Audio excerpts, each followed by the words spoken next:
Hello, it's Prugs. We have some different music today. I'm trying to improve the stream however I can, right? Like you have the the waiting screen too that I changed recently, as you can see. I hope it's, I hope you like it. And yeah.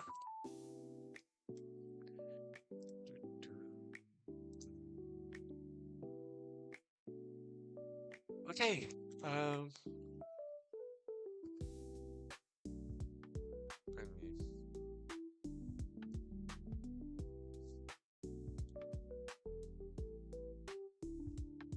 yeah, here we go. Yeah, here we go. Hello. So this time we have day 9. This is a new day, as you can see here. Well, not the new day. Well, the next one, because then there's day 10, I suppose. Only 4 days left. Okay, that's fine. It's starting to be a lot, honestly. But yeah. Let's first copy that. And yeah, let's actually read what it is about first. You slide down the firepole in the corner of the playground and land in the North Pole Base movie theater.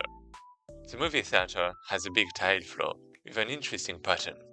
Elves here are redecorating the theater by switching out some of the square tiles in the big grid they form. Some of the tiles are red. The elves would like to find the largest rectangle that uses red tiles for 2 of its opposite corners. They even have a list of where the red tiles are located in the grid. Oh, they have? Oh, yeah. I thought at first it was just going to be that the input was just going to be that. But, well, I'm glad we have that. Yes, look, for now it sounds simple. Showing red tiles as sharp and other tiles as dot. Okay.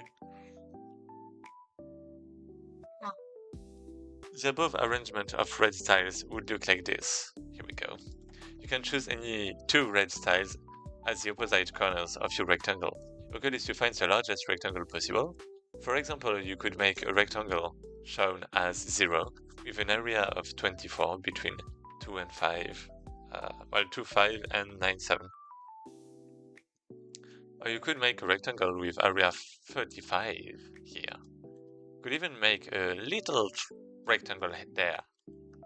Ultimately, the largest rectangle you can make in this example has area 15. A way to do this is between 2, 5 and 11, 1. Using 2 red tiles as opposite corners. What is the largest area of any rectangle you can make? This is actually quite simple. Yeah, this is actually very simple. Get the puzzle input. Let's copy this. Let's go there. So we have the test input, but we also have the input, which is not that big actually. It's quite small. Hey! Salut, comment ça va? Je sais pas si je peux parler en français puisque la majorité de ton auditoire est anglophone. It's fine. I mean, I guess English is better, right? Je suppose que anglais c'est mieux. But I mean, you're still welcome in. Tu peux quand même parler français si t'as la flemme. I can always just translate, I suppose. Let's just chill, right?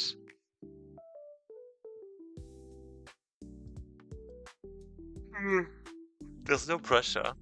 There's just some lofi, some programming, and some I don't know. Wait, there's so many lines. That's crazy. Okay, line.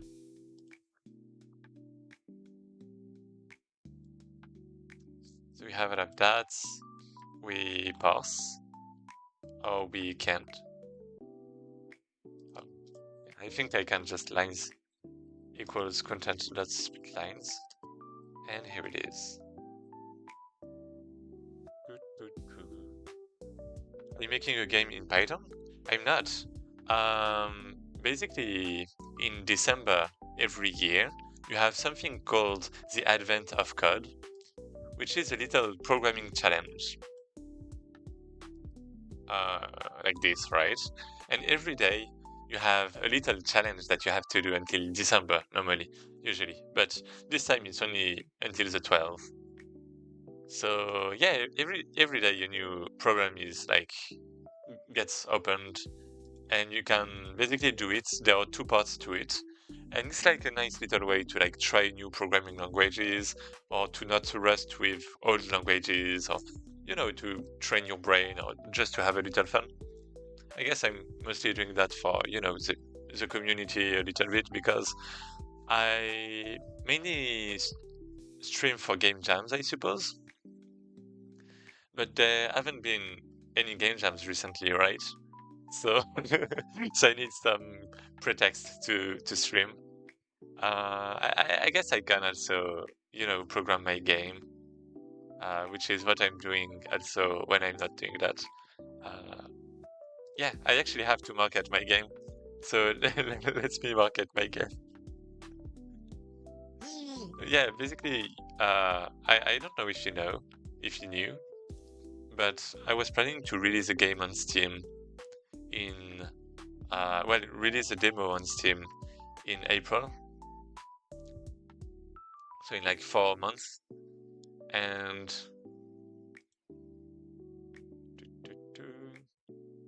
yeah, it's like some roguelike deck builder. I'm probably going to close that, but I hope it can.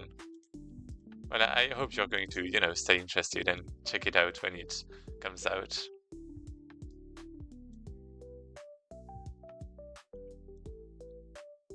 So yeah. The problem of today is this one. So we have a list of points basically, and you have to make the biggest rectangle among them.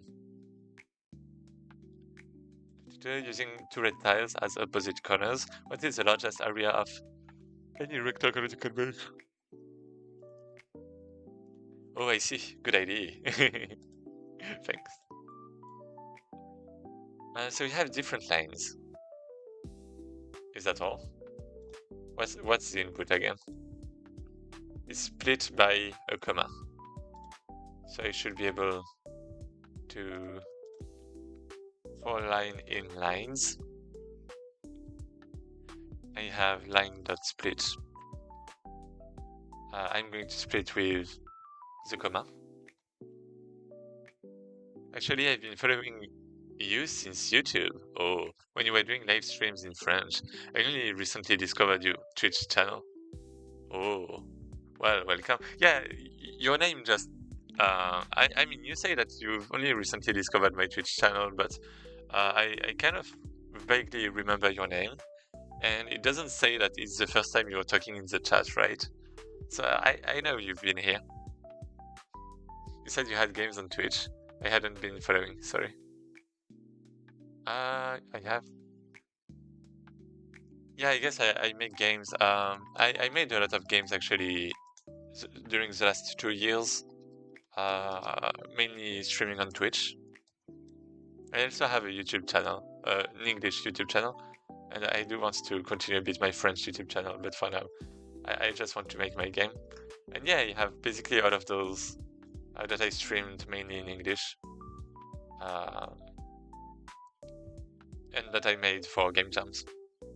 So yeah, if you're like, if you're into game development, I guess you are, right? But yeah, basically just continuing what I've been doing, like always. No problem. So let's have coordinates. We have X and Y. So they are strings though. So now I'm going to convert all of that into integrals. There's only in Python that you can do that. This is crazy. Well, maybe not only in Python, but yeah. So these are points. Let's call that vector 2D, because if I call that point, then that means I can't do the minus or subtract and take the distance. So yeah, a vector 2D is fine. So I have init x, y, and all I do is self.x equal that, self.y equal that. Can I just initialize? Yeah, I guess float is fine because we're going to compute distances and stuff, right? I mean, maybe not actually. I vector. Wait. How do they call that usually? I guess let's call that int2. Can I? Oh, vector. Oh, int vector 2. Vector int 2. Let me check. Vector int. So we have Unity that is doing this, vector 2 int. And we have Unreal Engine, because let's not do what Unity does. Int vector. Perfect. This looks old.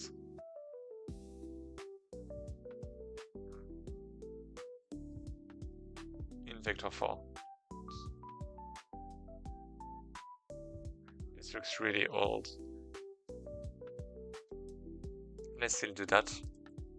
Let's not go the Unity way. Int vector. Yeah. So there are integrals. I mean, we're going to compute distances and stuff, right? I mean, I guess. Okay. Float is better because if every time we want to compute the distance we have to cast into floats, then it's like some kind of loss, right, in performance, even if we have the coordinates still as integrals. So vector 2D, and this is a new.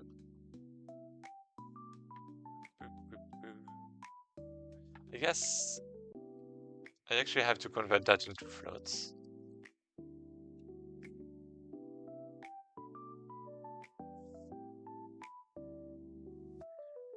Now someone just spamming. Elevator restricted. Can I ban? Here we go. So we have x and y. Now we are just going to add that to a list, probably. I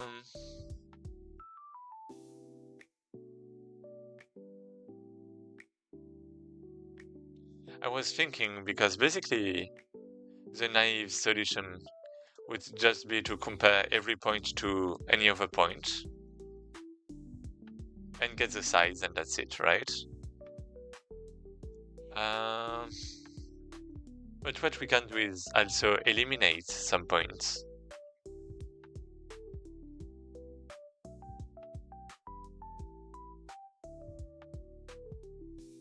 So let me think a little.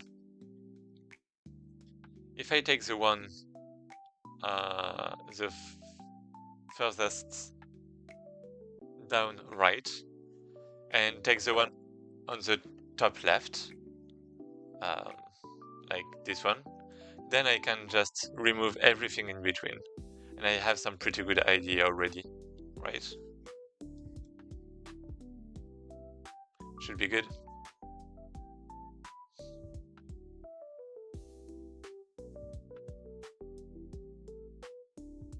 Like the rightmost, the leftmost,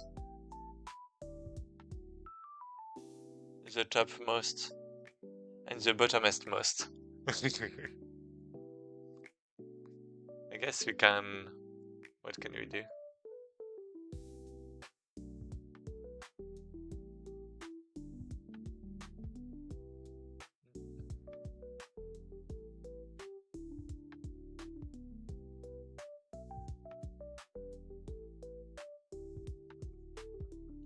I mean, let's do the naive solution anyways first.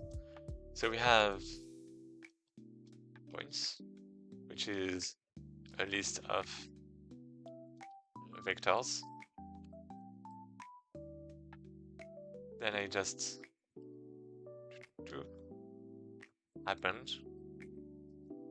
right? Yeah, maybe we're just going to do the naive solution so that then we can go to the second part, do the naive solution, and then redo but optimize or something like that, right? I do want to see the second part because I do want some sleep this time, and and let's see how it goes. But yeah, let's optimize still. Hello, Hyper Assassin, how are you?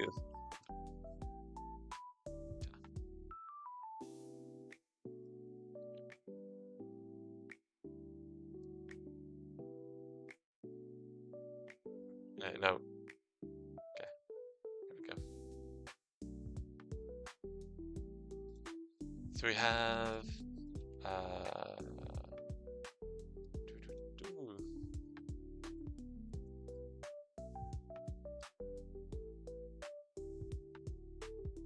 yeah, the music has the volume alright, I think. Great. So we have the points. Now I can just I in range. So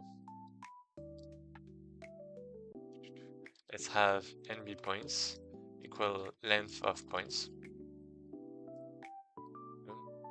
J in range and points. It's going to start at I plus 1, so that we don't, well, so that we only have each combination one time, so that we don't have 0 and 1 with 1 and 0, right? So now that we have that, we can just compute the squared distance. We don't need squared distance. Actually, never mind. Wait, actually, it's the Euclidean distance, because basically what we want. Okay, let me show you. This is going to be crazy. So what we want is to compare the area of this, right? Like compare the area of the rectangle, right? I'm fine, and you? Hope you're enjoying your day. Thanks. Hoping you're the same. Wishing you're the same. And yeah, I am so far. Yeah, I guess I am just chilling. Seems like the problem is quite straightforward too, so that's great. And yeah, instead of computing the area, you can actually just compute the Euclidean distance, because let's go there. So let's say you have so the Euclidean distance, no, the area is like x times y, right? Oh, that's actually, yeah, okay, that's actually pretty similar, but there's a little difference. So this is the area of a rectangle, and this is the Euclidean distance of a rectangle. Okay, pretty similar, right? But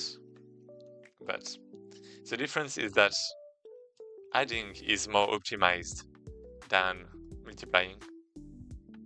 This is some little trick that not a lot of people might know, and that isn't actually very important, but adding is more optimized than multiplying. So let's just add. And yeah. Euclidean distance equals 0. I guess we want the maximum Euclidean distance.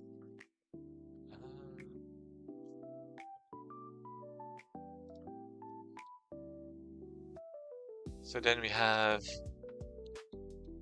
compute Euclidean distance between, I guess I can def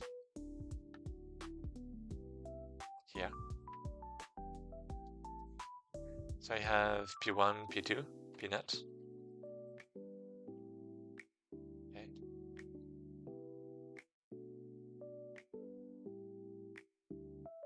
Wait.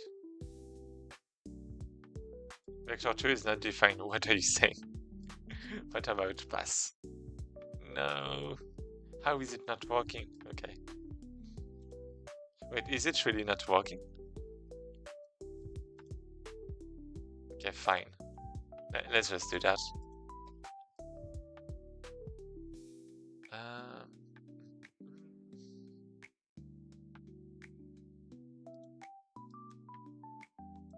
Let's return P1. Well, let's basically it's P2 minus.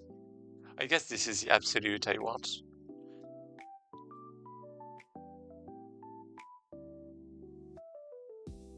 Let me think.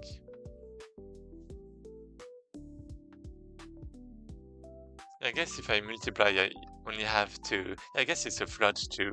But if I multiply, I only have to do absolute one time. But if I don't, I have to do it 2 times. I actually don't know what is the more optimized now.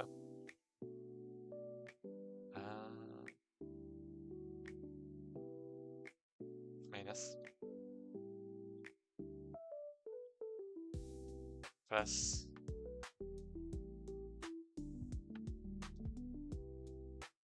Yes. I guess I can also.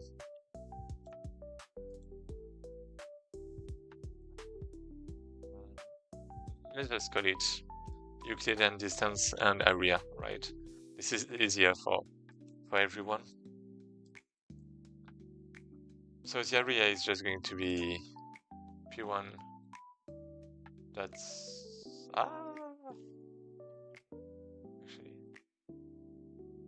that times that. I actually don't have to take the absolute, right? Do I? Minus.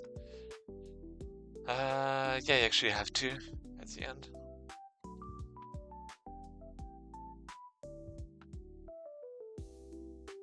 Here we go.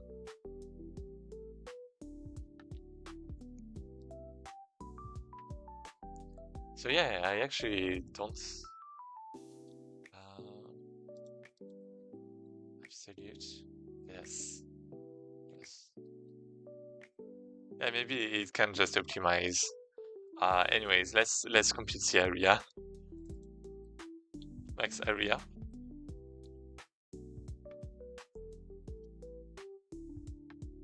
There's actually some trick to that. Because basically, if you just subtract, then if it's, for example, on the same line, then if you subtract the y coordinates, then it becomes 0 in y. But it should be 1 so that it has a length of 1, right? So we have basically to add a +1 there inside. But that's actually not the case if we just take the Euclidean distance. That's actually kind of funny. Oh, that's actually kind of funny. If we take the Euclidean distance, then that's not a problem. Okay, let me do this.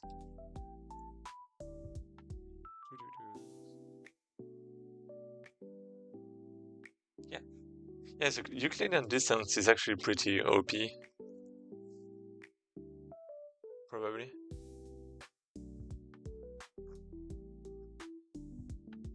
It doesn't actually matter. Anyway, we have the area, okay.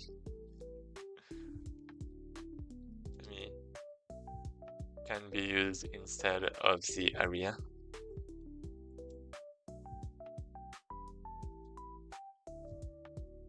Once I points J, current area, then we have to check if this is bigger than max area. That sounds interesting. I think I'll give it a try. If I understood correctly, you said it was an opportunity to learn a new language. Yeah, it's basically an opportunity to do anything you want. I saw someone on stream that was making his own language and solving the advent of code with his own language. So, you know, you can just... I think there's someone even doing that with Minecraft, like, he's solving it on Minecraft. Like, there's like a lot of people just having fun. Maybe not Reddit, maybe... I actually don't know. Girl... I'm not a robot. Please.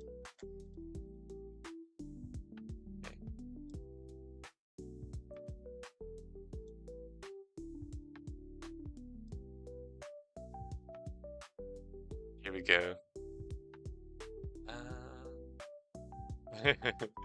Z free.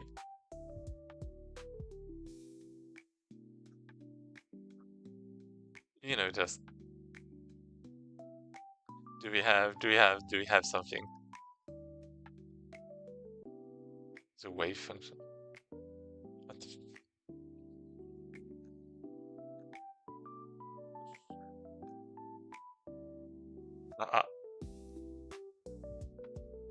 lay 10? Oh no, trees. Anyways.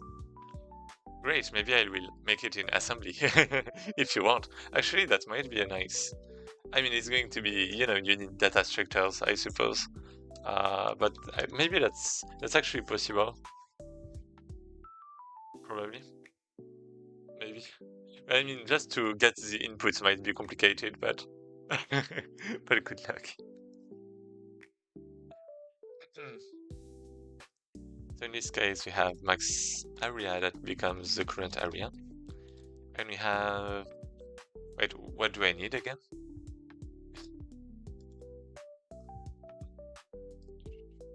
What is the largest area? So I just have to keep the max area. I don't even need to keep the numbers. That's great. So here it is. Day 9. That's the input.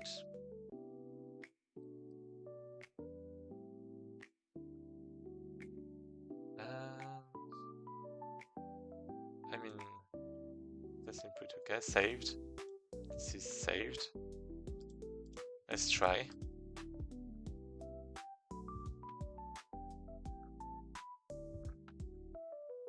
$50. Let's check. I mean, I guess it's supposed to be... I mean, there's no reason it's flawless, actually, because I'm not computing a distance, I'm just computing the area, so yeah. So yeah, the area is 50. So this one was actually pretty easy. I'm just going to change this. I feel like I'm going to regret it, but that's fine. Int. So we have the absolute. Support abs. Okay. Do we have floats? Yeah, we do. Let's remove that. Ew, floats. Okay, should be the same, but this time in integers. Oh, I have a +1. Oh no.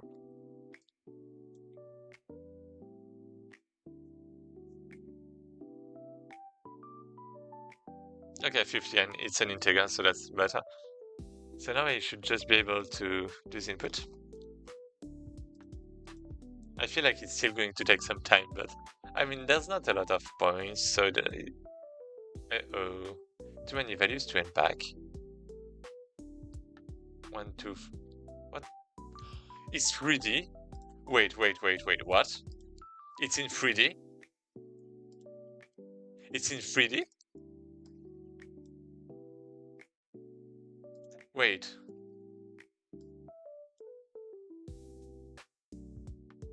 No, it's not in 3D.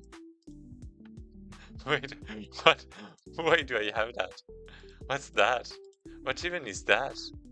9384. Wait. I don't know what that is.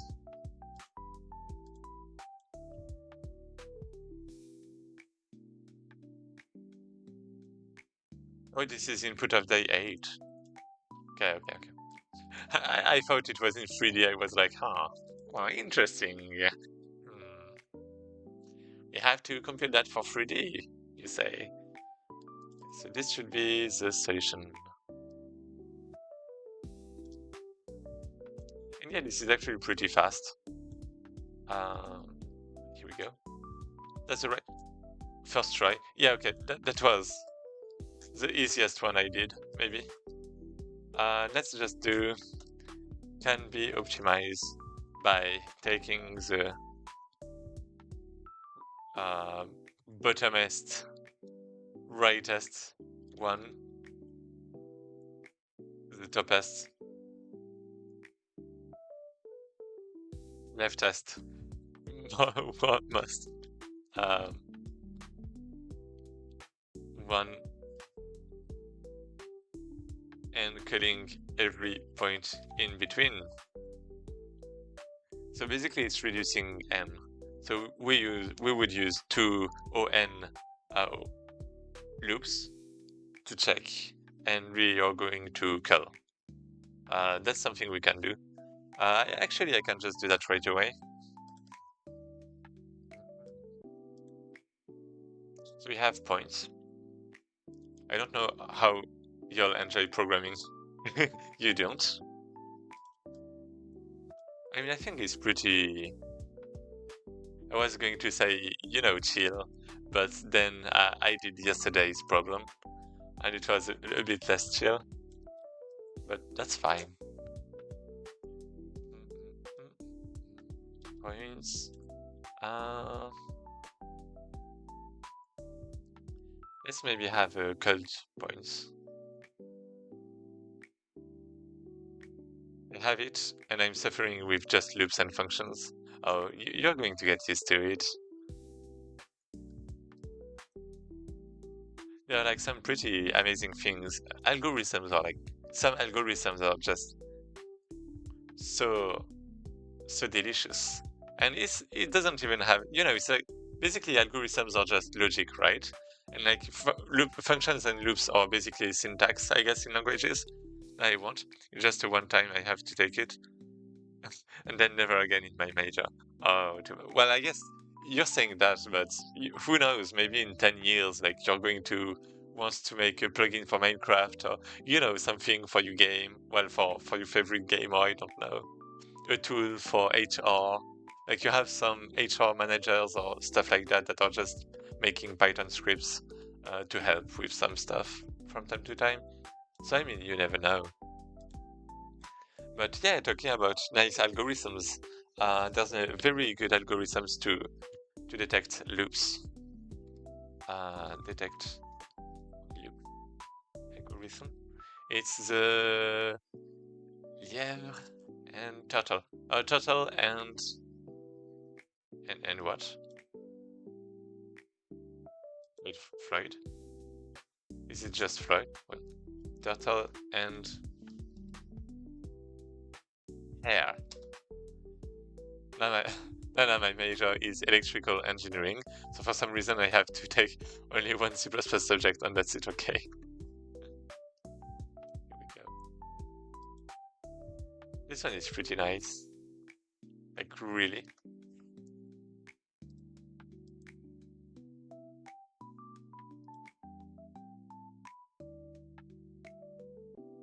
But anyway. So I only have, I only want to pass it neat, to be honest. Yeah, I can understand.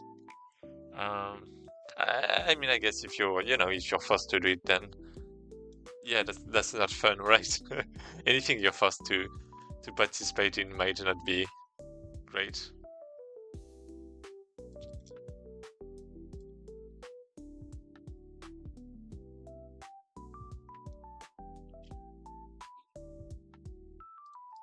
So anyway, so yeah, instead of happening to points directly, we can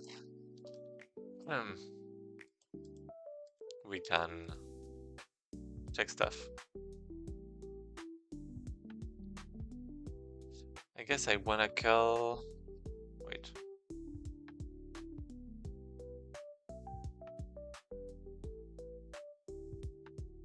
Let me think.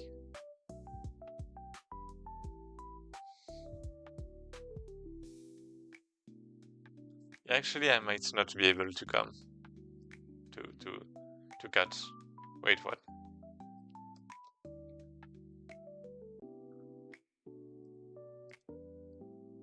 Okay, 9.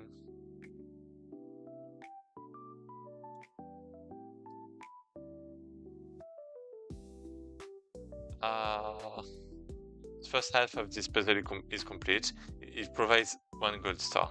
Okay. Part 2. The elves just remembered they can only switch out tiles that are red or green. Yeah, let me maybe remove that. I'm not actually sure. They can only switch out tiles that are red or green, so a rectangle can only include red or green tiles.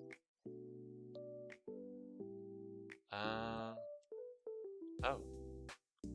In your list, every red tile is connected to the red tile before and after it by a straight line of green tiles. Is it? The list wraps, so the first red tile is also connected to the last red tile. Tiles that are adjacent in your list will always be on either the same row or the same column. Using the same example as before, the tiles marked X would be green.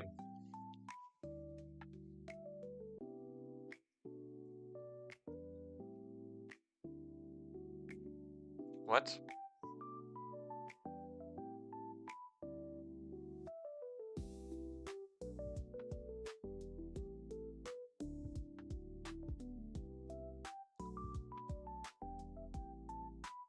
Adjacent.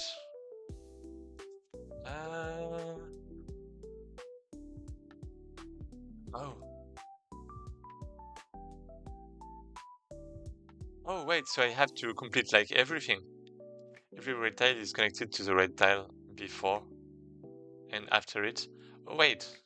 Oh, so the list, this list, right? It's like ordered, actually.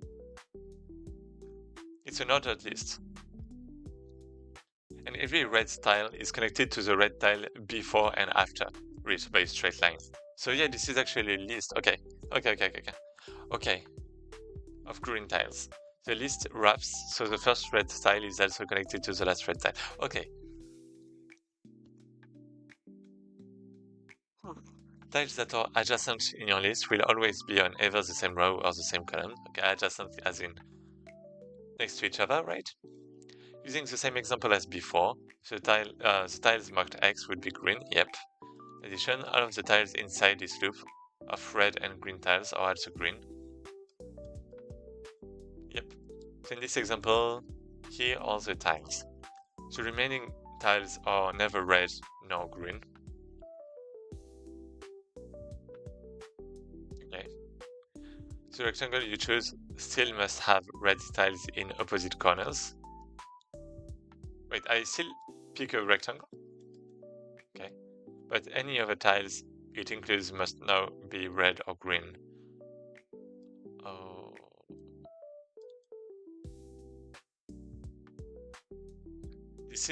This significantly limits your options. For example, you could make a rectangle out of red and green tiles with an area of 15 instead of 20 for the first one. Actually, or you could make a thin rectangle with an area. Okay. Largest rectangle is 24. Oh, so wait, what?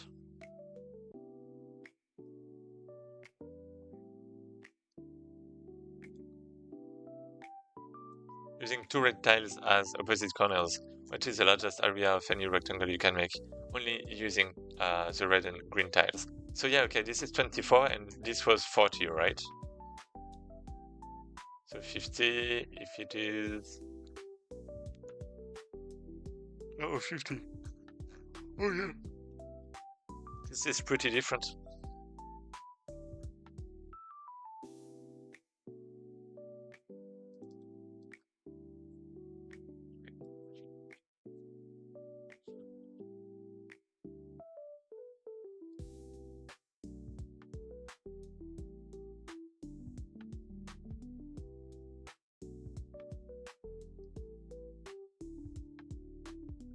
Ah. Wait, why? So red, green. I actually don't have a very good idea right now how to handle that, because we could just draw it, right? Like we could have a 2D grid, but that doesn't seem very optimized. Yeah, and it's like in hundreds, right? So the grid will be like, oh wait, actually wrong input. It's in thousands, in tens of thousands. Okay, let's maybe not have a grid. Okay, so yeah, this one is a bit better.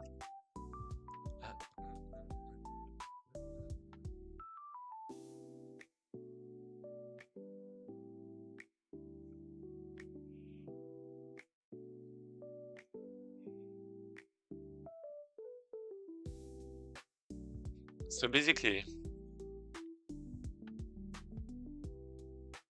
1, 2, 3, 4.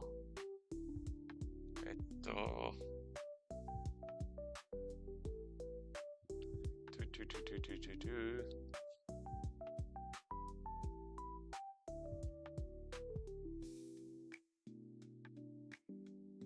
Do I need the side? Do I know the side I meant?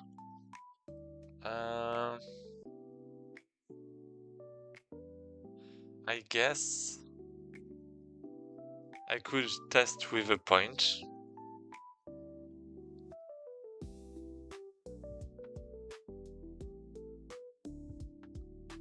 Can I?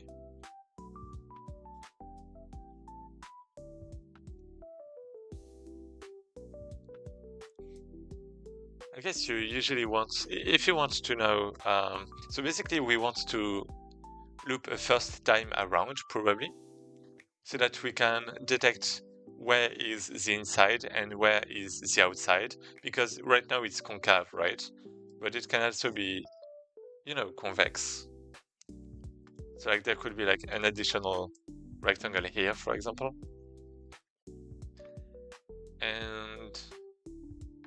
And yeah, basically we want to know what is the outside, so that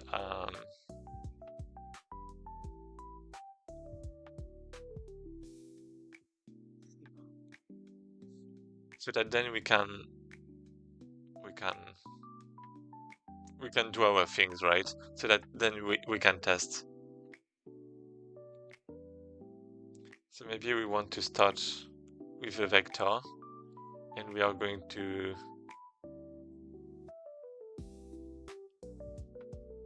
actually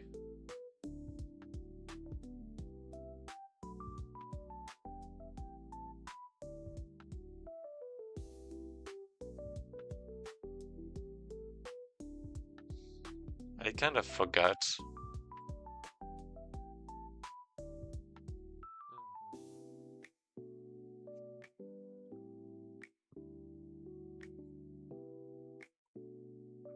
I guess triangles are... No, they're not the way to go. Because even if I have a triangle, then it wouldn't work, right?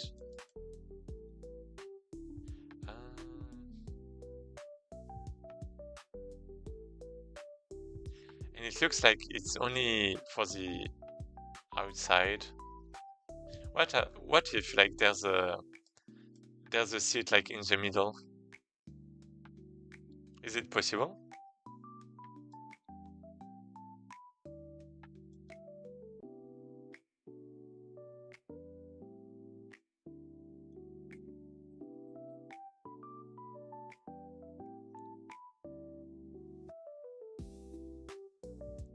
I guess it's possible.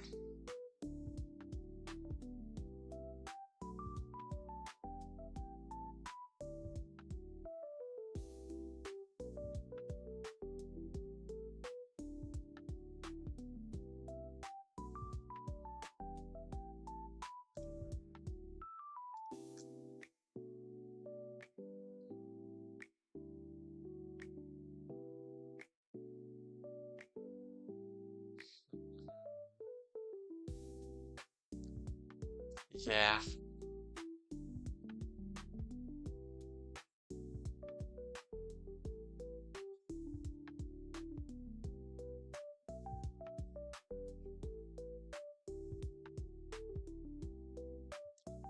So, okay, yeah, we really need to know the inside, right? So, I guess, yeah, okay, so, okay, I remember, kind of. We have a point in the middle, okay? We have a point somewhere. Like, let's say it's, I actually don't know. I guess what? Let me think a bit. Actually, we only want, like, areas, right?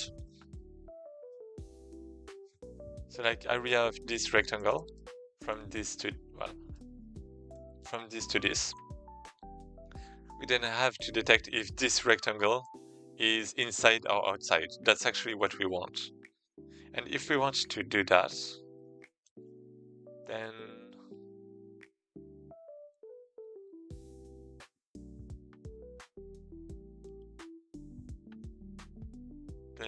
what?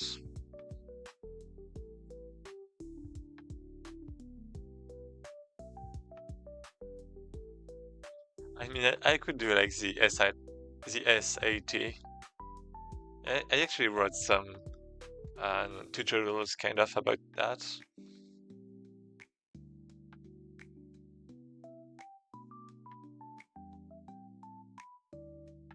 I take the normal of each. But wait, I have to take the normal, but what?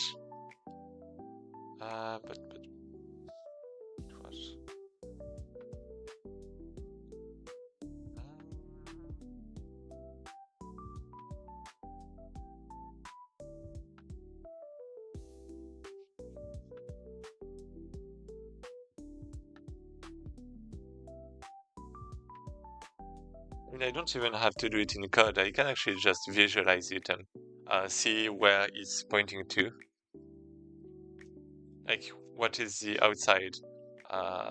What is the normal? What the normal is for like the first 2 points? I could do that.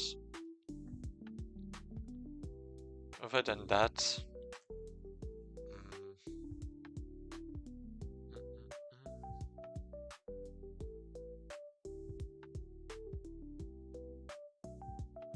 okay, I have an idea. I have a really good idea. So basically, oh wait, actually maybe I don't.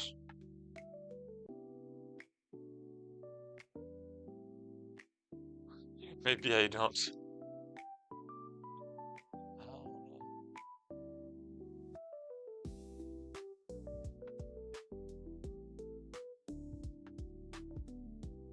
Yeah, I actually don't.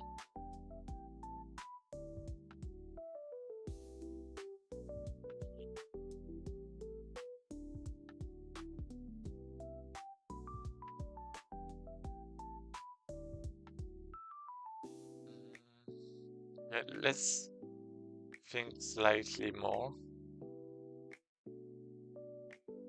We have this.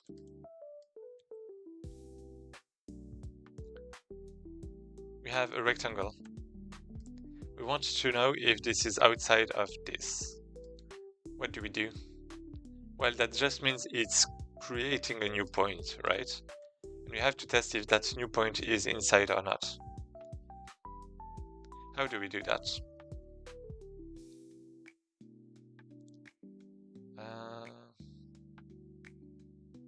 We get...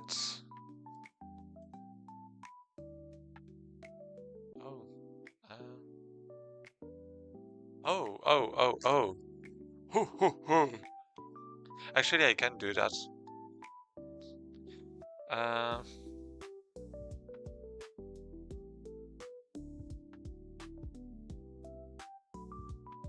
can just take a triangle. Wait, no, triangles are not working, right?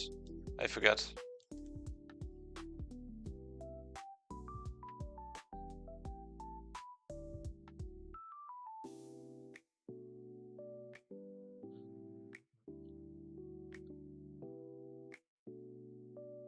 So wait, what actually is the question? Wait. Oh, wait. Oh, never mind. Yeah, okay. So it's not such, because basically I was thinking that we could take a different approach.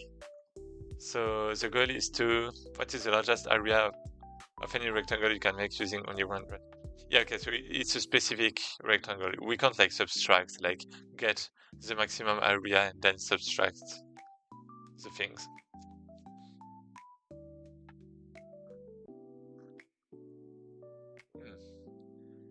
So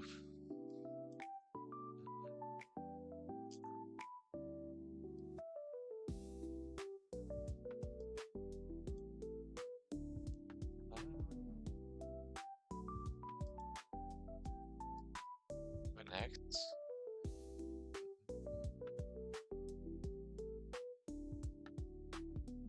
Yeah, I have to loop one time at least, for sure. That's for sure.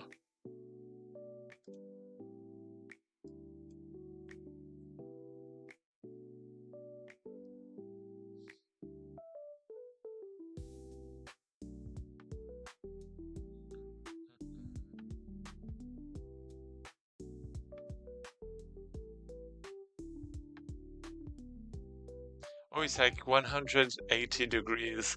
Oh, we have to loop it. Oh, I remember now what the algorithm is.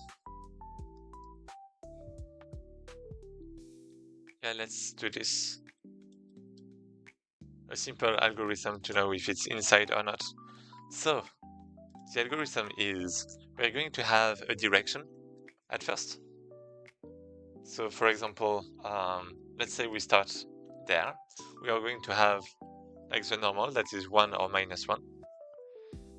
And then every time we change, every time we go to a new point, we rotate it.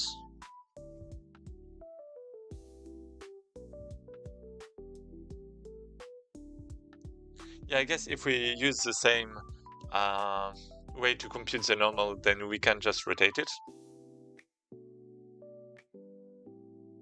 Wait, is it actually?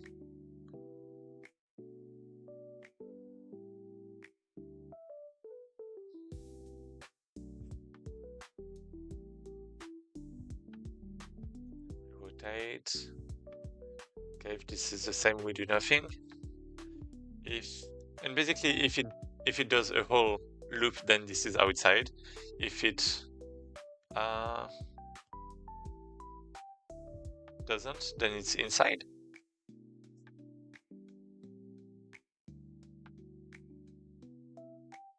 Right? I think it works with convex shapes too.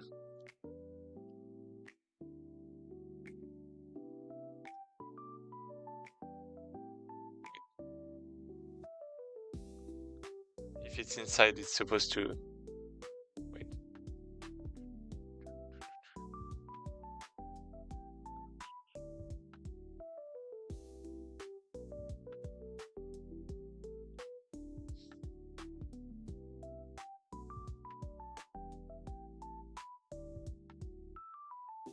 I'm just doing things with my finger, but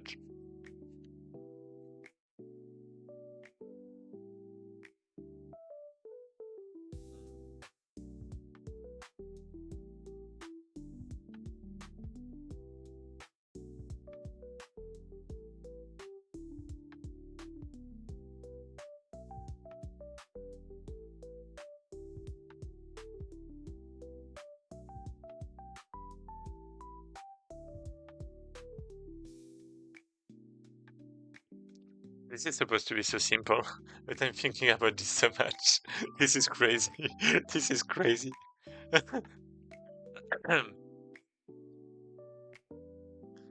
So,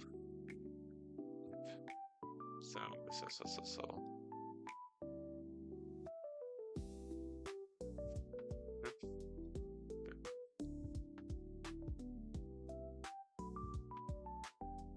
Uh, if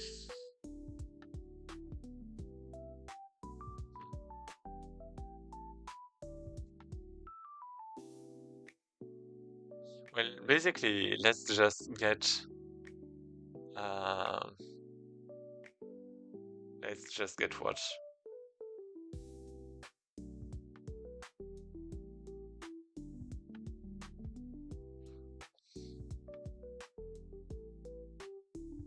Yeah, I think the solution with a vector is actually alright.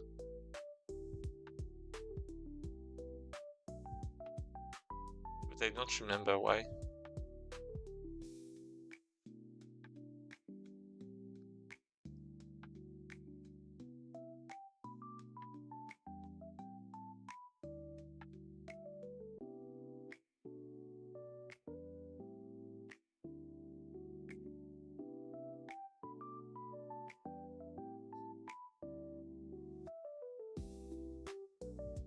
I guess in one case this is... Never mind. In one case this is pointing to the same direction. Oh, I guess it has to do with the tangent, maybe? No. Does it?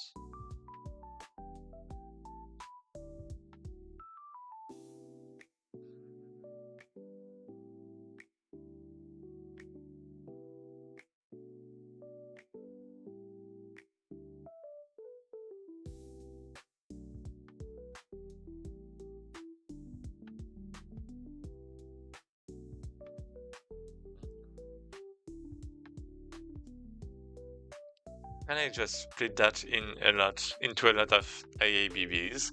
I probably can. So let's say I have this. Yeah, maybe that's going to be for the best actually if I split that in multiple squares.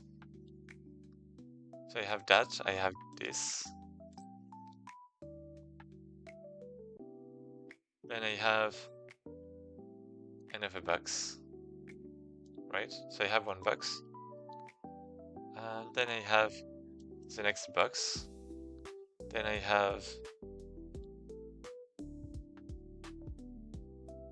this box. Never mind.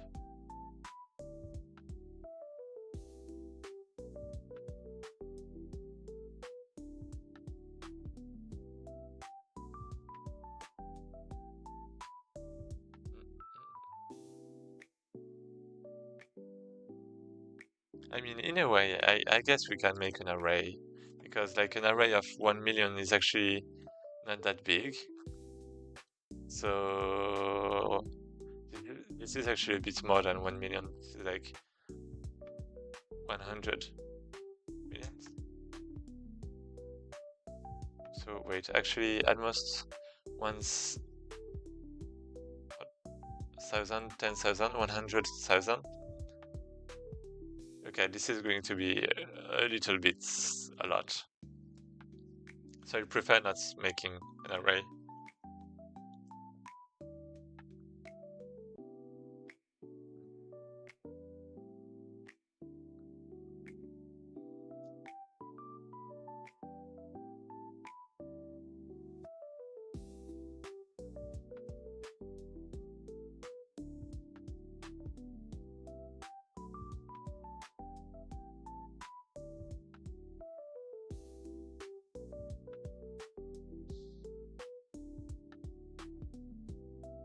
I don't want to find the solution because I know that there is an algorithm for that, but I want to think about it myself again.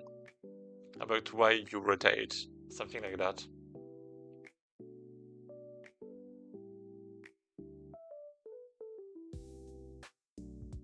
Because right now there are no real angles, right?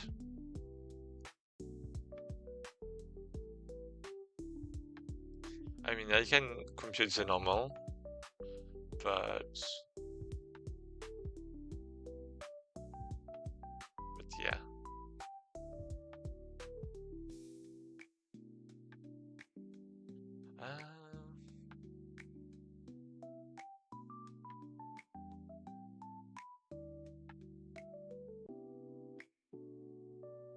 Never mind.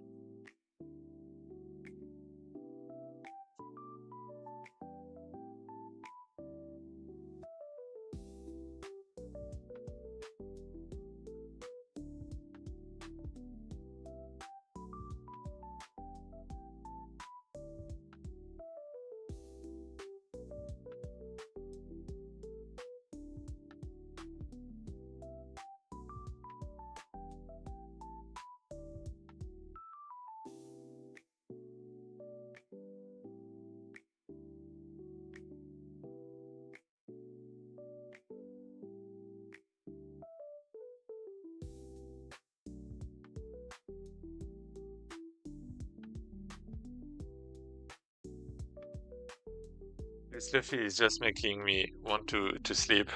That's like crazy.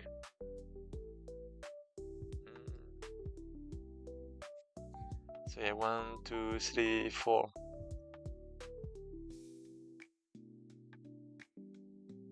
Let's say I compute the normal.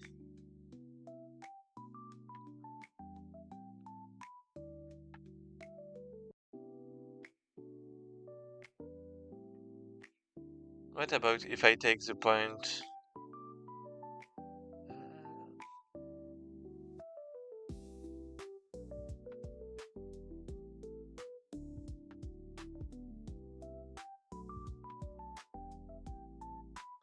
And I guess that's not really it.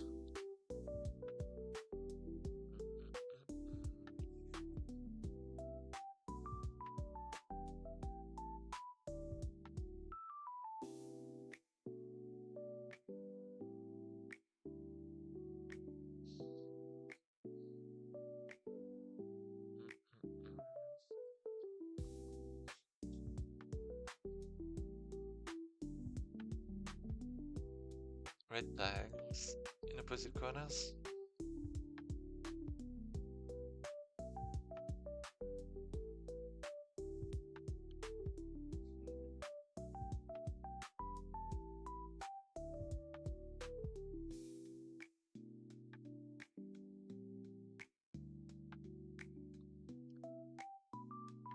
Okay, let's have, you know what, let's just, okay, let's do the thing.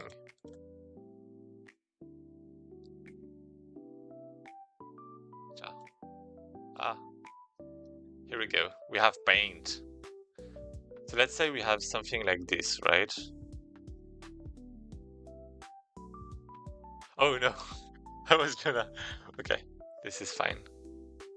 This is not what you think it is.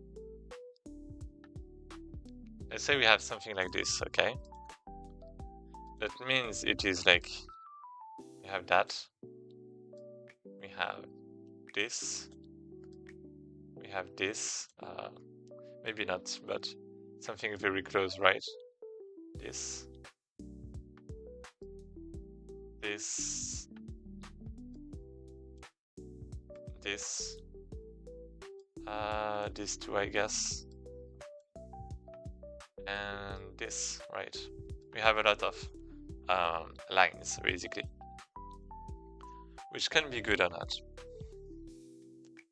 If we want to, basically every time we want to know, okay, so the points we want to know are actually already here, so it's like 1 point. Every intersection is basically kind of what we are going to compare. So we have this, that is possible.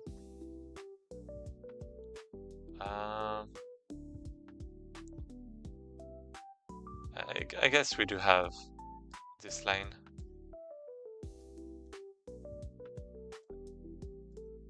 So this is another point, another point, another point.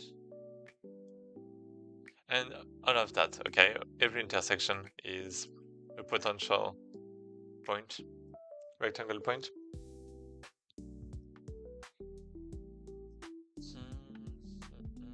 And now we want to check if this is inside. So we could cut all of that into boxes, as I said. So then we just have to check if this is inside each box.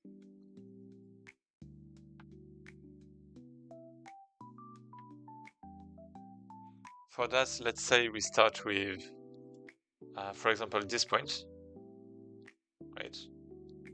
But let's say we start with this point and this point.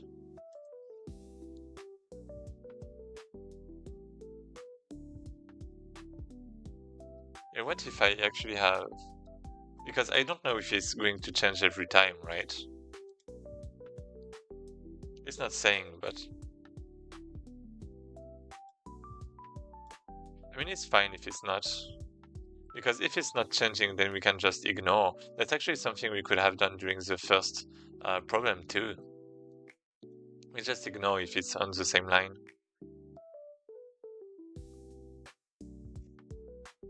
Or do we?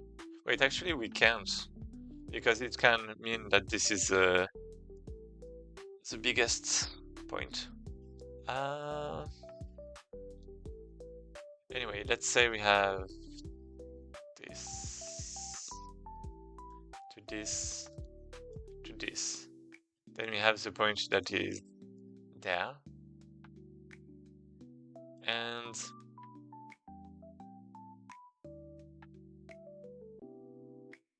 okay, let me actually test with a different place.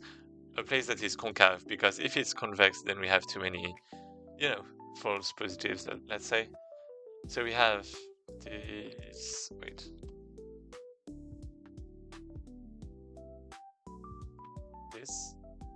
This, and this, right?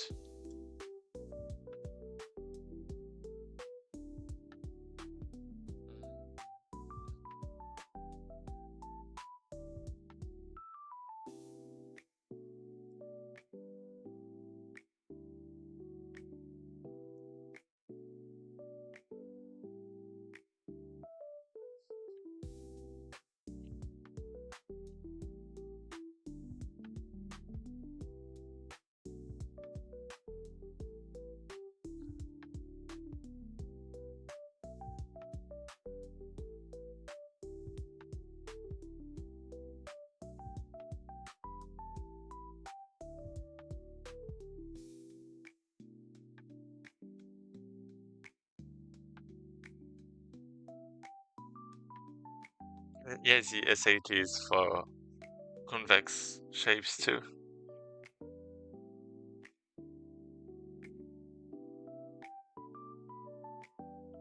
I mean, I could just display it once again, and this would be like very simple. I just press that on Mathlib, and I get the first 2 points. I get the normal by checking, and that's it. But let me think.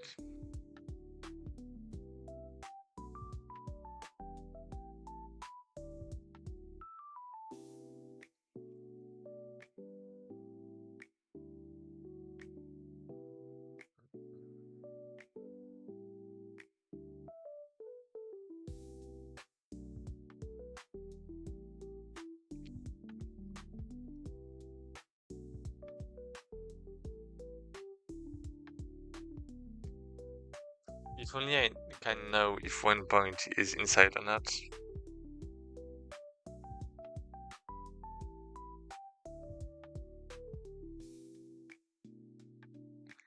Because with the normal, what can I do? I can project it somewhere.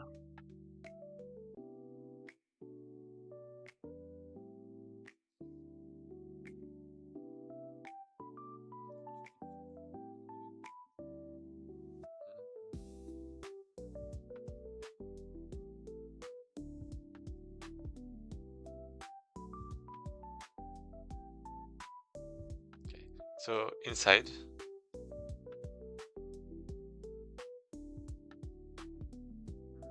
Wait, so that.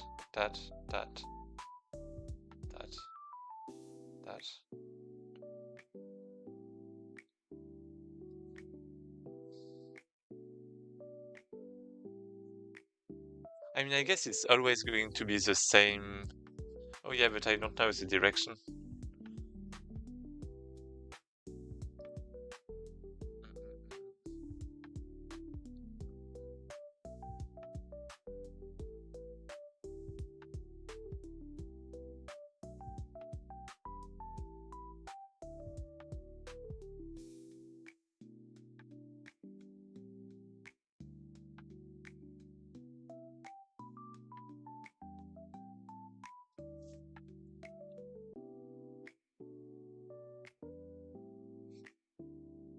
What's the inside of a shape?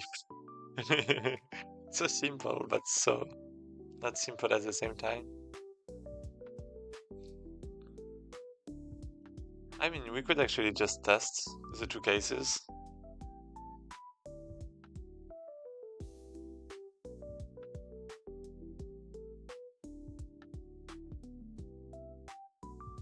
What I could do also is take the point that is okay, let me think.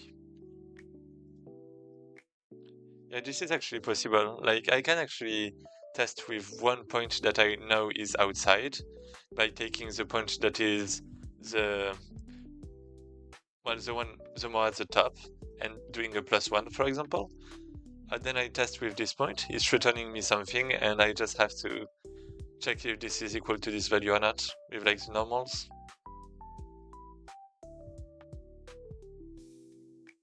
I check with the normals.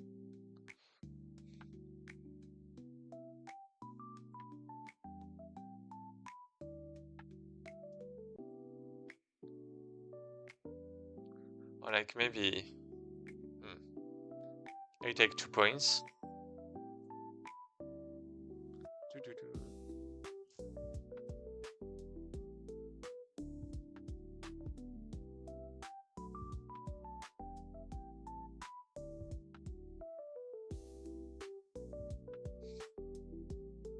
Okay, this is actually a bit tricky, but I can actually do something like that, and it should be possible.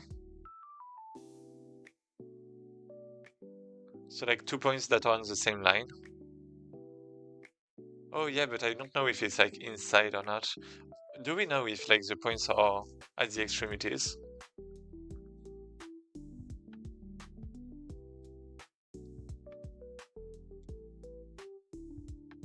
So this wraps, so the first red tile is also connected to the last red tile. Tiles that are adjacent in your list will always be either the same row or the same column. Okay, so one or the other. Oh, yeah, I mean, okay. Using the same example as before. All of the tiles inside this loop.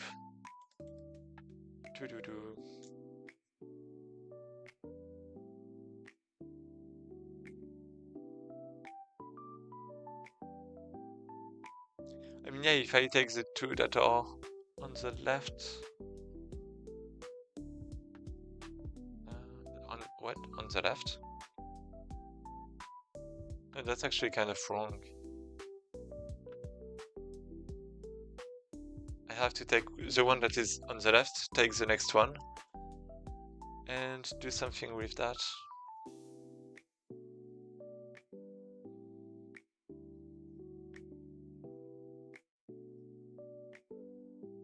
Maybe.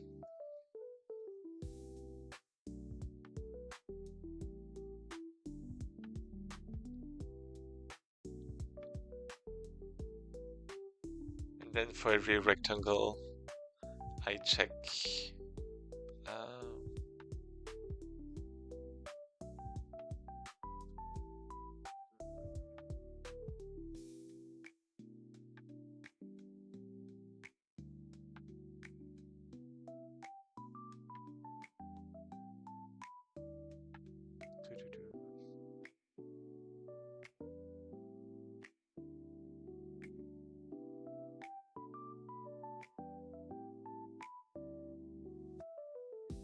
Normal.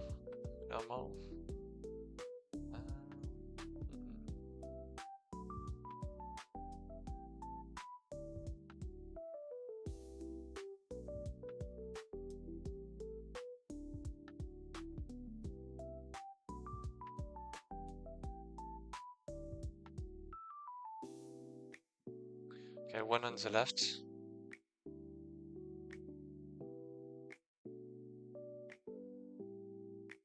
Because basically, I'm just thinking about a case that is really simple. That is probably not there. But let's say we have multiple points, okay? Maybe something like that. But then we have like, so it's connected. Well, actually, yeah. Let's say we have something like that, okay? Then that means that this is connected like that. But I can't just take. Yeah, I can't just take this point and take the normal there because there is no point on the same column, right? This is my worry, basically.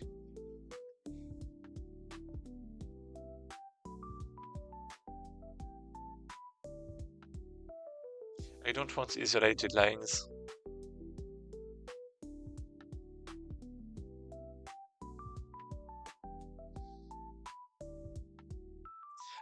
I know there's a way, like a geometric way, maybe. With like well, normals, so that I can go through.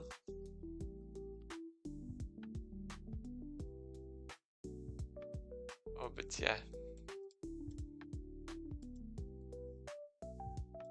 This looks convex.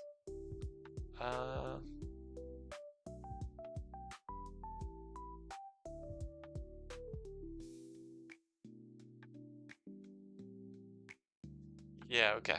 Mm.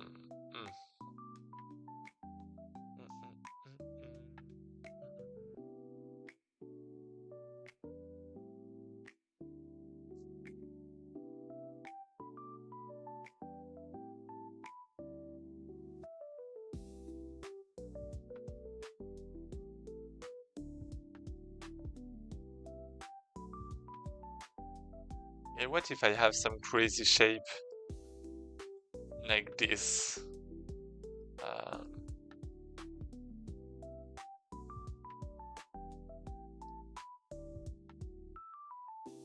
Something like this, right?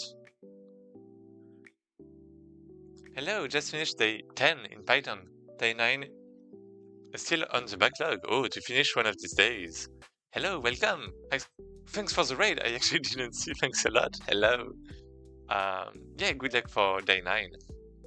I'm still thinking about it because basically I think it's quite simple, but you have to know what the inside is, right? You have to know what the inside is, and if you know what the inside is, then I think it can become possible. But you have to know what the inside is, and for that you can. Well, one easy solution is just to check visually. Let me give you a shout out. One solution is to check visually, but I actually want to do it, with like the correct way. I want to do the correct way. Yeah, your MS Point diagram looks a lot like mine. Something about having a normal vector pointing to the outside along the edges. Yeah. I think I remember vaguely something like that, some algorithm, but I think it's for complex shapes, because you would then have like this, and if it's inside, then I guess it's about the projection. Like if you project, that means that, for example, if you take those two, then you have this and this.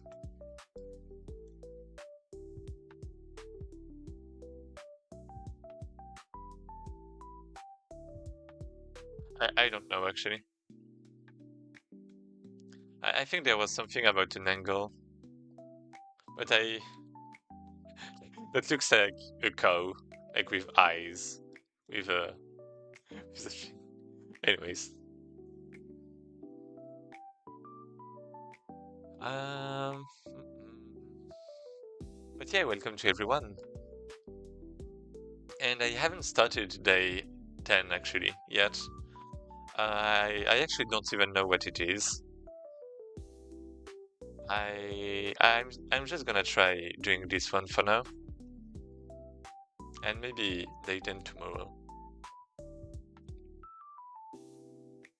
because I feel like this one is going to take me some time to think about what the upside is. One strategy I had also was basically to take the point that is the most at the top, right? For example, this one, and take the one that is on the same line, and then I do a +1, so I know that this is outside of the shape, right? By definition, because this is above the toppest point, so the point the most at the top. And then I can basically check with, a normal. I compute the normal, and I do the thing.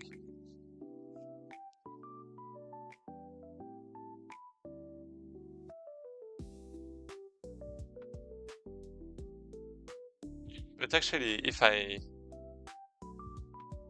try to, okay, if I have this rectangle, pink. Let's say I want to check this rectangle. How am I going to know if all of this is inside? Right? It's not a question of normals. Actually, it is. Wait, is it? Wait. There's actually. Okay, I was thinking of, checking like this corner, like the new corner that is generated, right? But what if we check something like, let me show you. Yeah, I'm really going to make the worst shapes ever.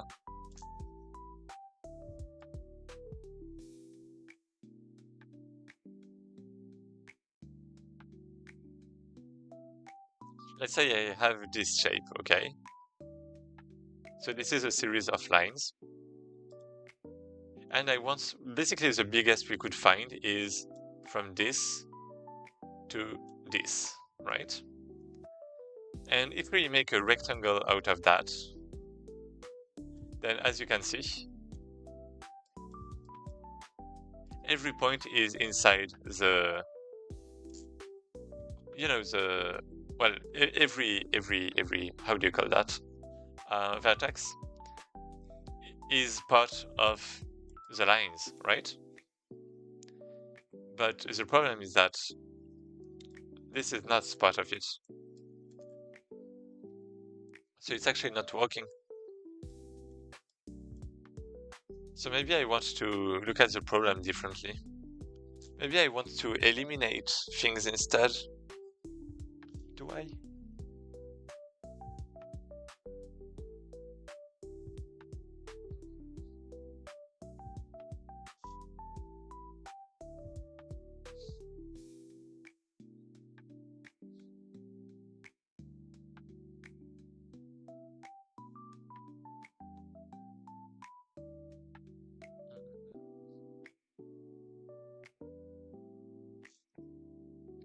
I mean, I could make a grid, right? I think I saw someone make a grid yesterday, actually. Uh, maybe I'm actually going to be forced to do that. I don't think. I think there is a way that is, like, optimal without a grid.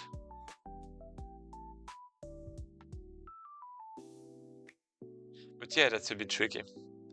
And if we have to check that, we actually have to what?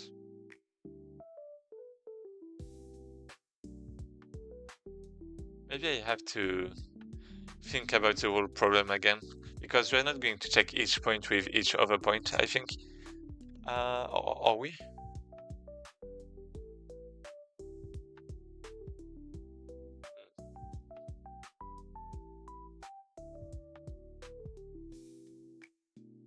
But yeah, this is basically my biggest problem. And I would say this isn't even the worst. The worst is something like this, maybe. Right? Because then we have this point, this point, this point, this point, and we have some kind of rectangle that is, every point is correctly on in a corner, right? On a point, but yeah, that's not good because we can't. We have these seats that are not valid.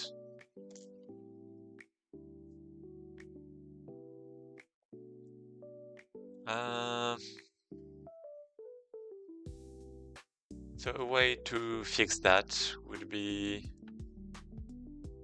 to check.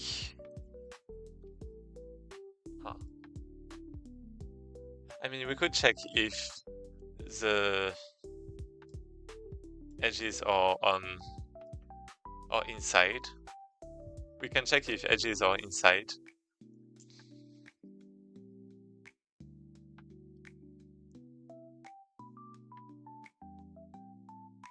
So that would be could make collisions, but like collisions are mostly with convex shapes, right? Not concave. So like if there's a hole, then it's like not great. We have to like have a decomposition.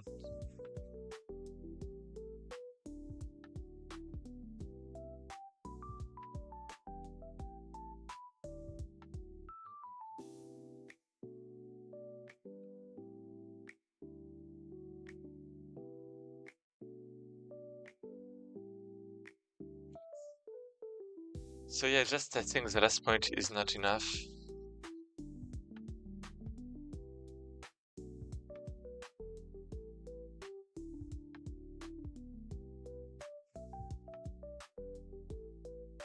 Well, the last one.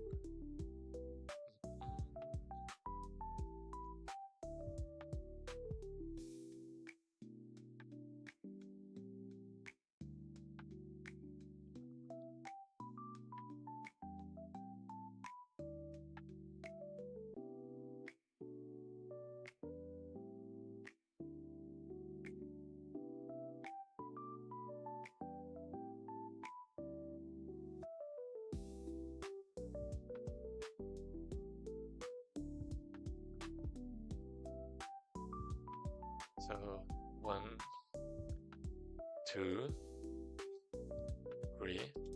Ouch.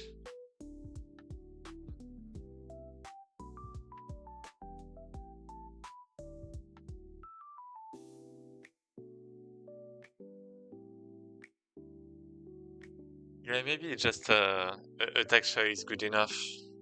But wait, let me check again.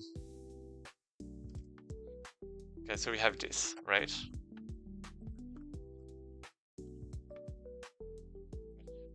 This is so much. Let's copy that. Let's multiply it.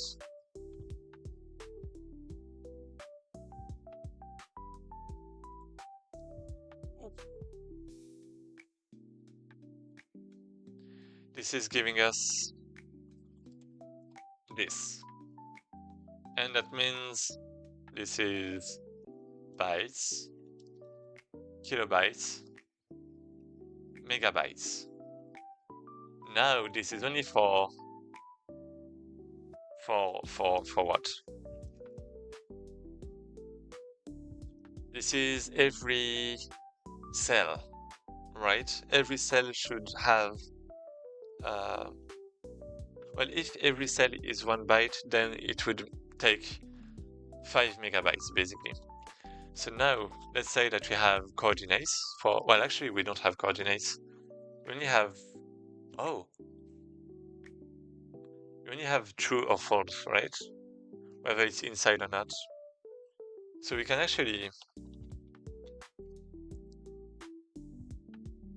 this is actually in bits.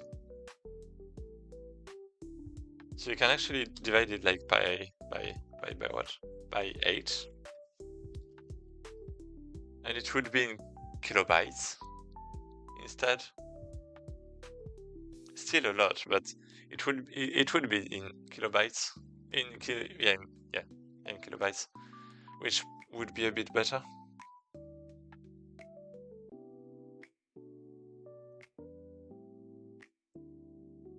Because 1 boolean equals 1 bit, right?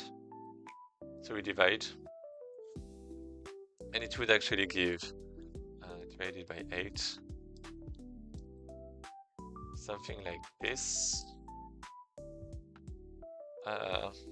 So I guess +1. And this is bytes, kilobytes,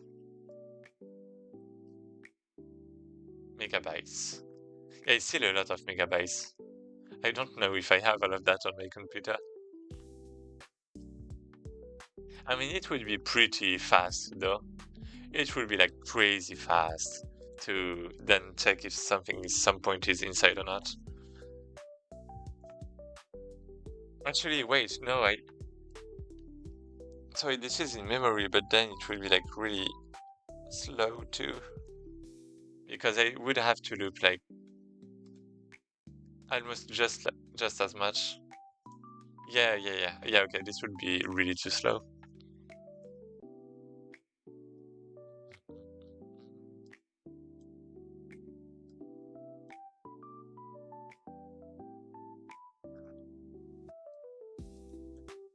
Red and green. One way to do this.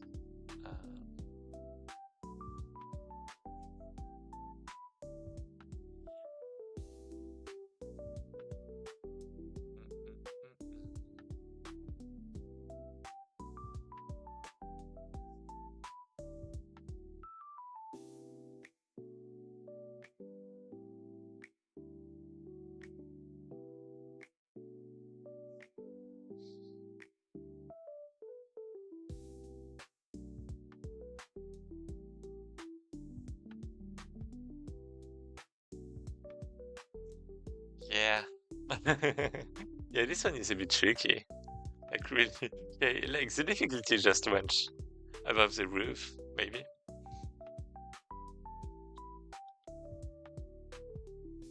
I mean, it's because of the edge cases, but I do want a program that works with edge cases. I would have to make something that detects edge cases. So I can ensure that my input is correct. I could actually do that, actually.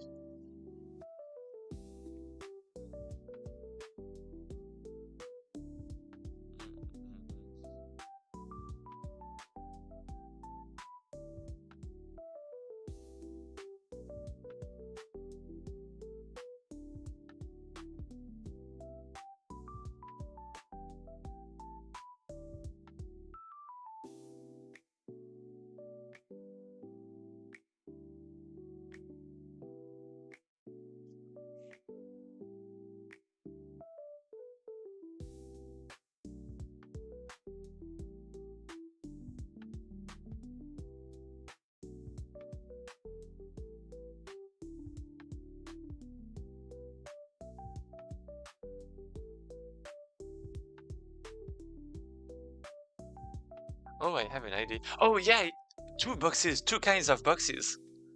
That's it.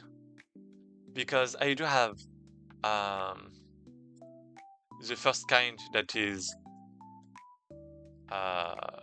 basically when I connect when I do this, green is inside, right? But then let's say I have this. So this is still well, this is inside. This is inside, right? And then when I check this one is actually outside. So then I can have an out or something. An out.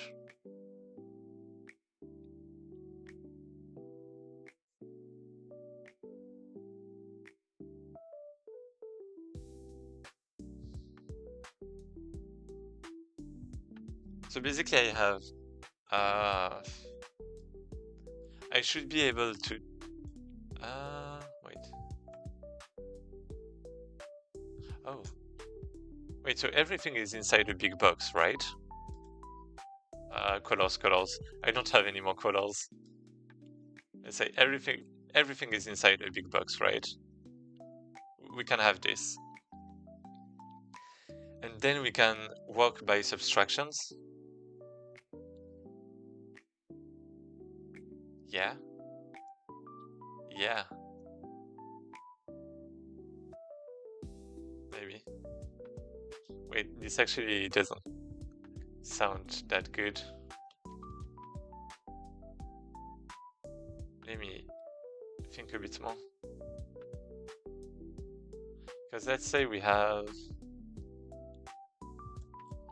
let's do black. Let's say we have something with a lot of dots, right? Like something like this.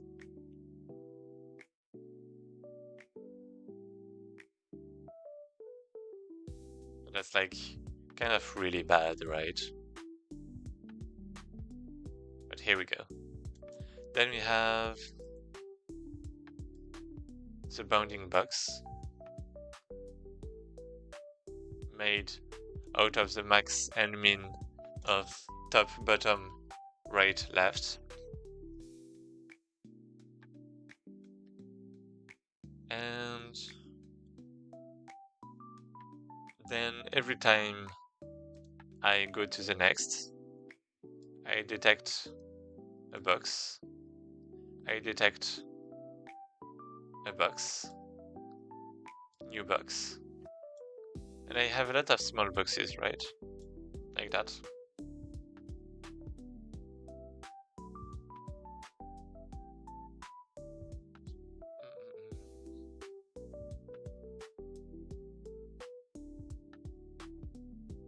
I guess this isn't actually made out of... Never mind, this is good. And then if I want to check like from this to this, how do I know?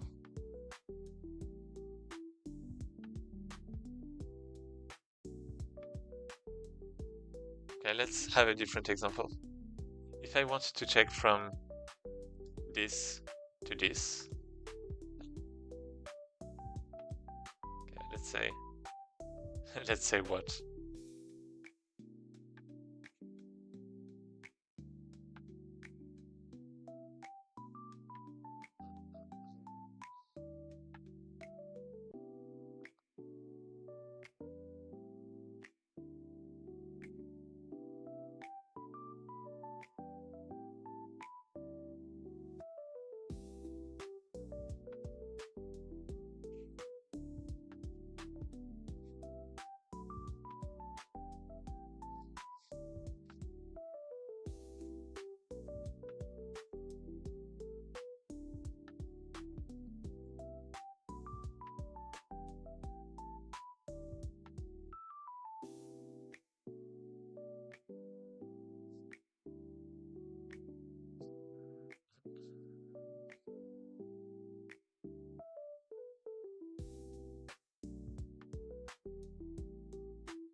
What if I compare to like this?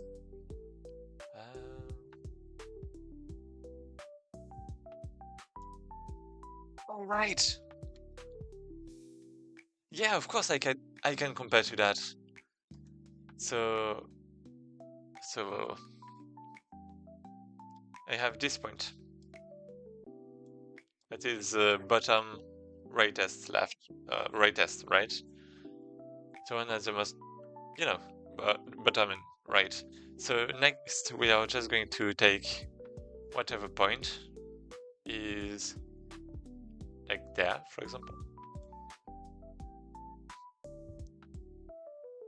Then we are going to, yeah, this is actually fine. Then let's just take whatever point is here or here, right? So basically we have our outside. This is it. We can detect what the outside is. And from that what?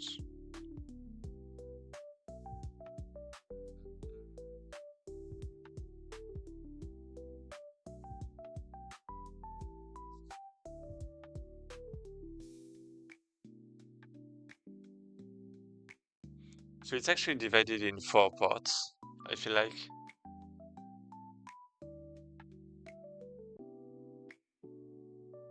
Actually 5, because there is this one potentially.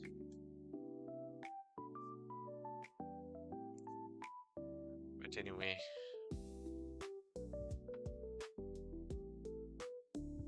Let's say we have one shape that is outside. And if it's colliding with one, because basically we can make a square somehow, right?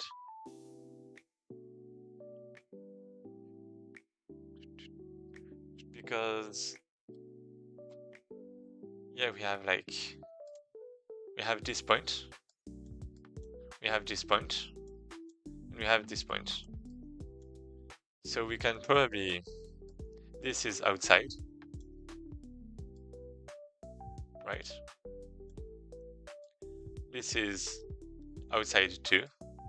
We can always fuse. And then we can basically continue like this. So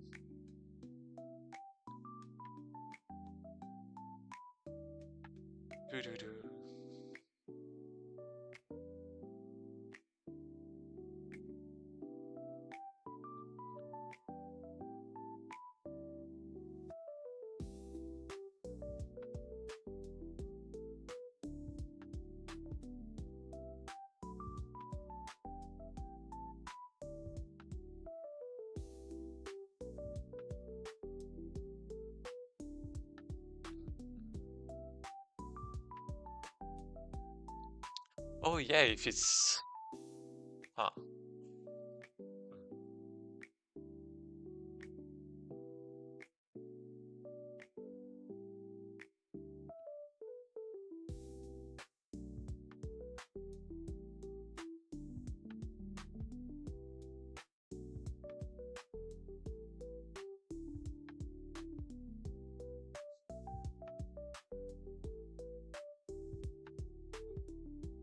Let's take the point that is next.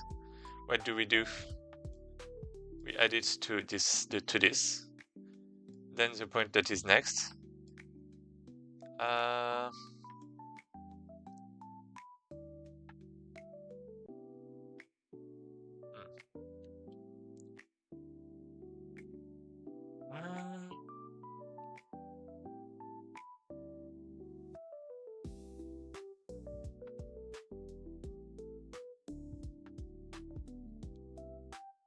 I mean, I could.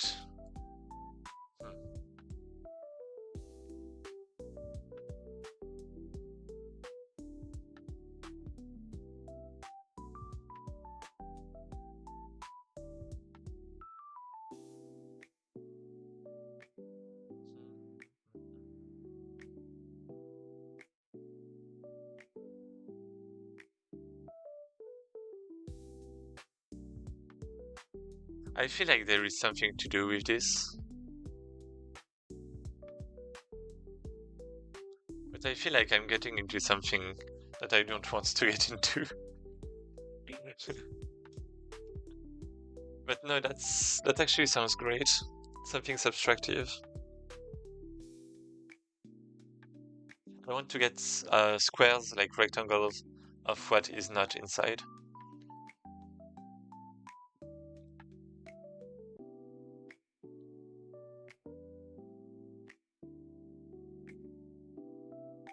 Actually, I guess we can do the opposite too.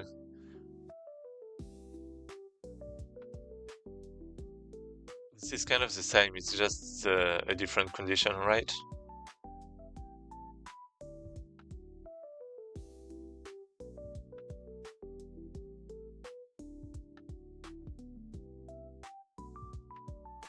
So, yeah.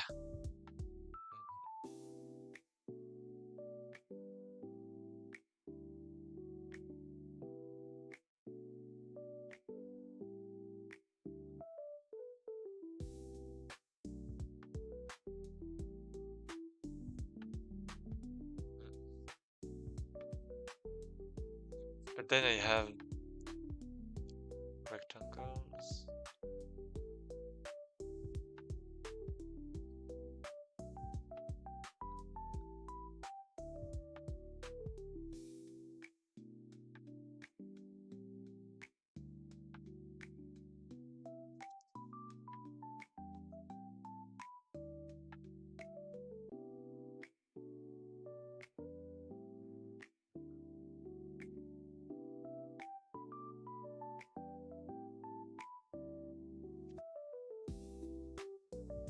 And it doesn't really work if this is this shape, right?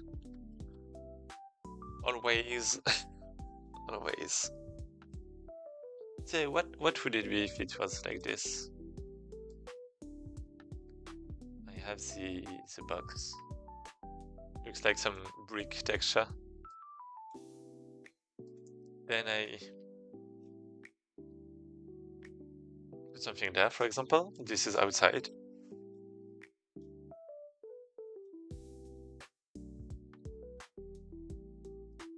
This is outside, obviously. This is outside.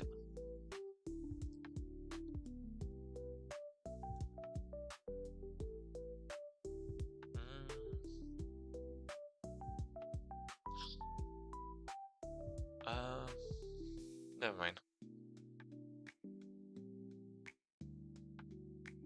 Yeah, we don't know if this is going to be, you know, just going to be something or not. I guess I can actually swap.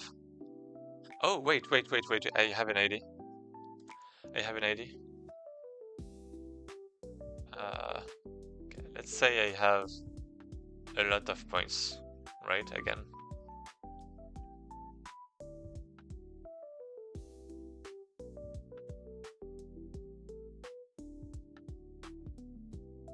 It's even more complex than before. Okay, here we go, right? Then maybe I can just swap. So let's say we have the rightest one, the rightest point, right? Like this. I know that what's on the right is not part of it. Okay. So next I go to this one. What do I do? But actually, yeah. So this one is going to intersect a rectangle.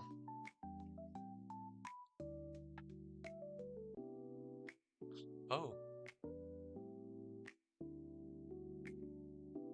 Yeah.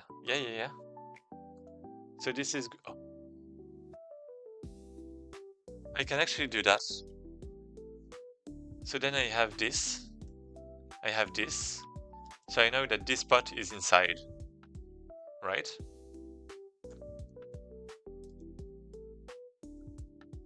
Because I just order like from...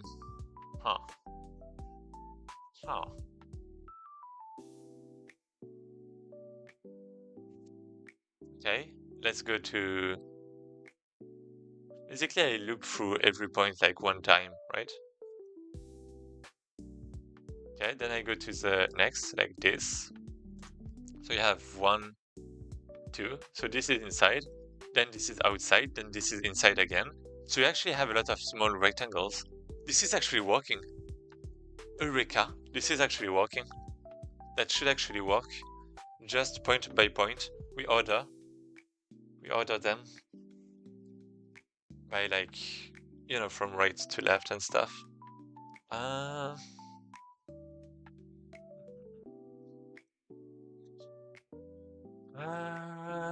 I guess then we can actually fuse them if we want.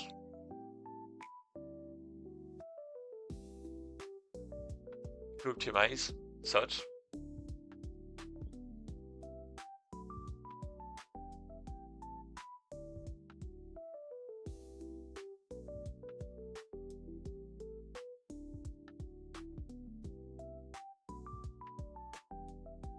Do we want to optimize it?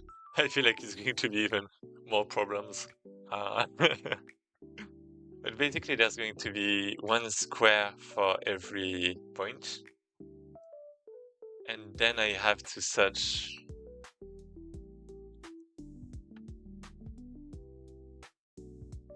Wait, then what? Then what actually? Then what's going to happen? Because even if I get the last point, as I said, even if it's like inside, it doesn't guarantee that things are going to be inside, that everything's going to be inside. I wanted to do an intersection, like a collision between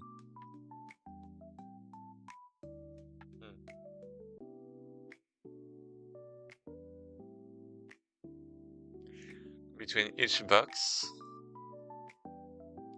Advent of code until Christmas, then back to game dev. Yeah. tunnel, but actually, no, because Advent of God this time is only until the 12th. So we only have 12 problems this year, as you can see. So this is actually the end pretty soon. And if I have time to game dev before, then I would game dev. But right now, my sleep is kind of really bad. So my sleep schedule is really bad. So yeah, I'm probably going to do one per day, trying to finish it the 13, I guess, and then back to game dev. Definitely, yeah. Maybe gonna take a little break on some days, but like not streaming every day, but yeah.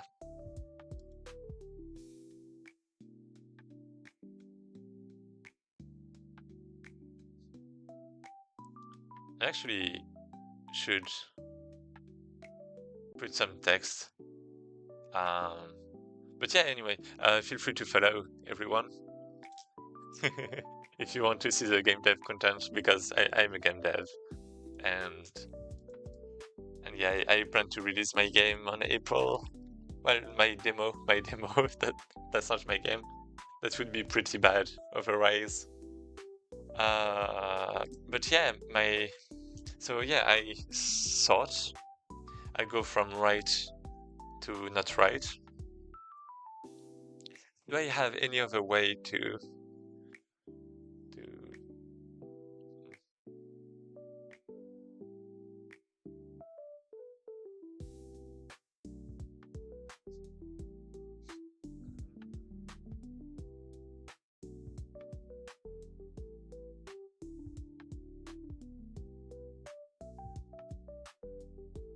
yeah, this is tricky. I want to see a game dev content. Oh, okay. Then yeah, definitely. I did actually some game dev really recently. So if you want, like maybe in 5 days, like the advent is going to be finished, and I should have finished the exercises too. I hope. So I should be back to game dev.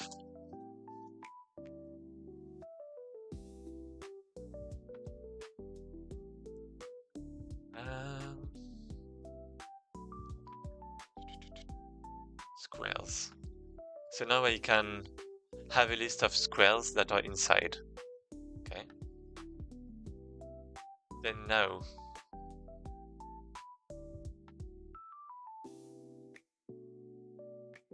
Wait. Hey.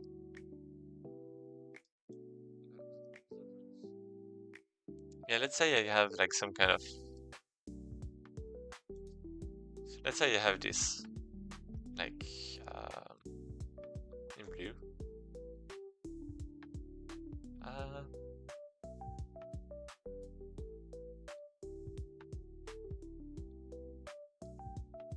Maybe. Oh, wait. Yeah, let's say I have something like this. Then the problem is going to be that I have this, and we can detect that there is a rectangle there that is not inside, right?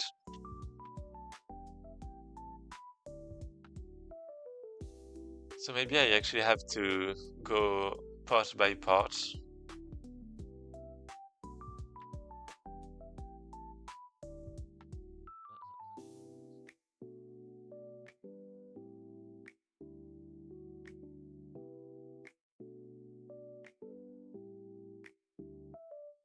This.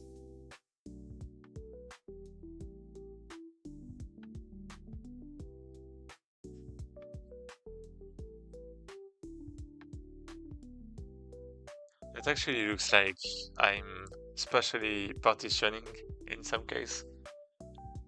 Uh,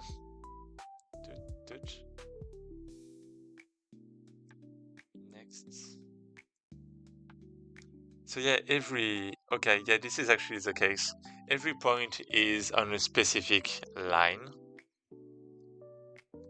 And every time I want to check if this is the line that is... actually, it depends. But yeah, if...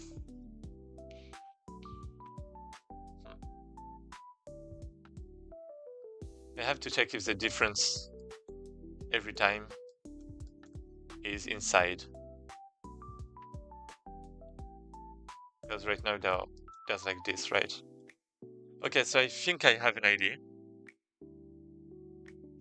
No, I actually have to do it. Well, I mean, I know how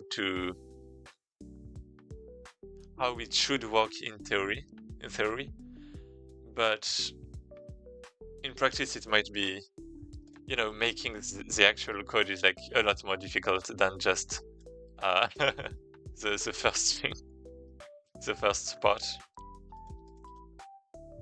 So we have in vector 2D, okay. We have the points. This is fine. Okay. And then here we have to do something. So what we are going to do is, for every point, we're going to sort them by y. So for I, well, actually it's going to be sorted points. This is a list of integrals because it's about indices. Because we have to keep the original order because of the lines, right? So this is indices. This is going to be a list that we make from the range NB points. So from 0 to NB points. Then we actually don't have to put everything. I just realized. We don't have to put duplicates.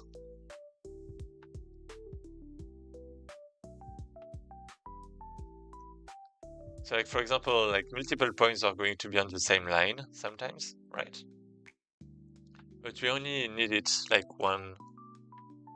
Oh, actually we need, oh. Well, we have to detect when it happens, actually.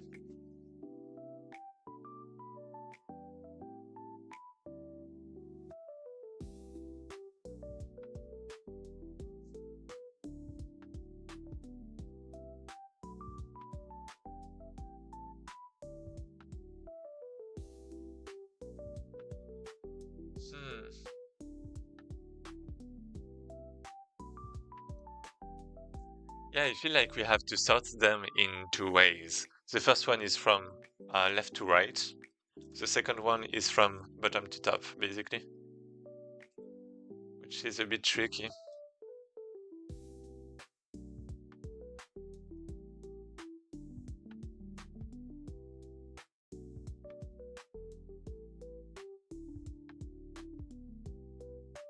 Which is a bit tricky.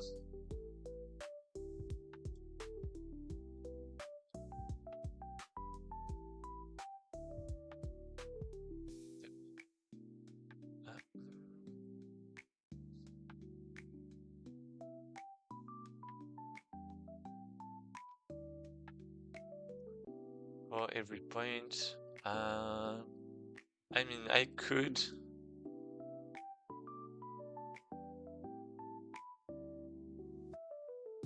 Okay, that's fine. I'm going to try something a bit different.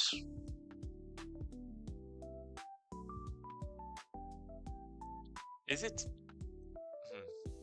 Do I actually want that? Is it fine if I like sacrifice some performance for when it's aligned for I don't know.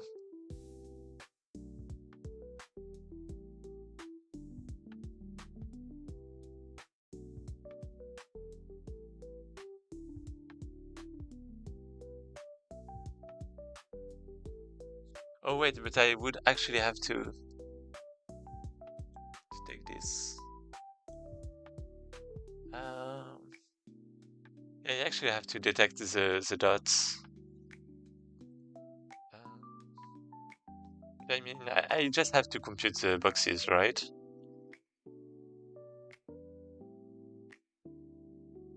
So yeah, I just have to compute boxes.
Until the next stop, I continue.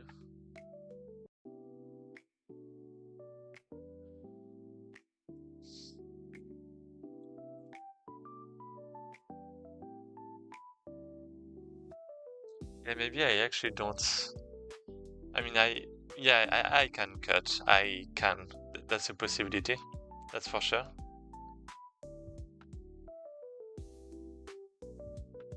But then I'm going to have a lot of points. Is it worth it?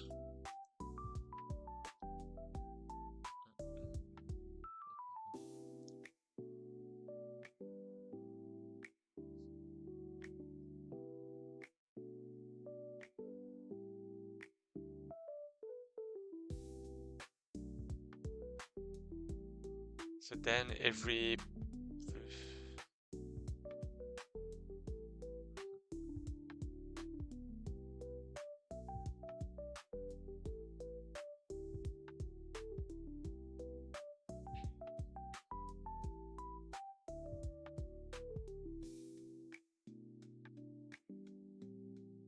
let's say I have the blue rectangle, then I have that. So I check.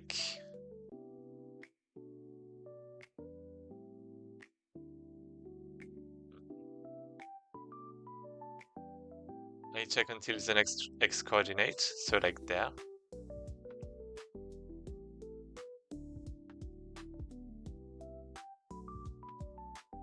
Okay. I mean, that should be fine. That should be fine. I don't really know what I'm doing, but that should be fine. So instead of having sorted points, let's... well, I mean, I guess this is fine, actually. We want a set of points. X. And for every point,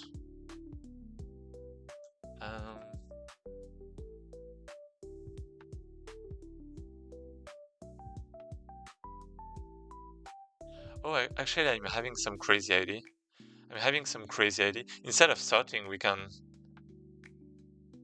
have, well, instead of sorting directly, we can have something.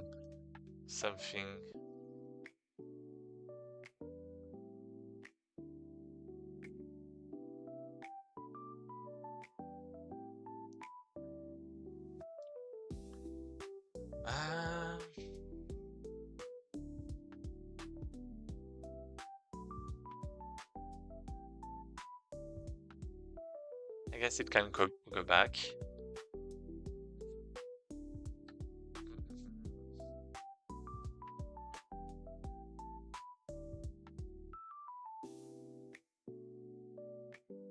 I mean, I guess I can make some set.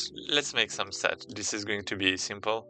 We have columns. That is going to be a set. Actually, a map. So an empty map at first. And Then for every line, maybe? Or for every point? Line or points?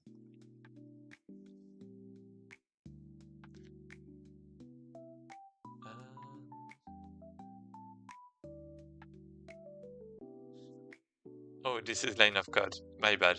Okay. Line of, I mean, this is input, right? So this is basically this. I kind of mixed them together. So I have a list of points, actually. Here we go. I have points. I have columns. And then for point in points, I'm going to columns try.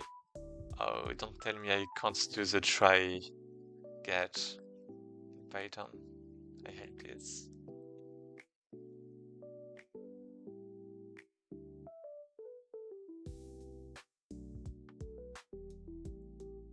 No.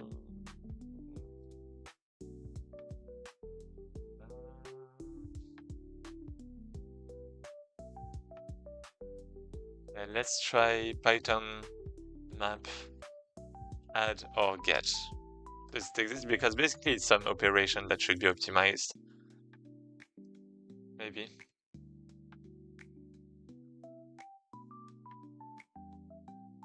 Get. I don't want to get. No, it doesn't exist probably. I mean, I can. That's fine. So what's good is that there are integers and not floats, right? So that's kind of really useful, maybe, maybe not. So now what I can do is if point.x in columns, then I can get the map. If not, I'm just going to add it.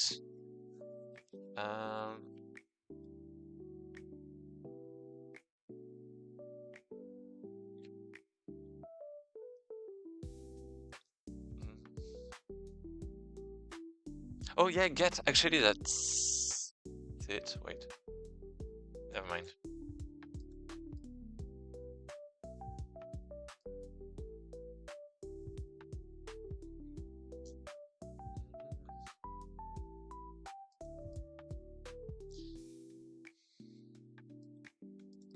Columns, is it actually sorted? Or,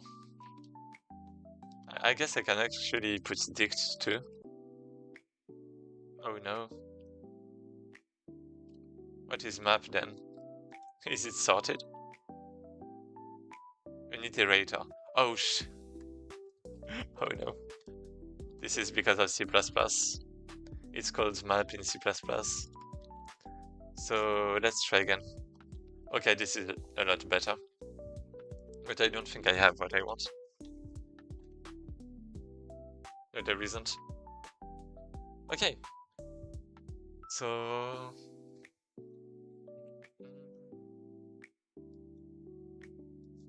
for...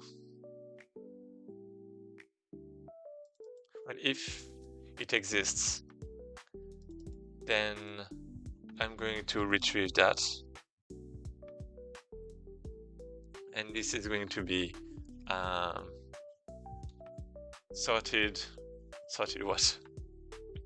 Sorted column. Sorted column, let's say. Actually, yeah, sorted column.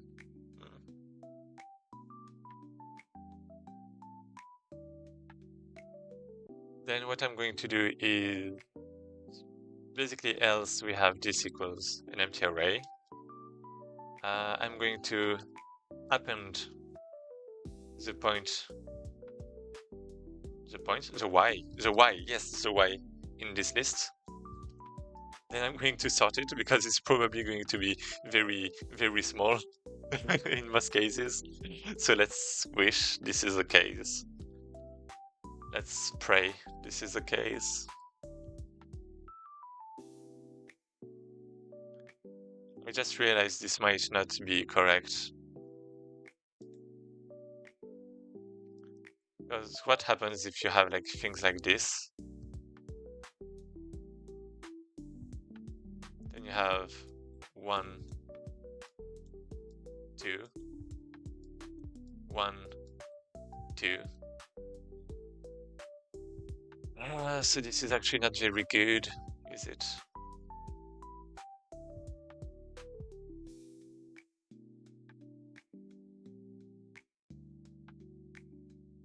Oh yeah, but I guess I just have to take the... I guess if they follow each other, I can just ignore something like that.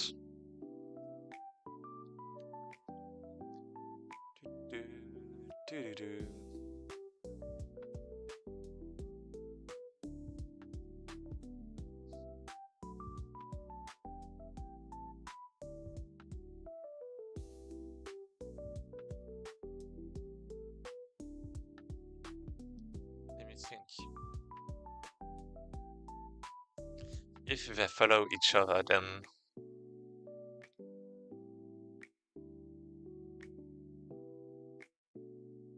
let's say you have this, right? Then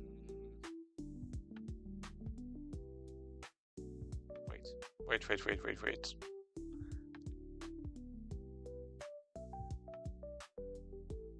For each point, I add in X. Oh yeah, so that's actually after that I do this. And then maybe I want to store the IDs, actually. The IDs of the points.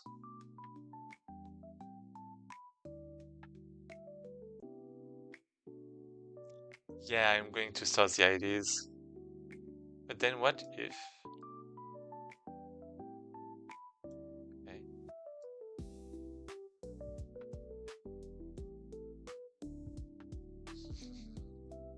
Because in this case, wait.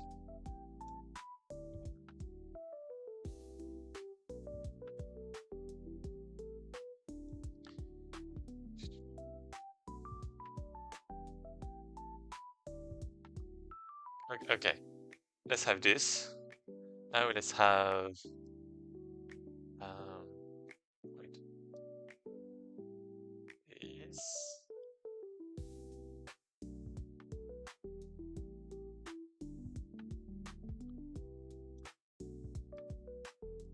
So two different cases that look very similar, right? So 1, 2, inside. And yeah, basically everything is inside here, but not there. What's the difference?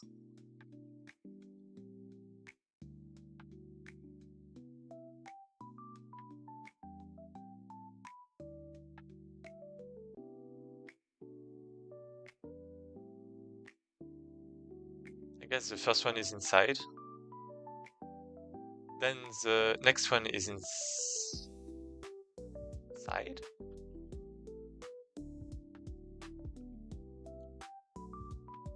Wait, how can I detect it actually?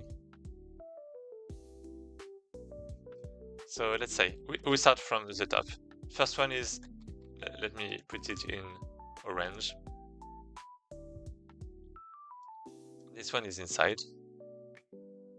This one is inside, okay? Now the next one is always inside. Right.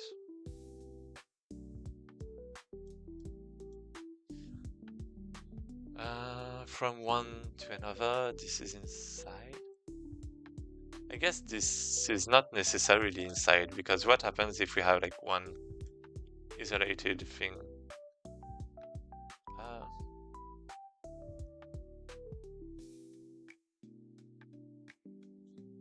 Yeah, like we have this linked, then we have this, right? And then it goes down, for example.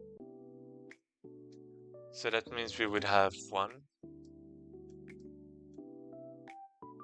And that is a bit problematic. So actually in this case is actually very tricky. I actually want to make a test for that, to verify that my set doesn't have this kind of stuff, right? So if it has this kind of stuff, that means there are 2 values that are on the same row and the same column. Well, one or the other 2 times in a row. So let me test. Has solo line, maybe.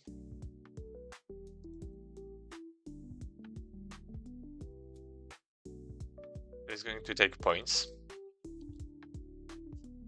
And now for all of the points,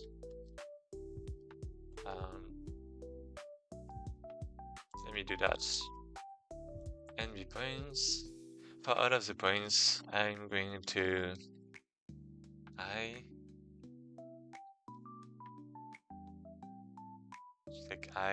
maybe I'm going to start with 1.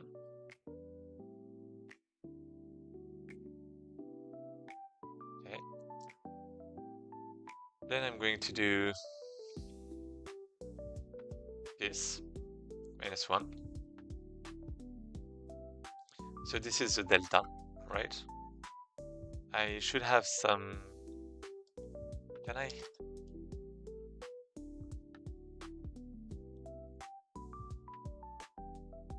Yes. Minus? How do you call that? Operator? Subtract. New. Python overload minus. Well, subtract. Let's call it. So it's just sub. Self and other. Sub, okay. Just sub. Wait, what? It's actually not listed. Python overload minus. Let's check Stack Overflow. Sub, so this one.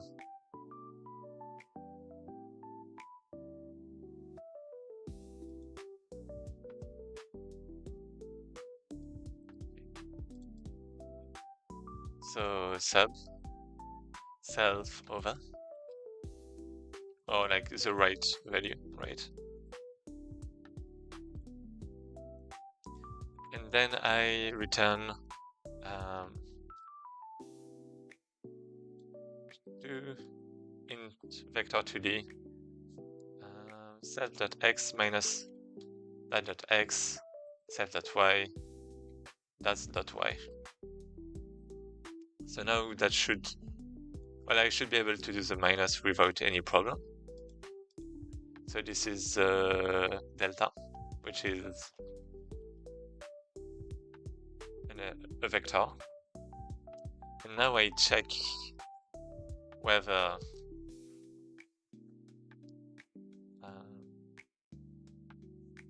basically is same row. Then I have is same column, right?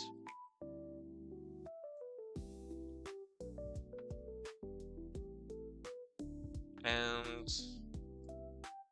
basically I am going to do that.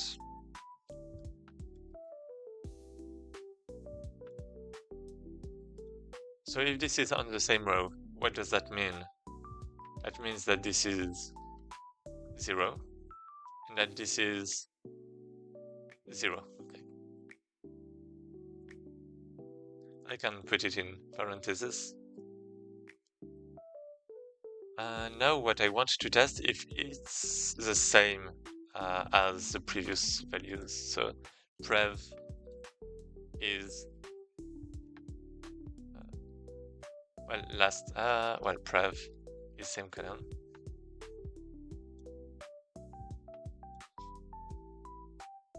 I guess maybe I want to start at 2. Because I have to test that one time, right?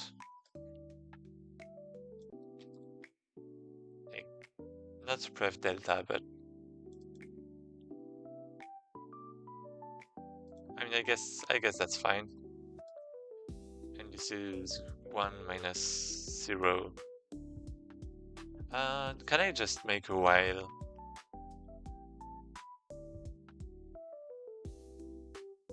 Instead.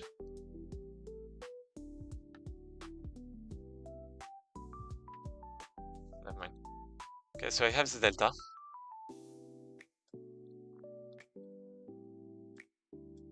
Let's just do this. Boom, here we go. So yeah, it's kind of being repeated, but that's fine, I suppose. Then I have prev equals this. Then I have this equals this. And now I'm going to if is same row equal prev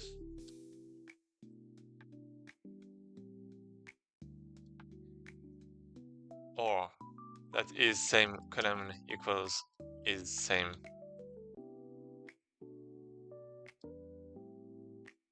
column.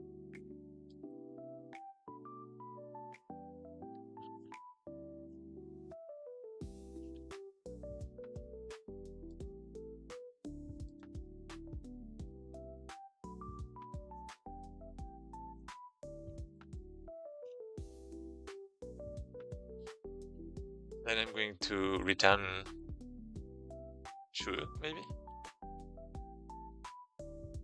Because that means that 2 times one after another it's on the same stuff, right? And then I'm going to return false, maybe? And let's just call that with an assert like here. As solo line should be false. And we send points.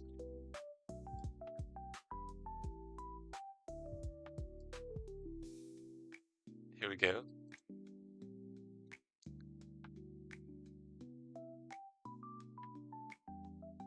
Oh no.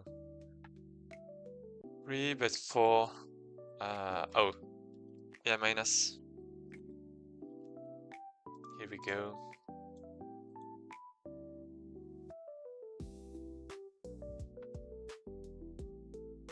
Wait, it actually computed something. That's not what I wanted. Oh, so wait, it's never going here. So that means there is no solo line. Oh, that's so good. Yes, that means we don't have any solo line. This is so good.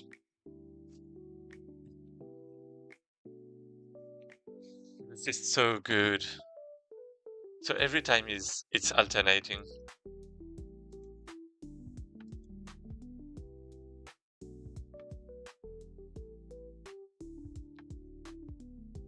So like this one is false, true, true, false, every time. Because if this is equal, wait, what was? I mean, both can't be true at the same time, or it's like the same point, right? But let's say it's the same as before. False, true. Then it's equal and then it returns true. Okay, so there is no solo line. This is like one really good news. So I guess I don't have to do it for that case. I mean, if there was a solo line, I guess I could have added another point. I could have just added another point.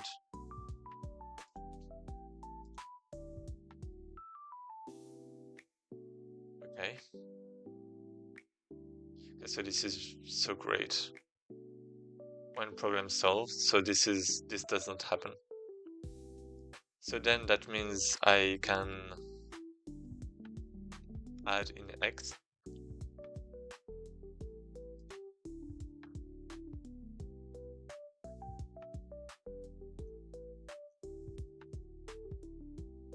Sort. Wait. So then, yeah, for every point, if this is in columns,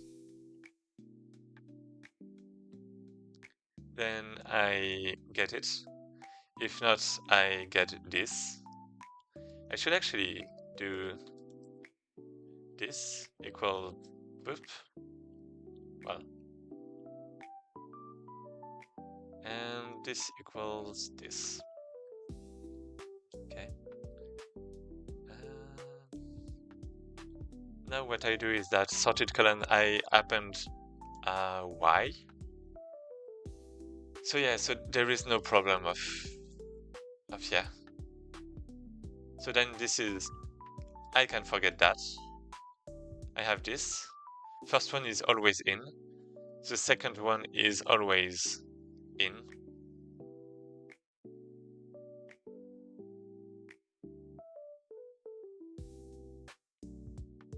There's no reason it's not, I believe. Wait, can I? Is it actually correct? X. I don't think this is good. I don't think this is actually good. I don't think this is actually what I want to do.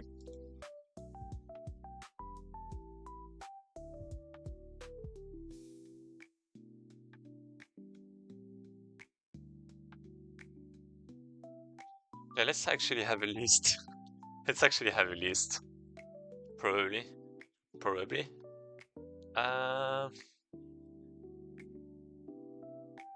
If it's a dictionary, I can just... What if it's a set instead? Can I get an index, like set, equals set? Then I have columns dot keys dot values. I don't. I actually don't. Hash. Okay, it's hashed. So yeah, I don't have the order, which is not great because I do want the order and it's so cold.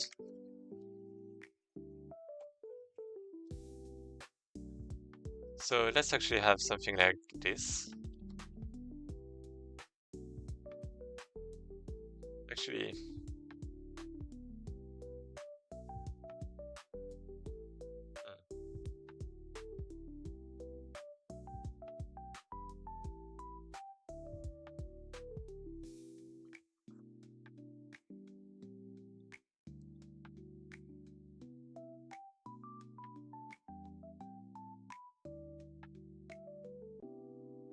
huh.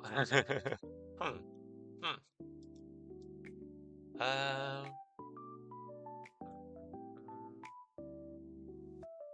I mean, I guess a list is always easier, right? Maybe we can just have a list. We could...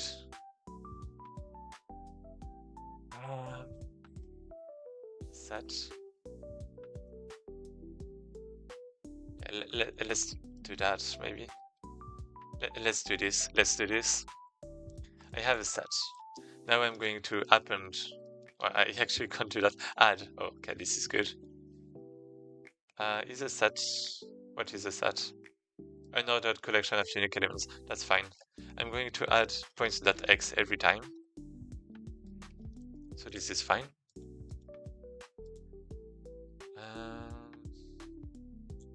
Do I actually Python ordered set? I guess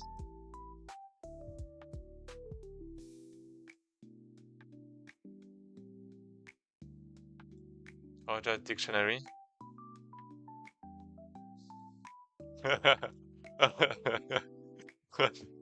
Oh, sorry, it's no, but you can use the dictionary. Well, I guess the dictionary has values. Is sorted. It preserves order. Okay.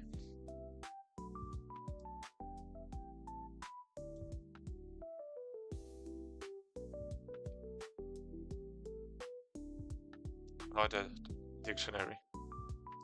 Okay. Let's... I mean, I guess we can stay with dictionaries. Then we have dictionaries. We just add? No, we can't. So this is like that equals an empty array, maybe. So it's like actually a dictionary of a list of of what? Dictionary of list of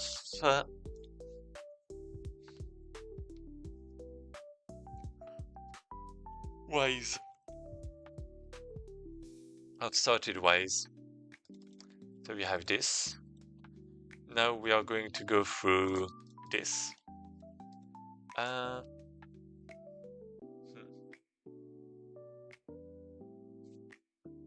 Maybe not. Never mind. We're going to go through every point though. In range NB points. It's going to start at 1. Is it? Let's actually have a while, maybe. I guess for loops are better if you want to know the complexity, but yeah.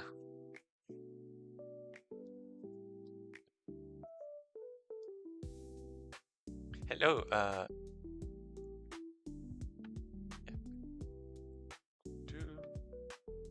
oh hey, oh no, a ban. Okay.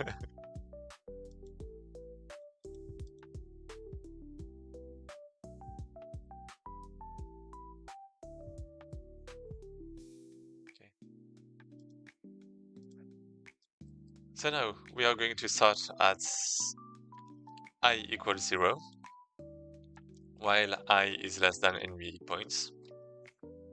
We're going to continue. Actually, I equals, yeah, okay, yeah, this is fine. NB points. Yeah, I guess I have to do the next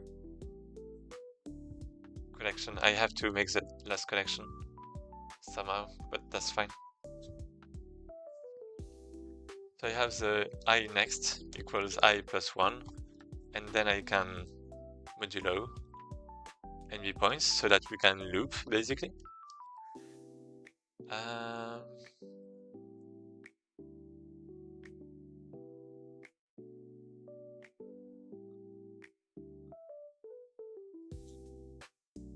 I guess I actually want to search for every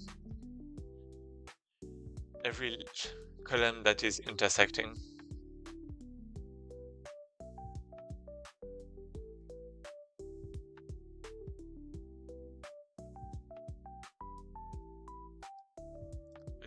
Wait, this is not how a dictionary works.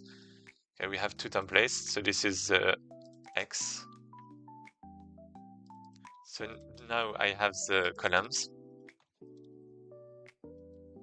So keys should be sorted, right? Order dict.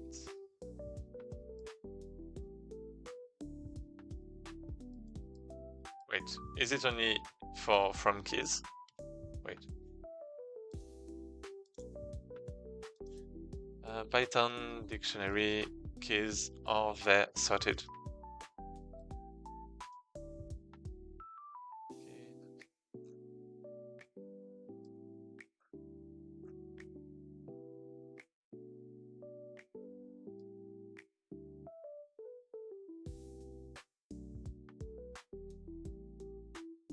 The order of the items will directly correspond. What? Consistent.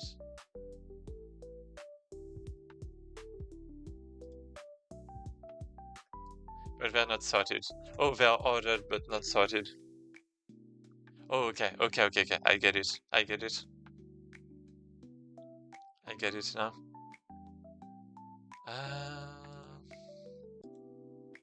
So wait, that's actually kind of a bit of a problem.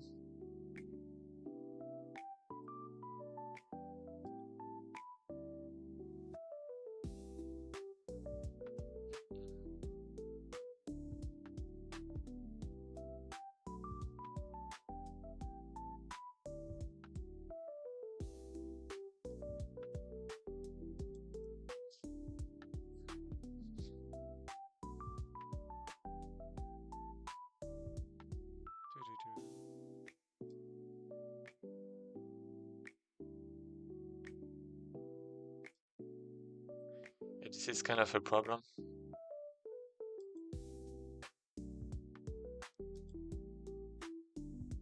So let's say we have points. Okay, let's say we have points. Then we have columns. That should be... That's actually going to be a bit tricky. Actually, maybe not. Let's just have a list of integrals that is empty.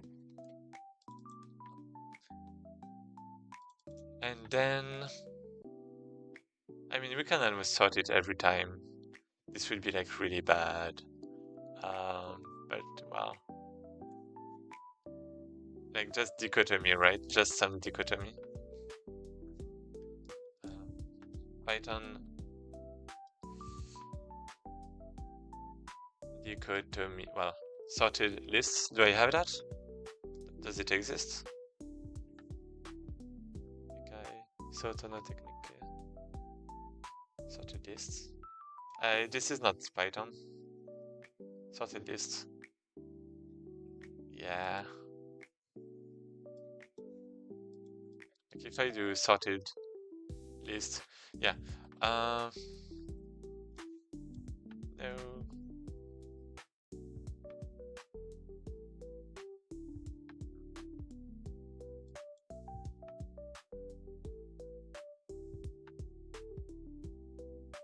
Sorted containers. Oh. Apache 2. Oh.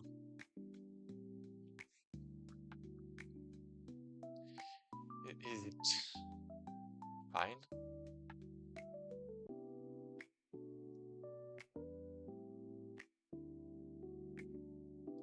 Maybe it is. Does Python?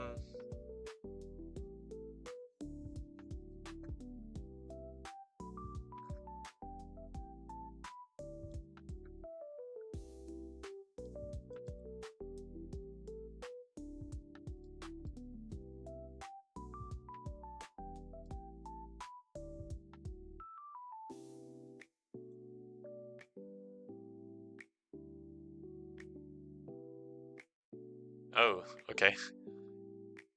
Pip install. Yeah, you have to install it. Standard Python list is not sorted. HipQ. Oh, standard. Oh, HipQ. Yeah. It happened in log n. Yeah, this is it. This is what I want. Remove the smallest element. Wait, what? Oh, yeah, removing. Okay. It isn't a sorted list. Yeah, this is a heap. This is a tree, right? So I mean... Oh wait, this is... Yeah, this is a heap.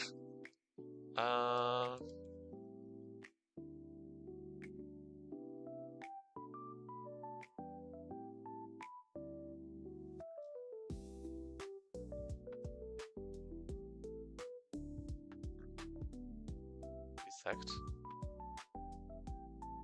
Insert. Oh. Oh, this is a standard module too. Oh, okay. Insert. Mentioned in the reference question.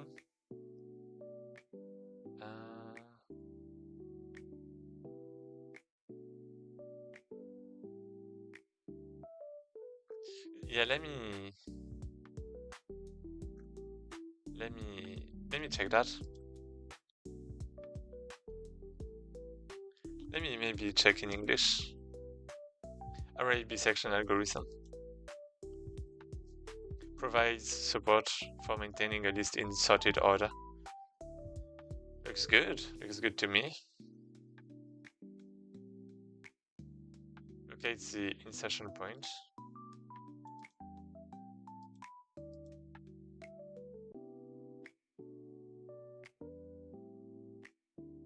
Wait, what?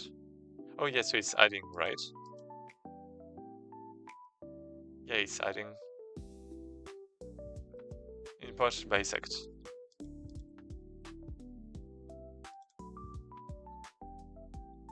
So, I mean, I could have actually done that in previous days, but that's fine.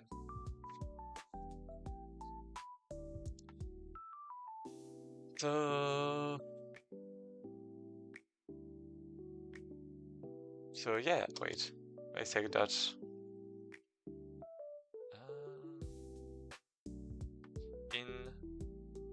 sort, I think it was. But then there is bisect. Returns the index, where to insert item X in list A. And then I have insert. Insert item X in list A and keep it sorted, assuming A is sorted. If X is already in A, insert it to the right. This is not really what I want. The rightmost X. Is it? No, it's not. Custom key function can be supplied. Oh yeah, I can actually sort in a custom way.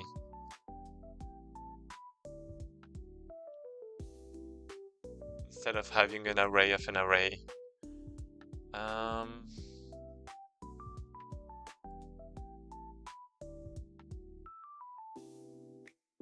Yeah, but that's...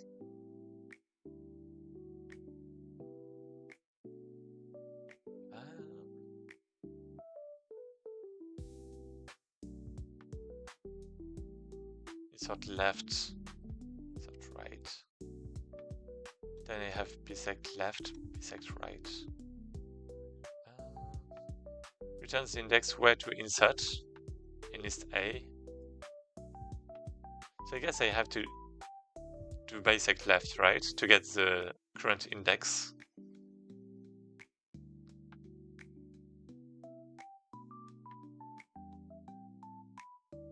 Is that just before the...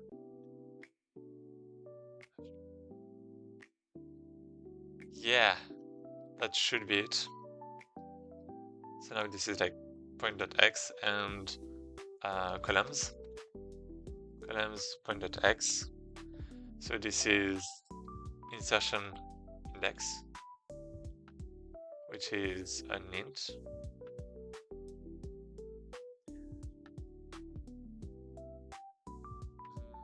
Now that I have this, I have to check if... Wait.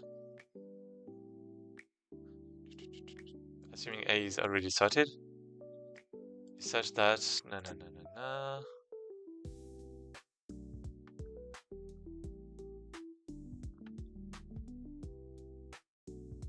Wait, what if it's just not there? Oh yeah, never mind. Yeah, okay. So yeah, I actually have to check if columns insertion index equal point.x, and if this is equal, then I'm just going to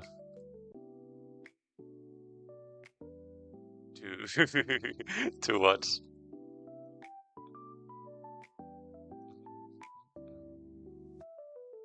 To add it to a list, right? But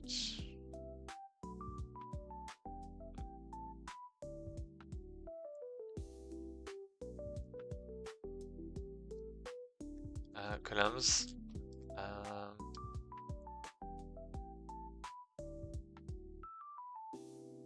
Let's have columns to eighths. Well, eighth per column.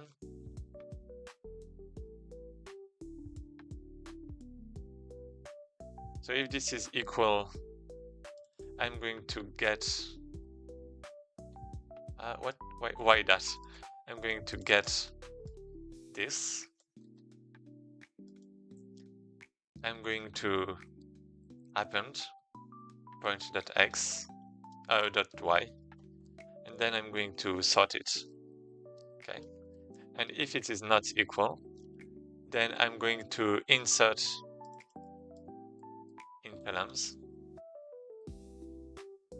That's actually going to be the case very often. I'm actually a bit afraid about performance, but I mean,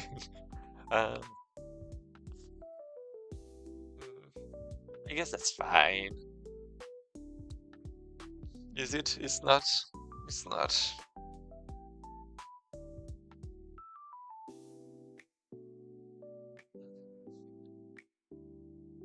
I mean, a map is definitely better.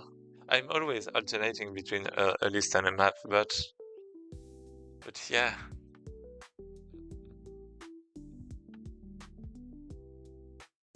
Let's say I have a map. Oh yeah, the problem was that I wanted to... I mean, I can just...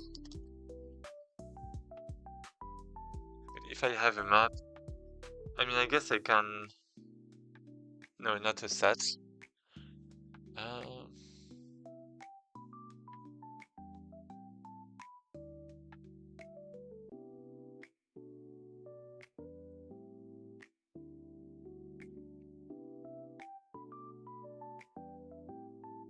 this is fine. This is fine. This is fine. I'm going to insert at the specific index the new item that is going to be just an empty, well, a list with the point. And then I'm going to actually just point.x. And for x per column, this time is going to have to be inserted columns.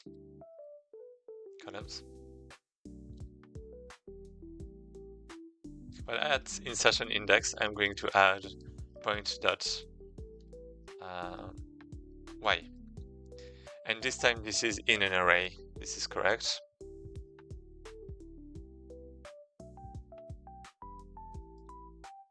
Yeah, this is correct.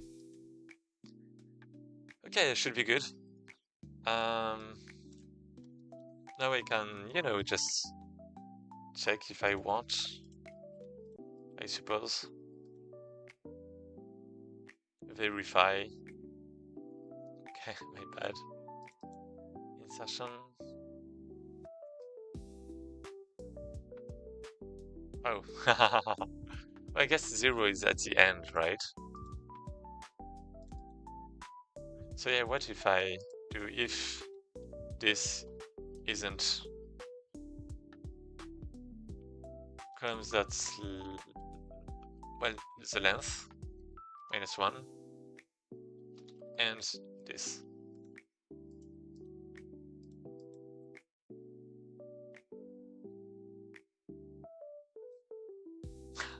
Okay, my bad. 0. I guess the length is just 0, so yeah, it's actually just the length that I have to check. My bad. Yeah, if it was the length -1, there wouldn't be any problem. T? What's T? Wait, it's Y. That's Y. That's why it's Y. Okay. Now it's going to break. So we have the we have the columns. And this is sorted correctly, right? This is from the minimum to the maximum column. And then we have the height per column. So normally there should be like 2 elements for each. Okay, this is good. This is looking great.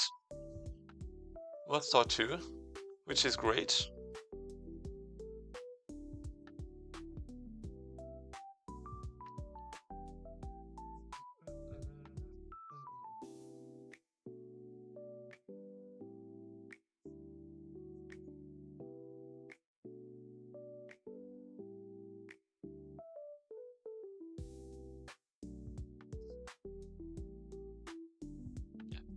So this is 2. Now for every point. Hello, what was the other day so far? There was a problem that was a bit complicated, but it was basically complicated because it had basically the explanation was very bad, and I had to do different problems, like basically 3 or 4 different problems before getting to what they wanted. But that was because this one, what is that?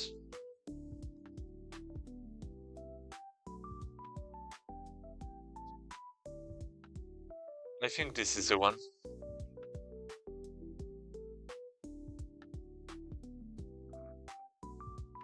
Yeah, I think this is the one. That was, well, complicated because of what it was saying, right? It wasn't explaining very well, right? But yeah, the current one is actually complex. I think well, day 9, part 2 might actually be the most complex to do right, because you can do it in a brute force way. And complex not as in um, not as in the explanation is bad, but as in the algorithm is actually, you actually have to think about it, I think. Yeah, if you want to optimize it, I think it's great. So for every point, uh, I'm getting to the next one. Let me.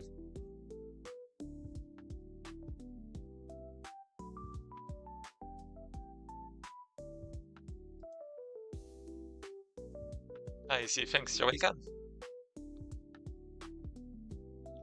And yeah, you have to use the same one actually, the bisection. So bisect. Um,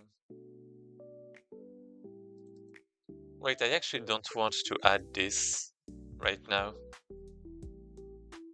Oh, right, this is what I wanted to do. So yeah, eighth per column is actually not really here. Um,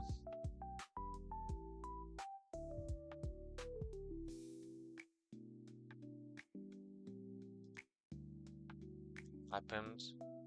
Wait, I actually have to insert.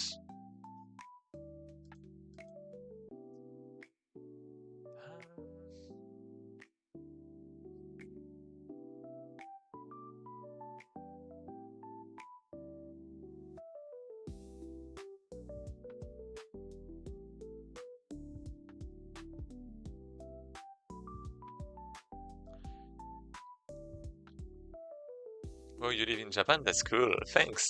Yeah, you do. And you know what's even cooler? What's even better? I'm a game engine programmer. I'm just. How do you even call that in English? I forgot. Um, Wait. No, that's no. Well, anyways.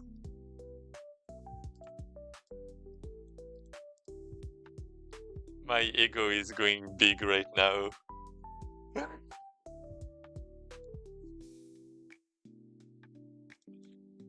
So let's say if this is equal to the size, so yeah. Or if this is not equal, then I'm going to insert, which should be better.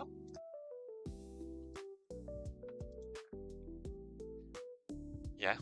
So I'm only adding everything once. Actually, I could just make a set and yeah, maybe this is like this should be a lot better. But if I make a set, it's not going to be sorted. Anyways, let's keep it this way. Let's keep it this way. Yeah, yeah. So I have I. So now we have the insertion index. So there should be an index. And it's supposed to be on the left. So that's the first thing.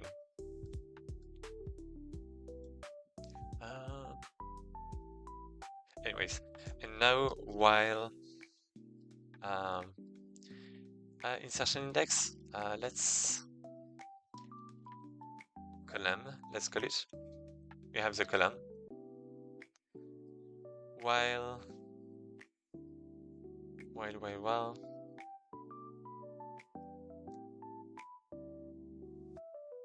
Wait. Column index.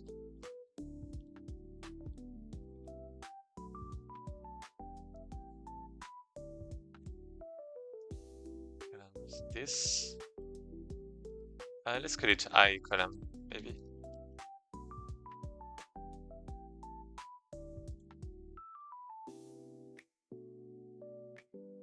And yeah, are you participating in the Advent of Code 2?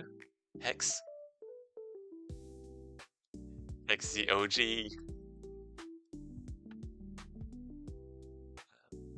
Well, this is not points.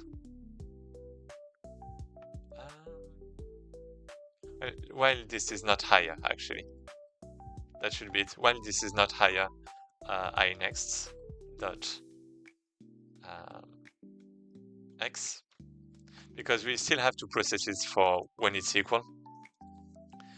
Oh, nice, dude! I'm a indie dev / game dev also. Oh, I actually wanted to do the Advent of Code in my own language. Again, another one. In my own language, I wrote over the last 3 years or so. Oh, but have been busy and haven't yet had time to finalize a couple of the last missing features I need. Oh, I actually like that's pretty interesting. I guess I wanted that a long time ago, but I think it would be interesting to make my own language too. But I guess if I make my own language, I would want to have stuff actually have the syntax and everything I want, right? And if possible, like I could convert it into C or C++. I know the languages. Yeah, basically a transpiler, right? Basically make a transpiler so that I can actually use my language.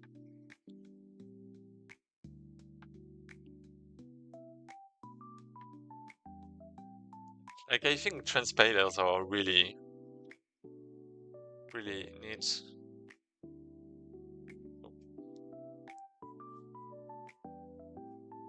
Well, if you make your own language.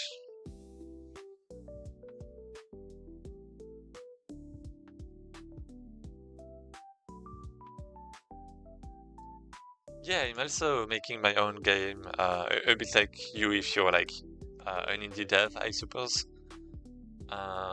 That's going to... It's not my full-time job, but I want to make a demo for Steam for April.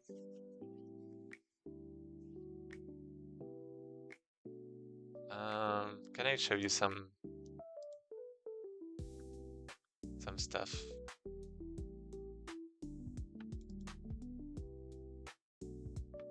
Here we go. Wait. Yeah, for example.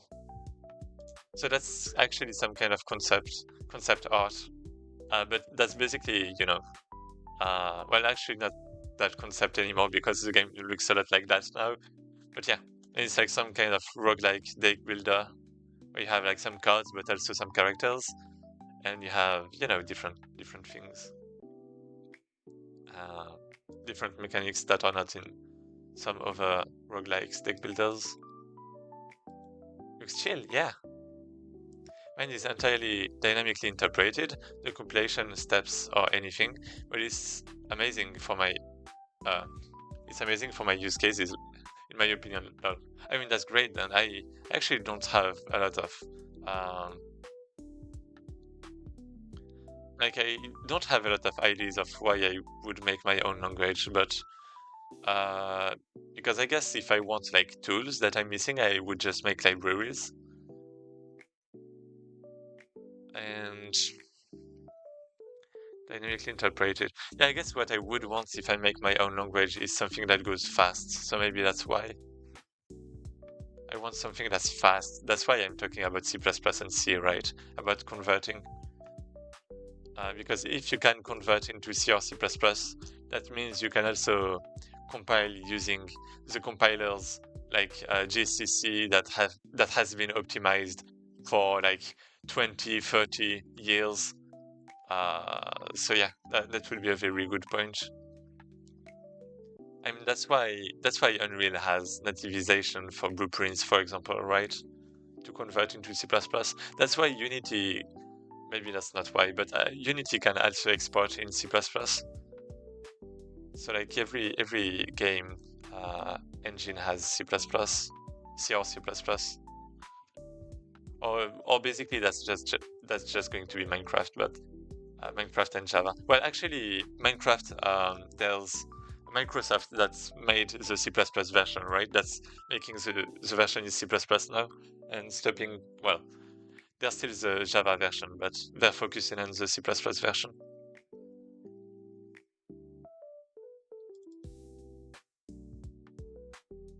So while this is less, I suppose I'm going to do +1. And every time I increase, I'm going to get this.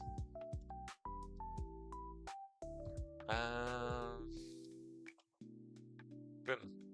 For every column, I guess I want. So I mean, I could do it the Python way, but let's do it this way. For column in columns, I'm going to append an empty array.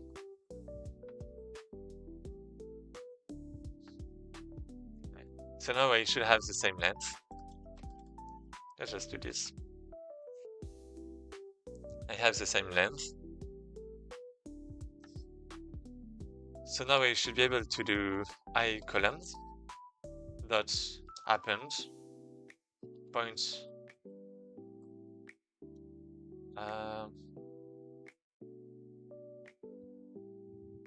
let me think.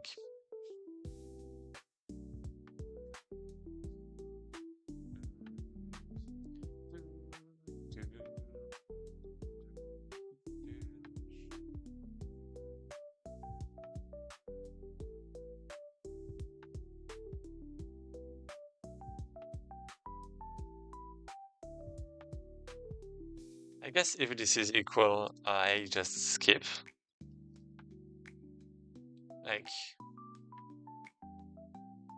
that was. Do I skip? Wait, I don't want to skip.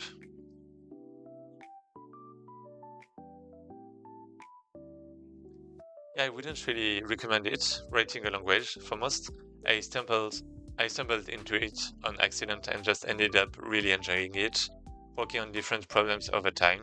But it's just a hobby project. My main work the last year is an app I actually just released recently on Steam. Oh, genuinely not trying to advertise. I mean, just send your link. I'm fine with that. As long as you ask and you're kind and well, I mean, you're not even asking, right? So I mean, you can just put it in the chat if you want. Go ahead. I'm going to take a look. I'm a bit interested now.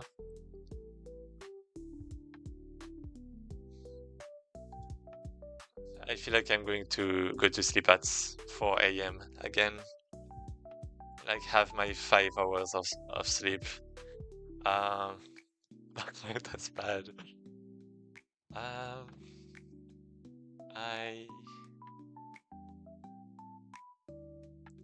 Yeah, so okay. Yeah, I guess this is better this way. So we have I.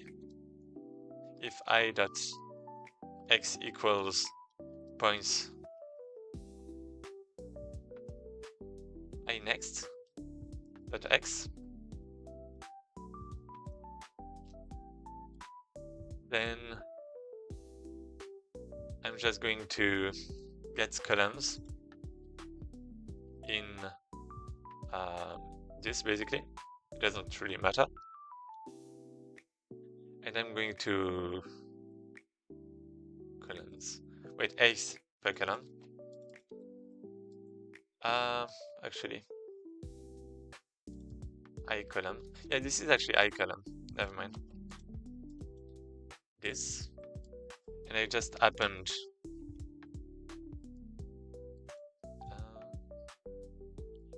I guess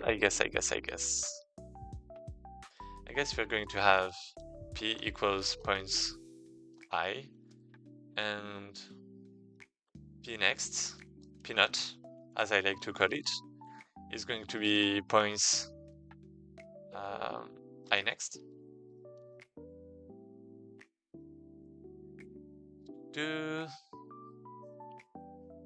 Thanks. I will drop a link, but if you want, I can just give you a code for it. It could be considered niche, but it's a powerful tool, in my opinion.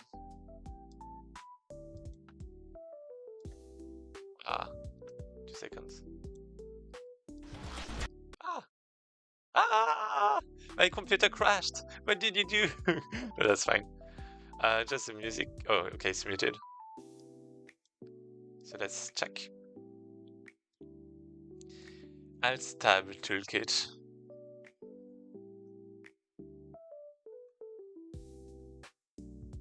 Ooh. Replaces the classic Alt-Tab switch with a fluid and deeply configurable suite of tools. Is it Windows? Wait. Oh. Oh.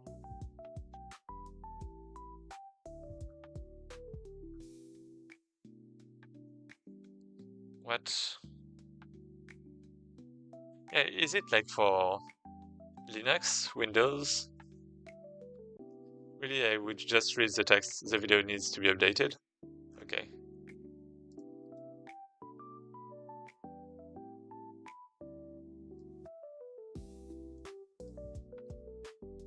Typing.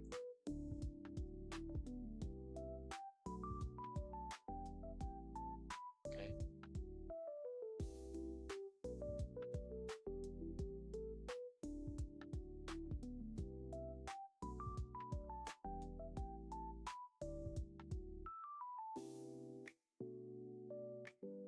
I mean, yeah, it looks nice. I do like a lot. Well, flexibility in your things. I guess Linux. Well, I would like Linux a lot, but you know, it's like Linux, right?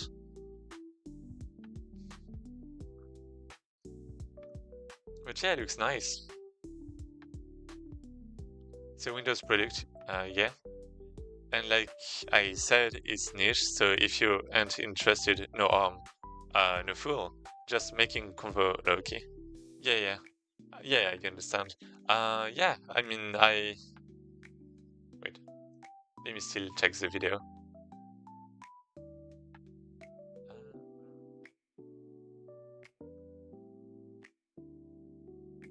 Yeah, I mean, that looks great. I guess I don't like how it's hiding what's behind.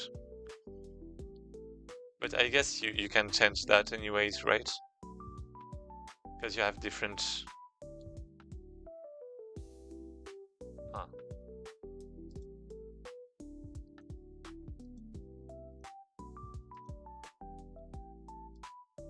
Makes me think a bit about... I don't know, actually. I was gonna say power toys, but maybe not. It can be a backgroundless or see-through, etc. Yeah. Yeah, see-through is actually a nice idea too. Because I guess you can even put like custom images with like, you know, for example, when you alt-tab, you have an anime character that pops in at the right corner, well, yeah. Something like that, right? There are like so many possibilities.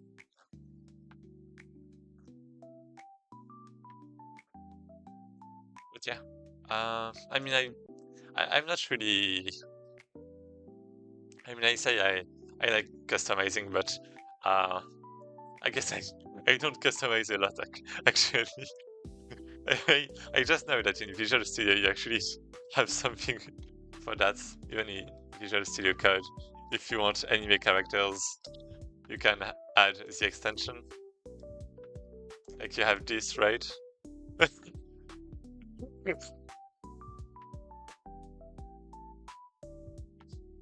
have that for a lot of IDEs, I think. Limao.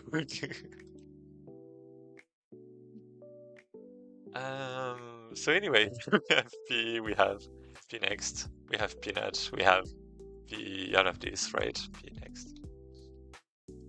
So if this is equal, we append p dot y 2 times, maybe, probably.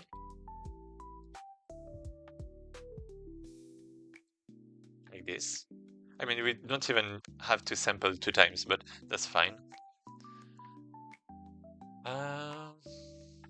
That's fine. Yep. Wait, if this is the same x, toot, toot. Yeah, that's fine. Yeah, that's good, actually. Wait, that's not... Yeah, that's p next, actually. So yeah, this is actually different. This is good. This proves that I'm actually doing something nice. Then I have...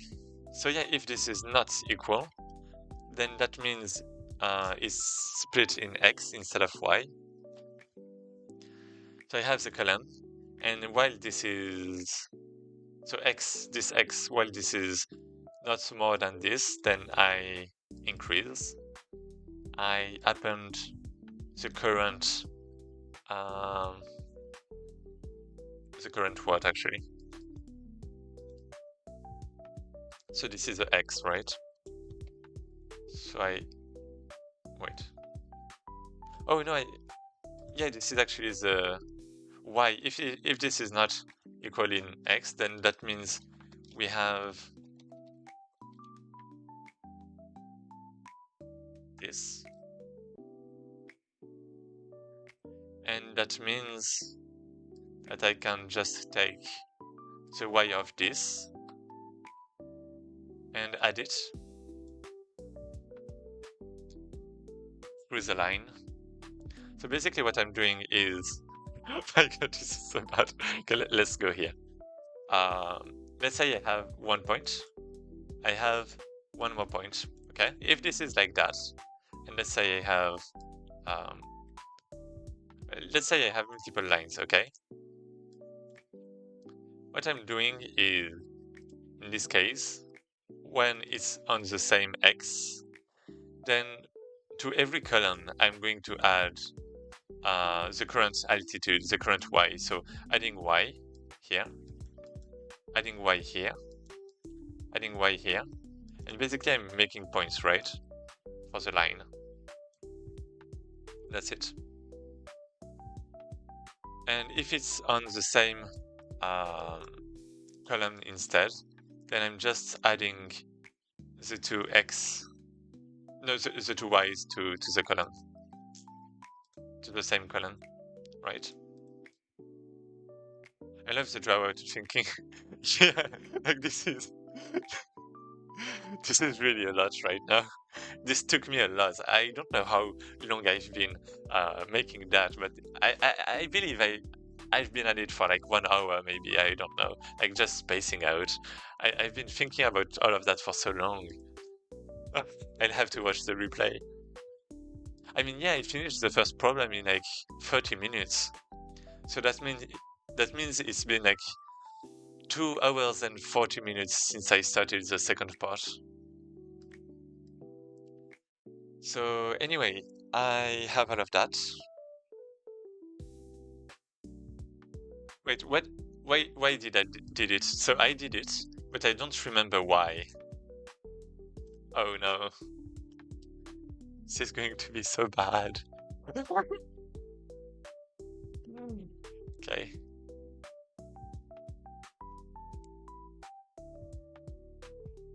Yeah, that reminds me why I never have time to finish the full advent calendar.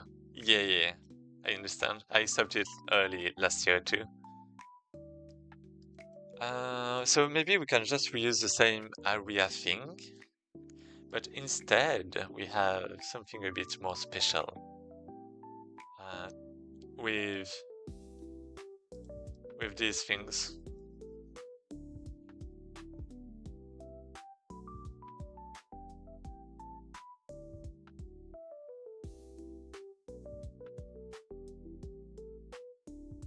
Let me think.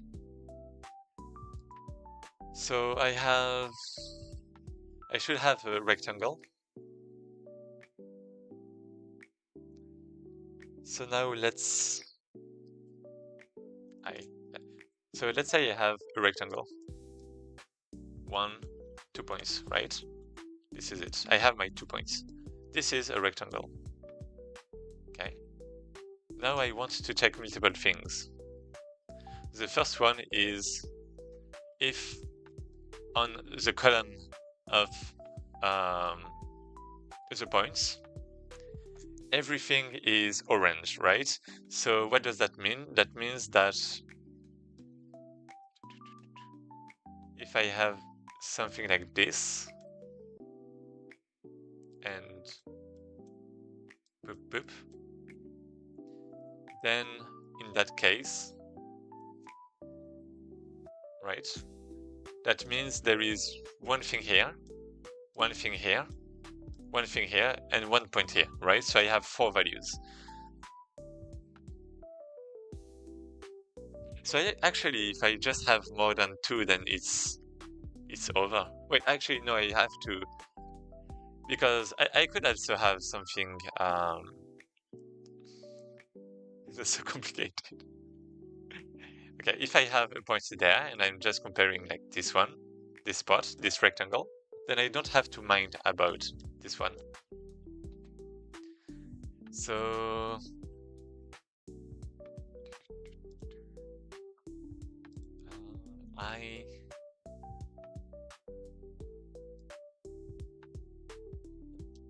let's check there, maybe, no.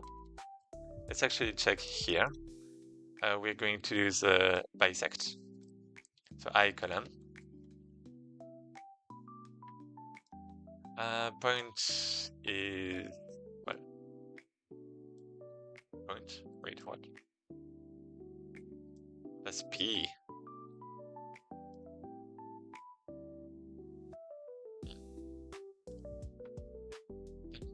So now we have the point there.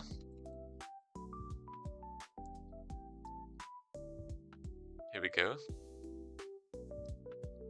This is Px.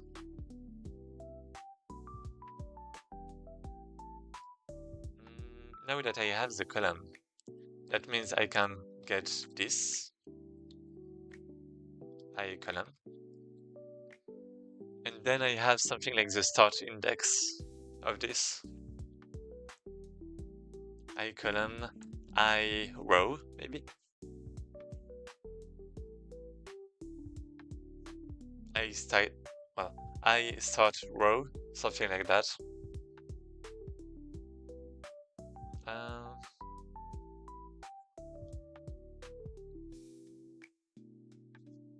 I start row equals. I guess I have to bisect again. Wait, actually I'm just appending. I actually want to sort it. So I mean, it's fine if I sort it every time, because it's like, there are like 2 elements every time. So, I mean, I don't even know if it's going here. Maybe it's not even going there. Actually, let me check. Because maybe I'm doing all of that, but it's not necessary. But I'm still doing it for the love of the game.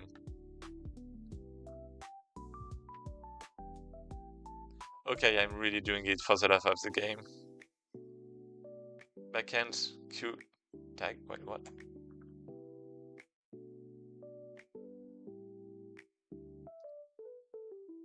Oh, this is infinite because I'm never increasing I. Okay, my bad. Yeah, this is actually a 4. This is actually a 4. I don't need the while anymore. I wanted to replace it, but I forgot. So now the ON is like very explicit, which is great. And let's restart.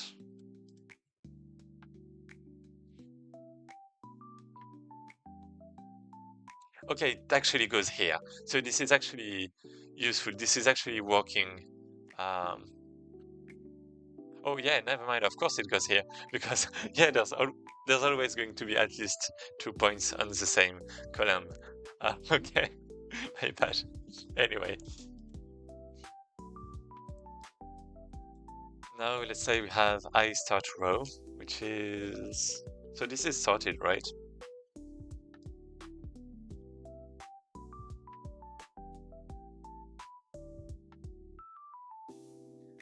So I should have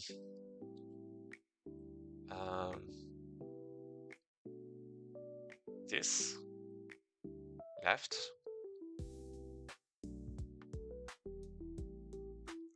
I column. So this is, well, let's call it left column. Call this.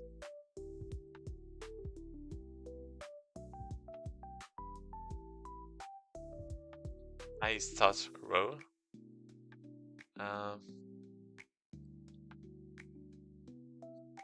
I left column start row, let's say. And I guess I actually can I actually, never mind, this is actually not really great.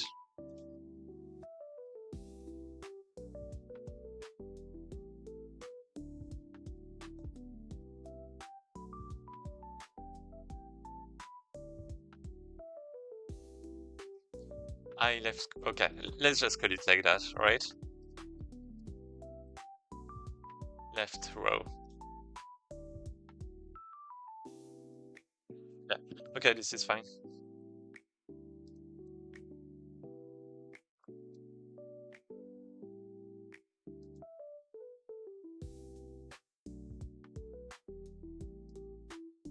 Okay, this is fine, probably. So then I have, I take this, well, I go here. I have I column. So now I want J column.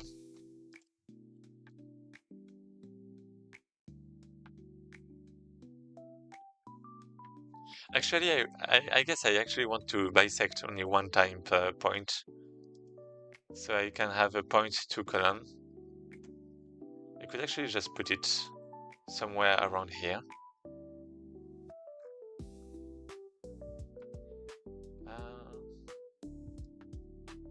Because yeah, this is kind of really bad.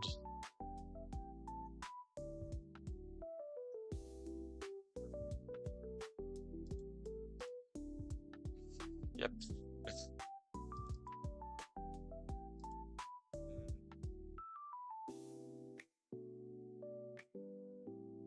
Oh yeah, but I guess, oh. I mean, I guess I can just do it outside. Like I have point 2 column. This is a list of indices. That is going to be the size of NB points. And for every points, I'm going to bisect.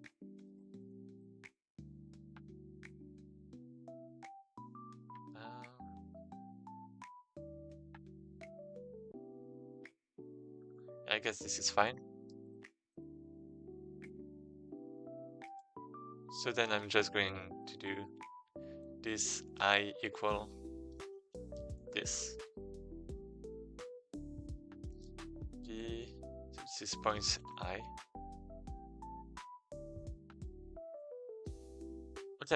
Okay, this should be good. So now instead of bisect, I can. So this is on columns.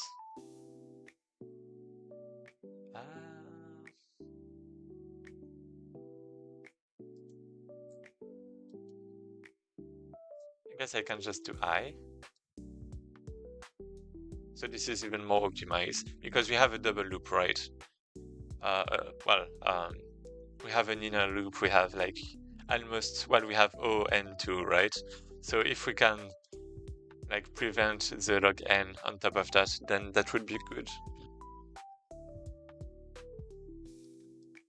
Then I guess I can just do the same for this I left row. Wait, what? What is? Oh, right, yeah. Yeah, this one is fine. Left column, So next I do this, but this time with J.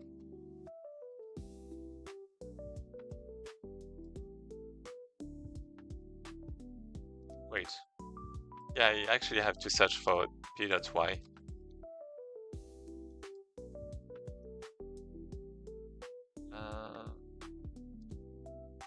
maybe I point.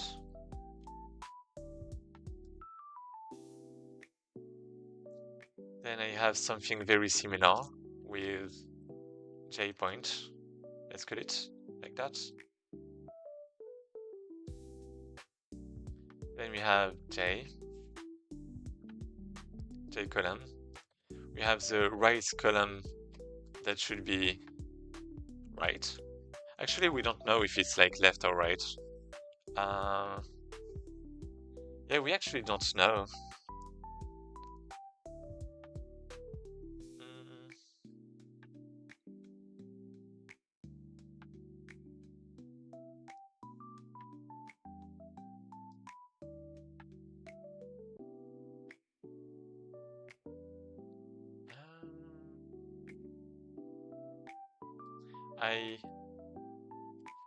I column, I row. Let's call it. Oh, this is so bad, but okay, that's fine. Wait, there's a problem, isn't it? Left column, I column. Wait, there's a big problem.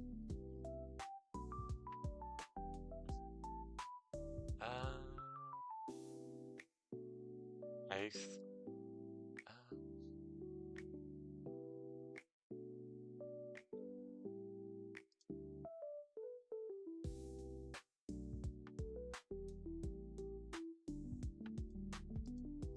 I guess this one is actually not needed, right?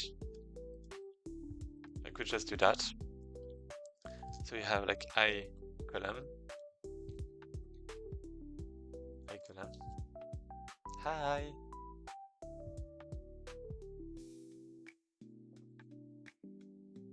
We have J, we have J point.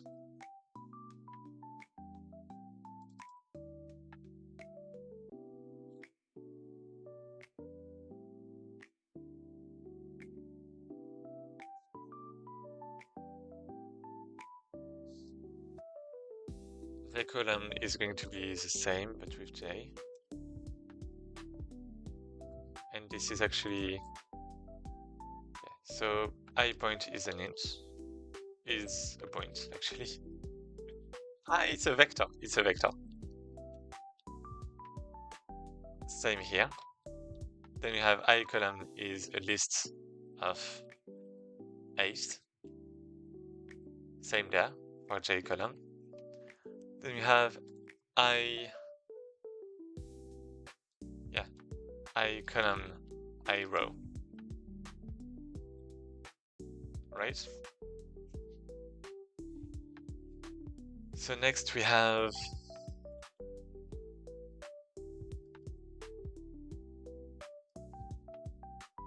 I column.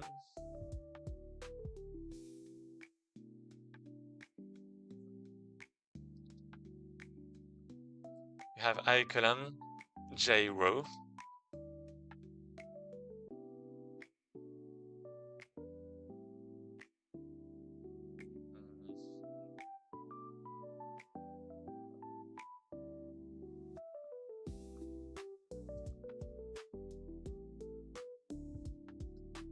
And then we have other similar things for the other 2, I column. So we have J column, J column, JJ. It's like a bisect left, right? But it's like there are only 2 values, so that's actually not that much. I row. So this one is, this is I, this is good. This is J, J row. So J point, J row, so J point. And that should be good. This should be good. So now we have everything. And we want to see if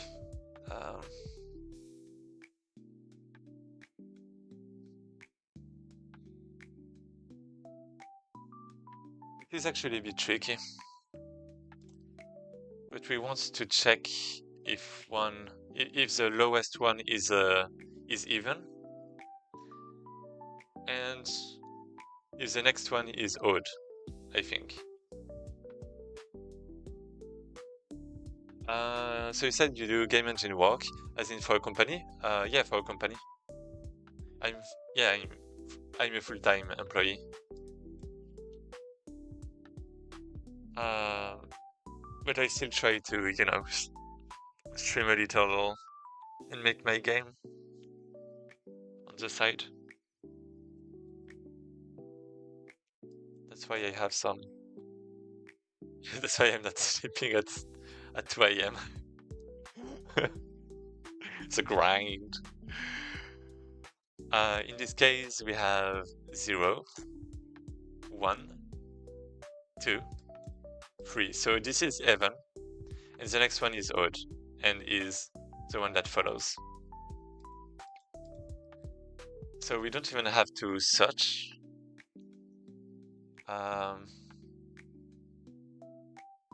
Solid. Thanks. I column row. Yeah, okay, so I'm going to use all of that. I column I row.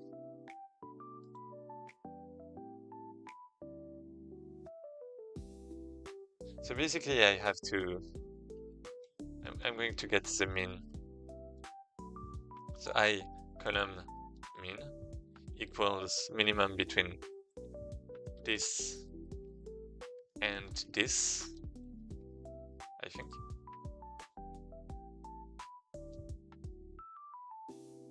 I column mean. Yeah. Now I'm going to check if this is even. So if this is 0, can I? No, I don't. Not even. Okay. And I'm going to test if. So if 1 is even, that means that if I add the 2 of those, it should be odd. If the other one is odd. Right? That makes sense, right? Check if the minimum, if the index of the minimum column is even, and if the other one is odd. Actually, that's not how it should be.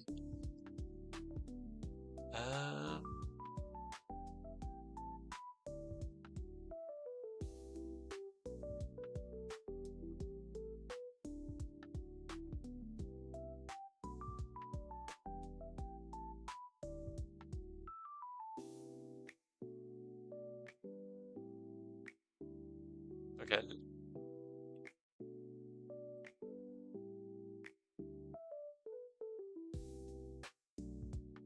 I guess we can do some math instead of using the max function, because I actually don't know if it's like really optimized, because it's kind of conditional, right?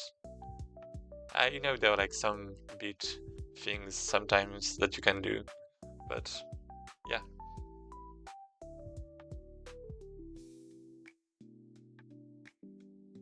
At least we know.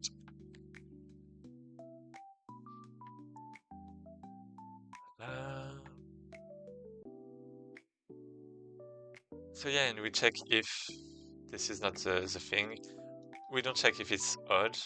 We check if this is following. So if the next one, because if there are some in between, that means there's a space. That means it's not solid, as you said, hex. I column min equals, well, +1 equal I column max. This is what I want to check. If this is the case, then this is good. The left row is valid. I should actually do that outside of the double loop, right, ideally, but I have some cache, right?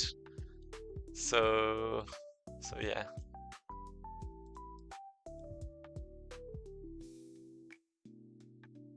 Yes, I have one. Let's say is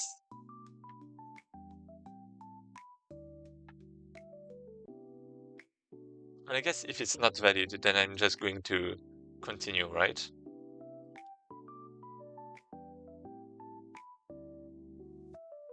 So if that's not valid, okay, I can actually optimize this if, but that's fine.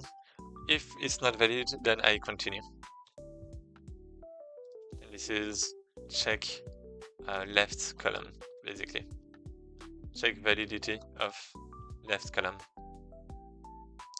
As you can see, we now have these variables that are not used. And this is because we have to check them afterwards, like here. So this is actually faster to check for columns rather than lines. That's why we are doing that right now. Boom. That's why we are comparing columns first. So then we have this. And I guess we can just copy and paste. I guess we can actually make a function is column valid.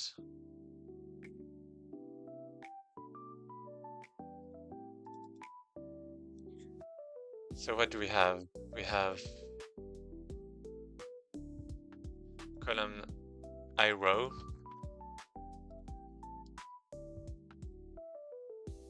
We have column J row.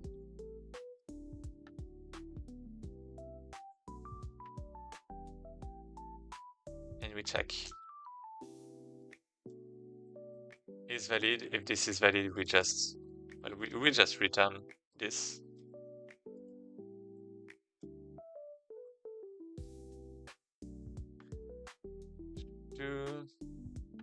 Whoop.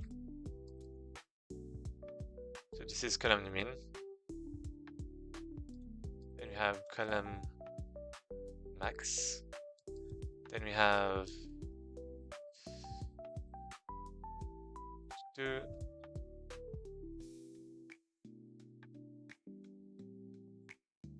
this. Now we should be able to just check. So if not this with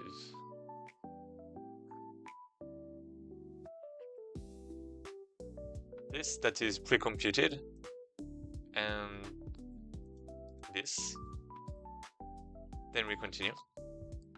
This is a bit better. Now we compute all of that. We do the same. If this is not on the same, well, if the column is not valid, then we continue. And then we have to check for the lines.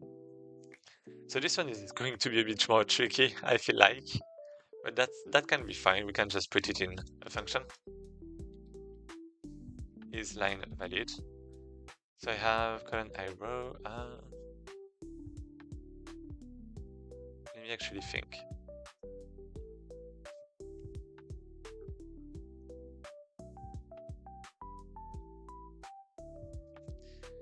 But basically what we are going to do is if is line valid is false. So we have some arguments, but I don't know what this is. And then we have this. If this is false, then we continue, and then basically this is going to be good, and this is going to be working. We just have to implement is line valid. This is the last point. And yeah, I'll be just right back. Sorry for that. Just a little break. And yeah, coming right away. In the meantime, just enjoy the waiting screen. Yeah. Oh, there are ads anyways. Ciao.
Okay, I'm back. Phew. Let me put back everything. Hello. Hey, here we go.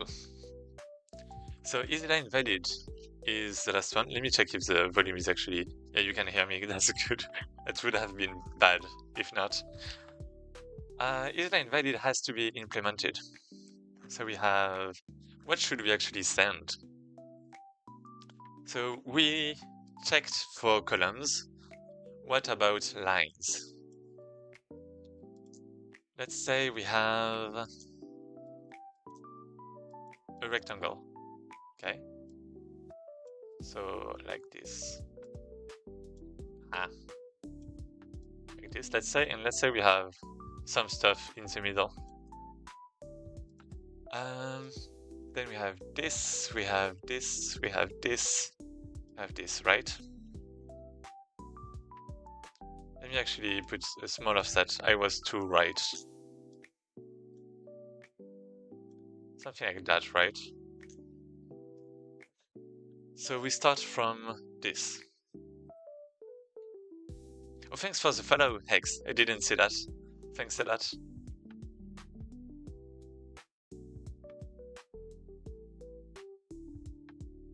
Welcome back. Thanks. And yeah, I appreciate you staying here, Machine. That's like sweet. That's sweet. So we have the point there, we have the point there. Now what we want is increase x, and every time we want to check if the column is still valid. Oh no, we actually want to do that every time, every single time.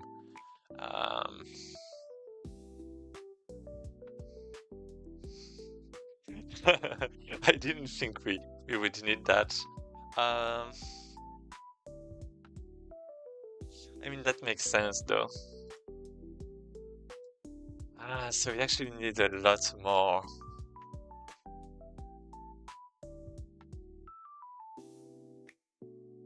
So what should we do? Yeah, this is actually not good. This is actually not good. 0.8 per column. So I actually need this. Do I?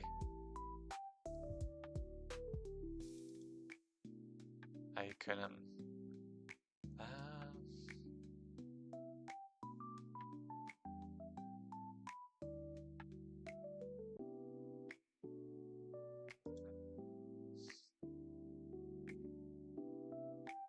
Column index. Yeah.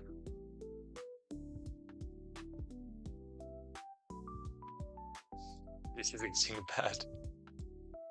This is it, okay. This is fine. Let's say this is fine. Then we have, of course, the other one. We need the other one, actually. So this is going to be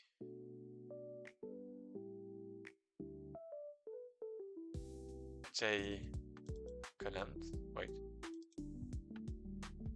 So you have J columns. Yeah, let's put like this at the end for now. This is not actually useful. So we have J column. We have the index, J column index.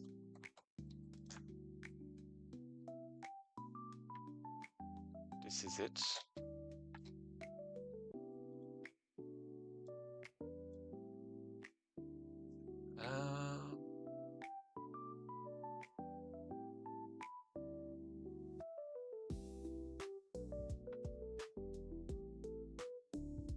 So now I guess I want to get the minimum between, well, the minimum column. So let's have, like, I guess columns are sorted from, like, by the X axis, right? So we have min column equal min I column index, j column index.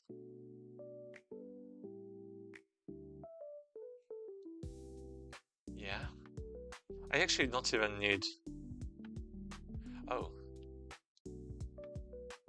I actually don't even need to bisect. Yeah, I actually don't even need to bisect. Wait, no, I don't know if it's like less or... Oh wait, I do.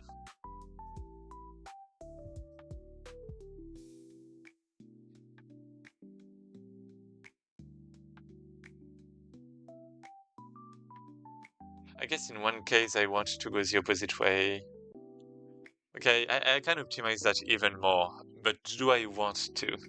Do I want to? I guess, yeah.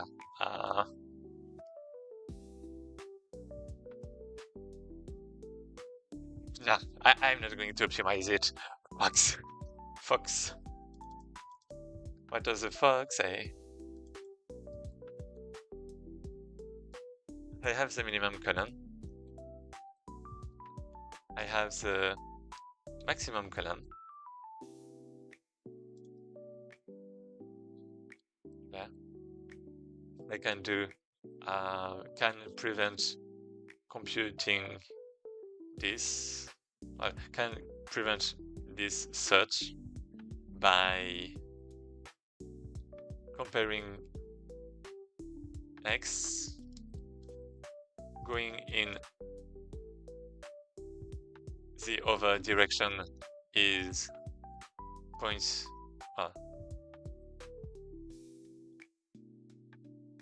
by looping until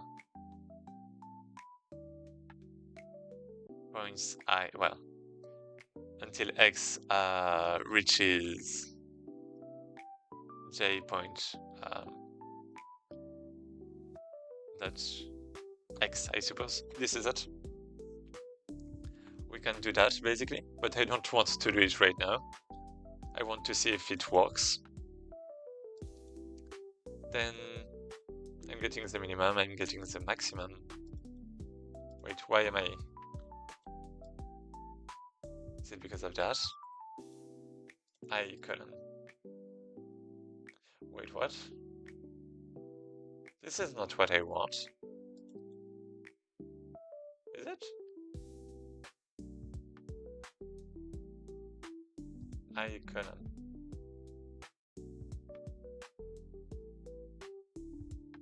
No. No. Oh yeah. Oh yeah, you actually don't even have to do that. I can just get it directly. So actually this is even better this way. I column index. J column index. Yeah, this is actually the one I want. And this is just J. Yeah. Wait, this is a bit weird how easy it is. J column index. So I don't even have to do this. Okay. So I mean, I don't even... Yeah, okay.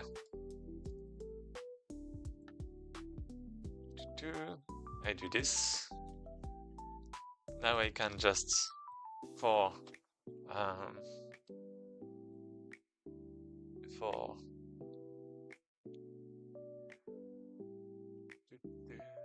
J column. So I guess I do need the minimum and the maximum though. Boom, yeah. I column, J column. That's fine. Okay. So if they're on the same column, I loop, well, basically, okay, let's do K. Like column index.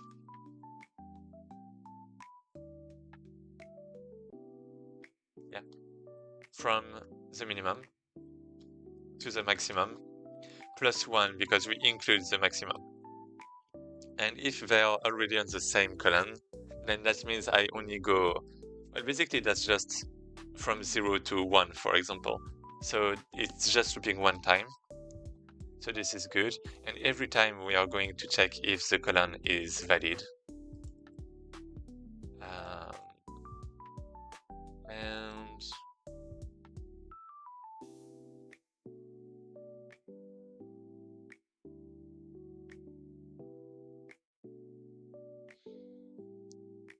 And yeah, I feel like that's it. But I guess I can't use this time. Well, I can use it for the first value, but you know, that's not really what I'm searching for.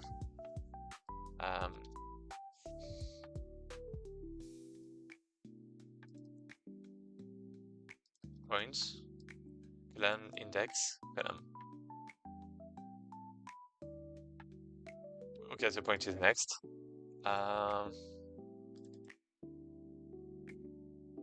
J colon index, and J colon is, yeah, I mean, we're not even, yeah, I don't even need that actually, because I'm just going to look through the thing.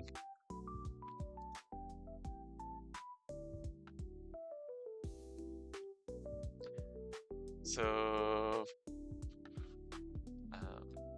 is valid equals false.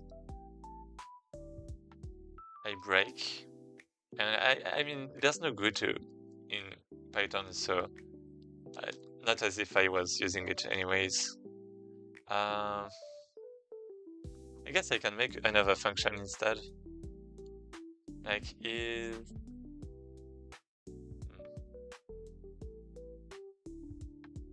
matching is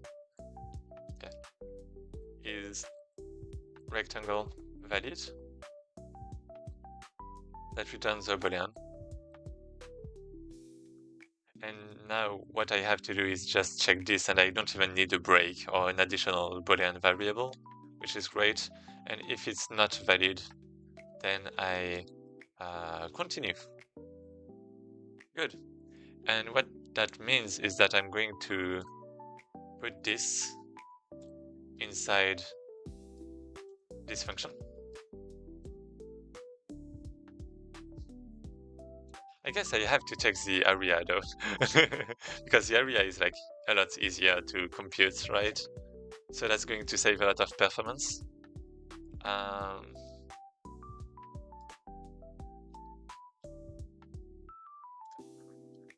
Let's do that. So if the current area is less or equal, then I continue. Easy. Easy, easy.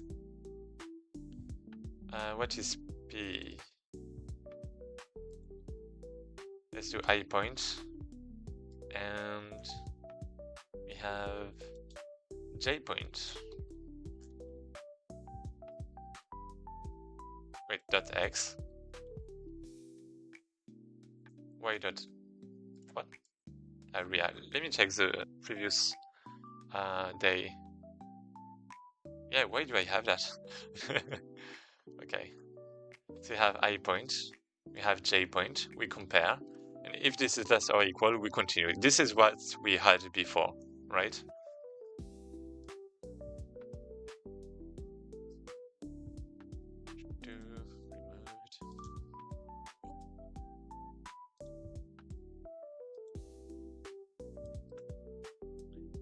Then, yeah, and then we compute only for areas that are bigger than that. Great. If the rectangle is not valid, then we continue, and then we set at the end. So I can remove this. And we have a few things, but we are going to comment everything. So now it's like from min column to max column.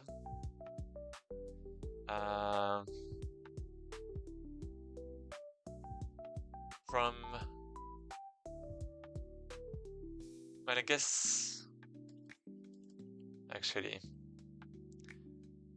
we have this, we have this, Then we have, what do we have? J points dot y, I suppose. Well, I point dot y, j points dot y, right? Yeah.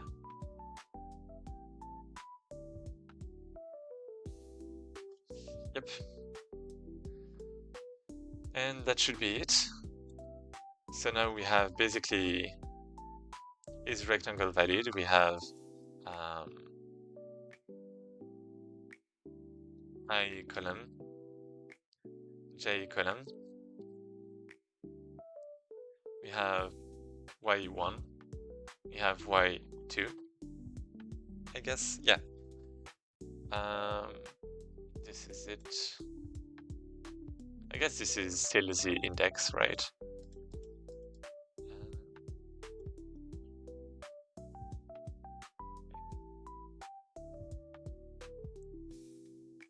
This is an int 2, I suppose.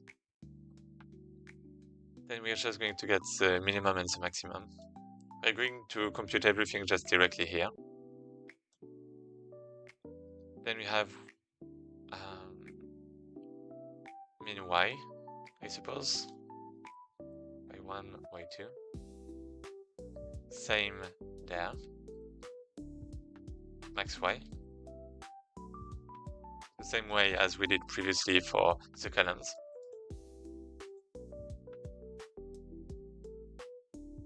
Yeah, I guess that's fine if we remove index.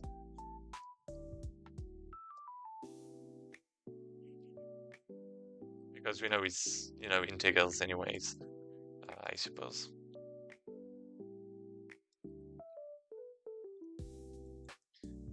So then we check for every column index. Then we check if the column is valid.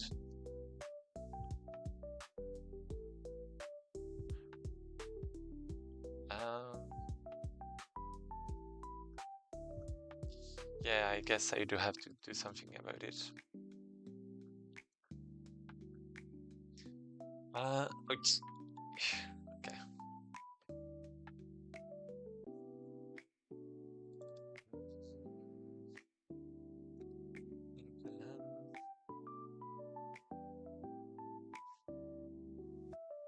So yeah, you actually have to get the column now.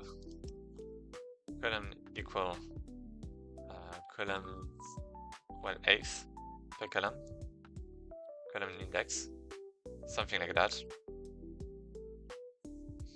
So you have a column, and now I basically have to find in that column if it's good or not. So let's do column, well, dot, I guess that's where I want the bisect, right?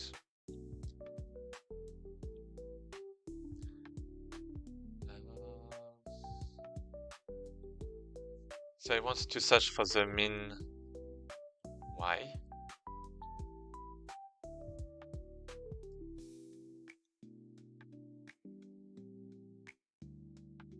Min column. And I'm searching for, oh, actually, what am I? Wait, wait, what? Yeah, in this column, my bad. I'm searching for,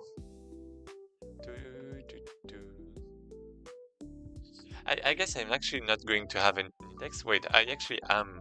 And that's going to be, so basically in every column, I don't necessarily have a point, right? For example,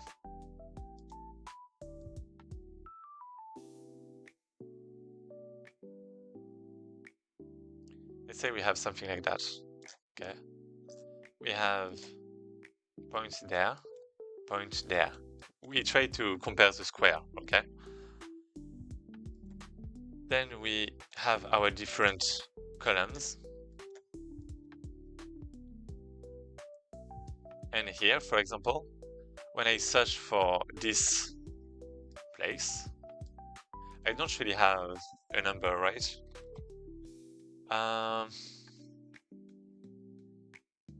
but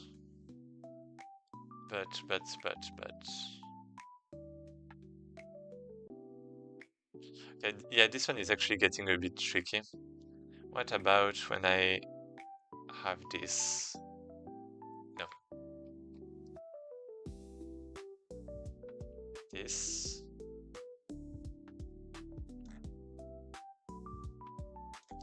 I have 1 point, I have 2 points, and the same is happening, right? So bam, bam, bam, bam, bam. In this case, I'm not finding the correct height, right? So if I try to insert from the left, since it's sorted in ascending order, then it's going to find 1, right? Or maybe is it going to... Yeah, it's going to find 1 instead of... Huh.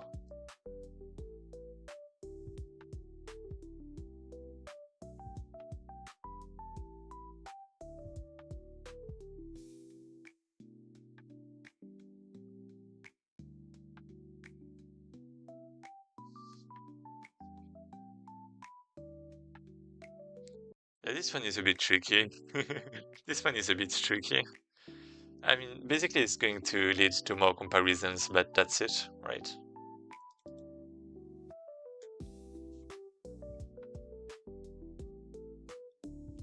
We have the correct column, the current. Sorry. So yeah, this one is actually not very good. This is not a very good test.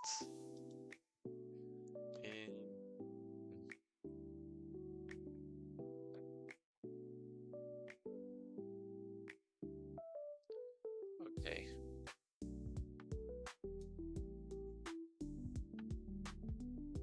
I point. Wait, this is... So I have the column, and now I want to test for the minimum y, right?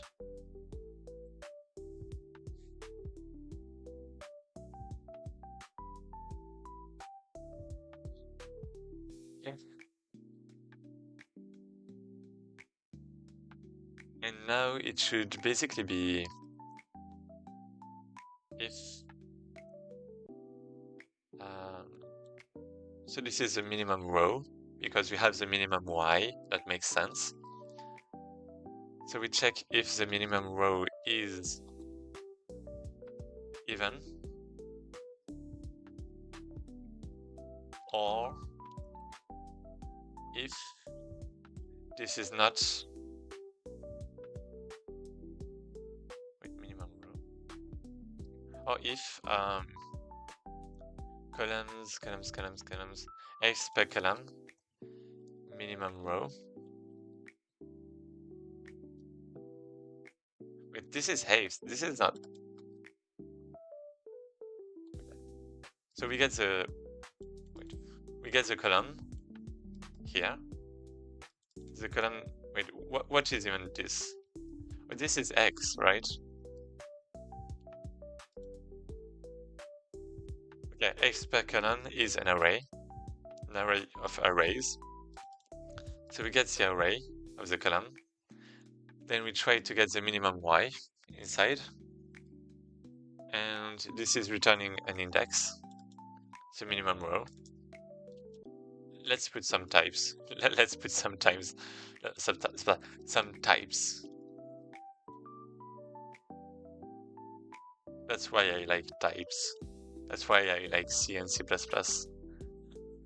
So we have a list of indices. Okay. And now we search if inside this column for this index,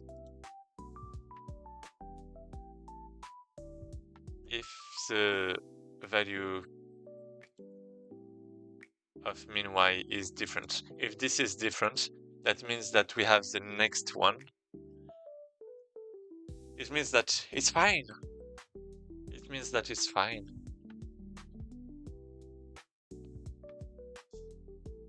It means that the minimum is valid.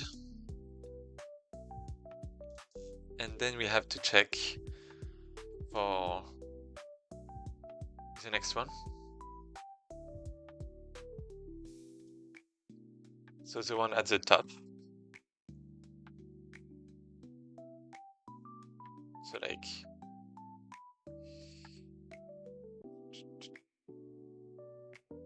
do I have examples? Yeah, there. So yeah, for this one,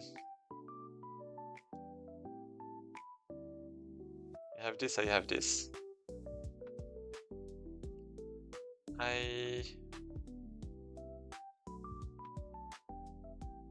So wait, in this case we have 0, 1, 2. Wait, this is so bad. Wait, what? Wait. Is it actually good? Wait. I didn't actually... Oh. Yeah, that wasn't in my plans. No. No.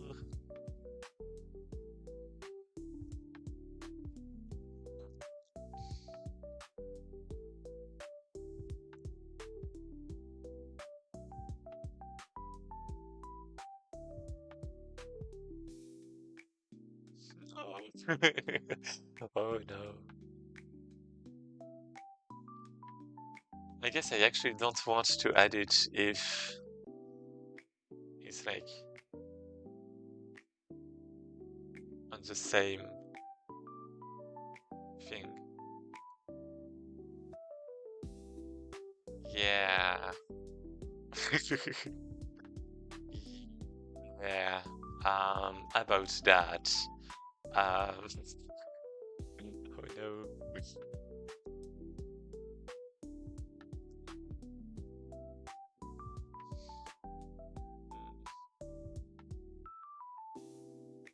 Yeah, I actually have no way of knowing.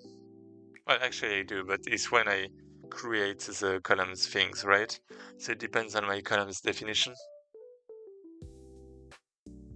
Oh, that sucks. So that's...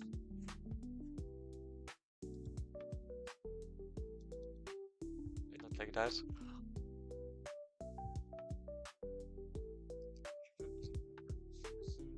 So when do I create my columns? There. If this is equal, then I append both and I sort, which might not be what I want. Okay.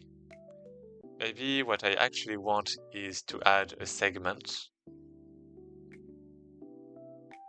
Do I? A segment that says that this is good. Something like that, I don't know. I don't know.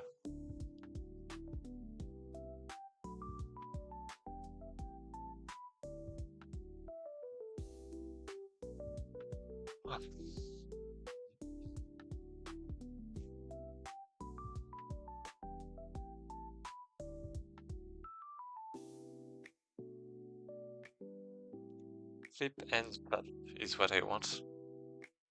But yeah, I actually have no way of knowing. Well, I guess the direction. I have the direction, but yeah.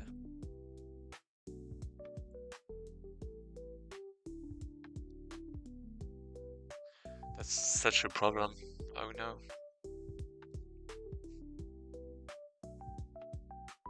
I think I just discarded that in my head because of the one line not existing.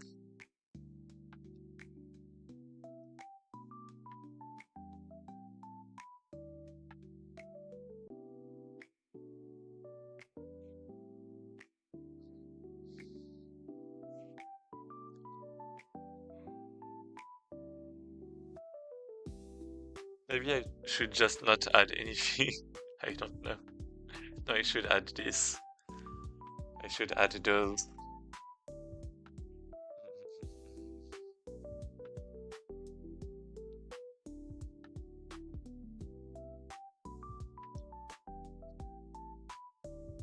Yeah, I guess I should like add some property about whether the line exists or not, or if like they follow each other, or I don't know. Like yeah, the points.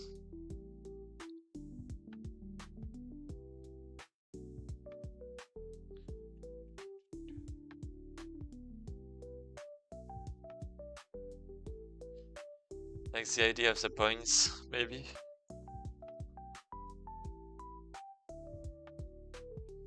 It will be one of the only ways I feel like to make it good.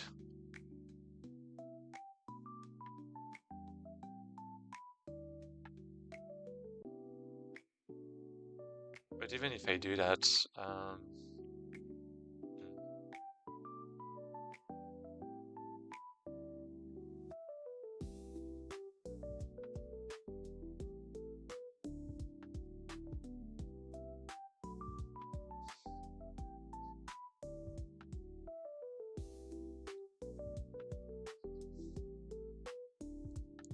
I will have to check for the next point. I already checked whoever it was. Well, one line does not exist, so that's good. So that means it has to change directions.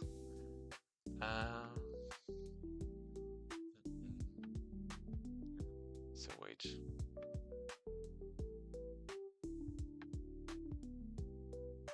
Do I really want to add this one though?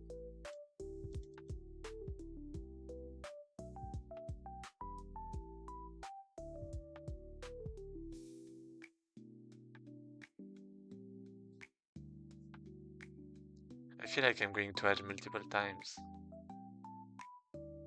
Toot toot. I add 2 times, then toot toot.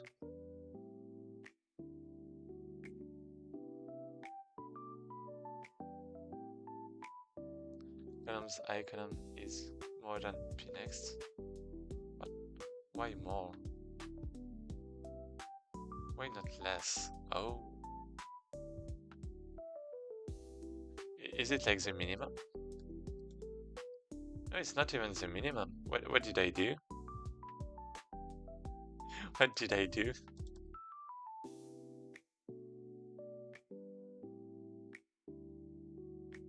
So if this is equal, and p next.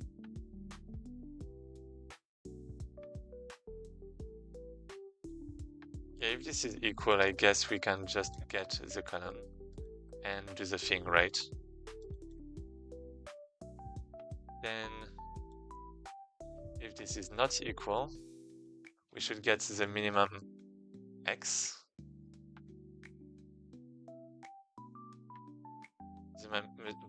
Yeah, let's do that. X min equal the minimum between px and pnext dot x. Then we have the maximum.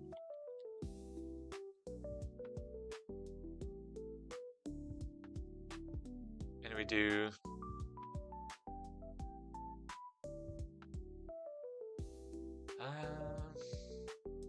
I column. Yeah, so this one is going to be a bit different. I column this time is going to be for the minimum to the max.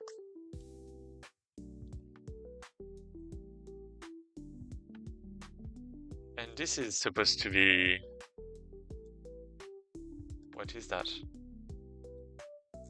Set lists of integrals. Wait, it's actually a list of, oh, it's x. Yeah, it's the x for each column. So I get the x, and while this is not higher than x max, then I continue. I column, I append p to I. Yeah, because this is equal. Then I do plus plus. And this is great, okay. Okay, this is fine, but now I still have my problem about multiple on the same.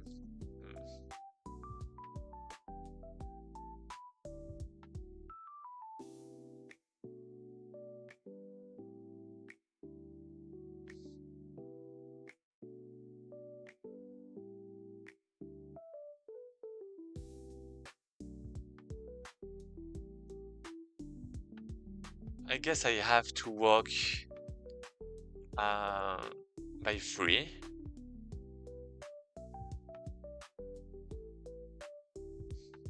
I don't know.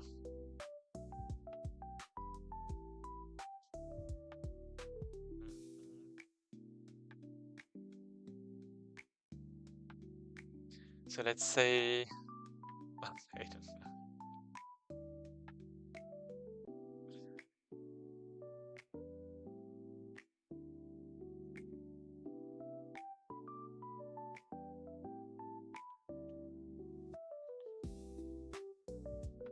Let me actually check. No, let me not.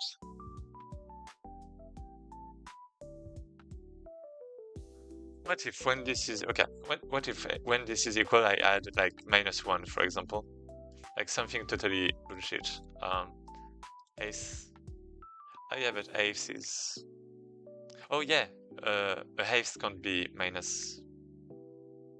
Okay, it can be. Yeah, okay.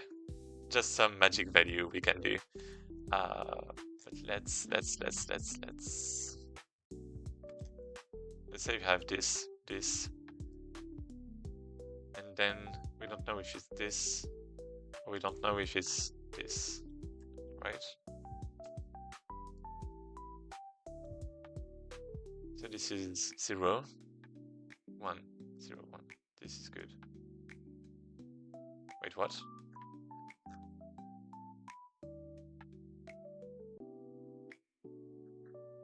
Okay, then if I do this, and if I do this,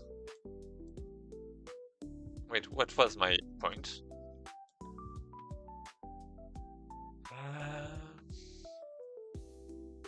0, 1, 2, 3. So that's in. And 3, 4. That should be in too. That's what I missed.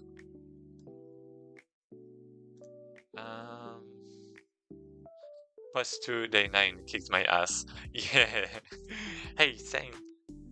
Yeah, this one is kind of complicated. I agree with you.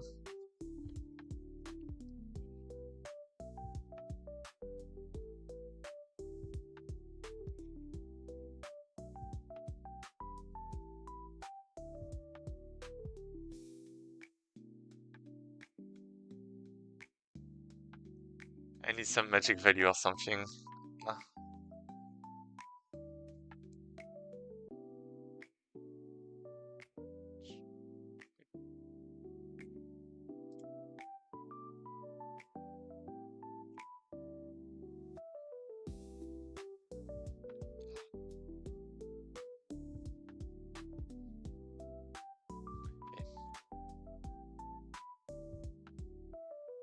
So yeah, this case is actually tricky.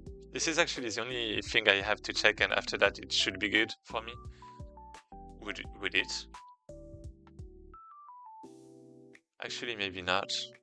Oh no. um,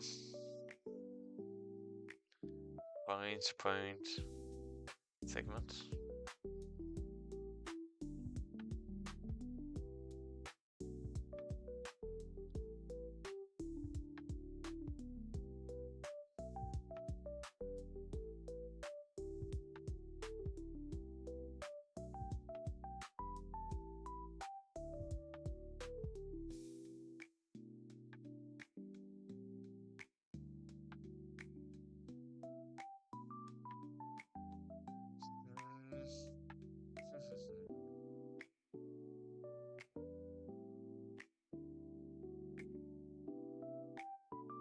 I had an eureka moment with this one and finally landed on a good and performance solution, but getting there was difficult.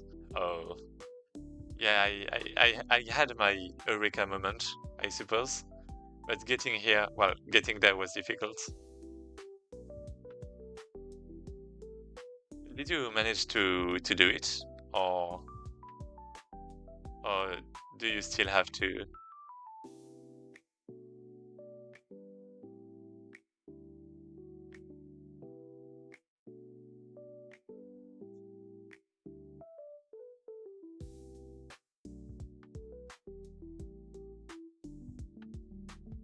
Yes, this is solved. Well played.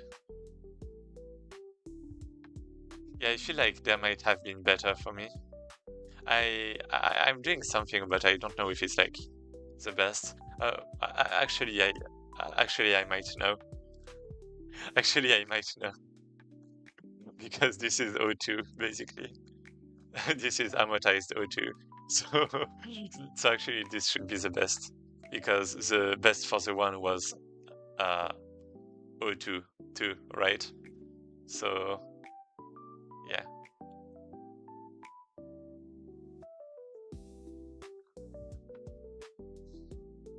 Maybe I have some additional loops though.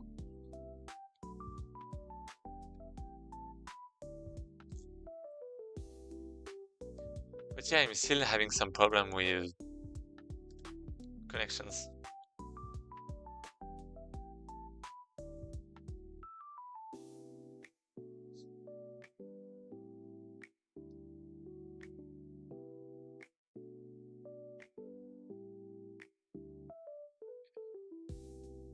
Say I have this.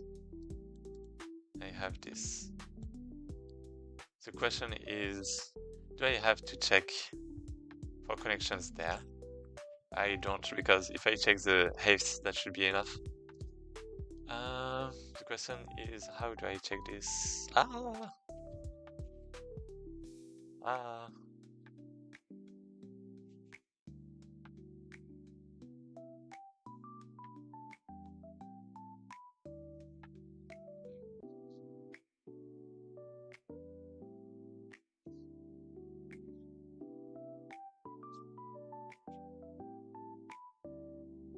Do do do do do.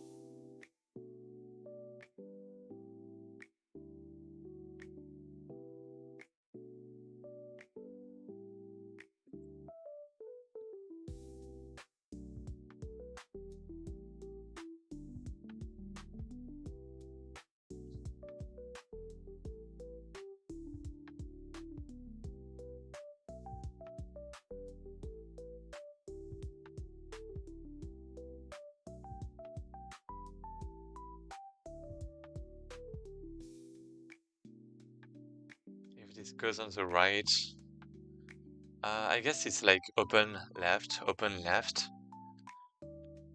Uh,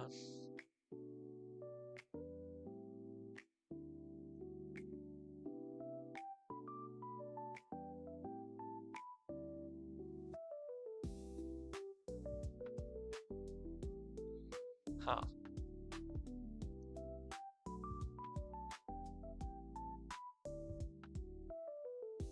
Okay, maybe.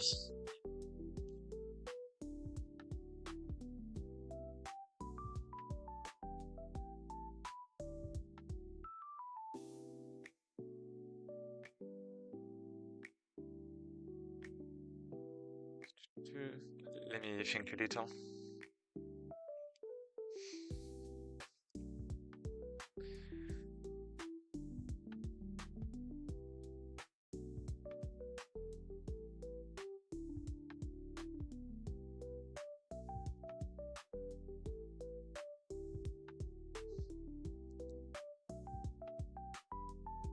Let me actually check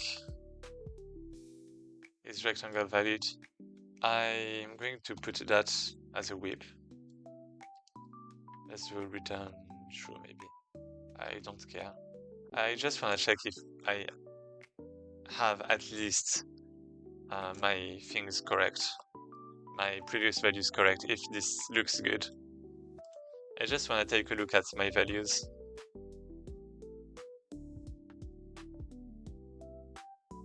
Okay, this is really good. This is not. No, it's not supported. What? Wait, what? Columns. Wait, what is this?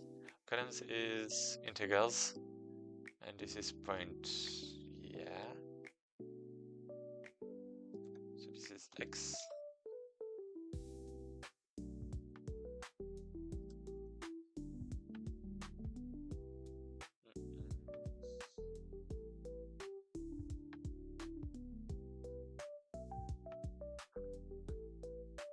Max area, okay.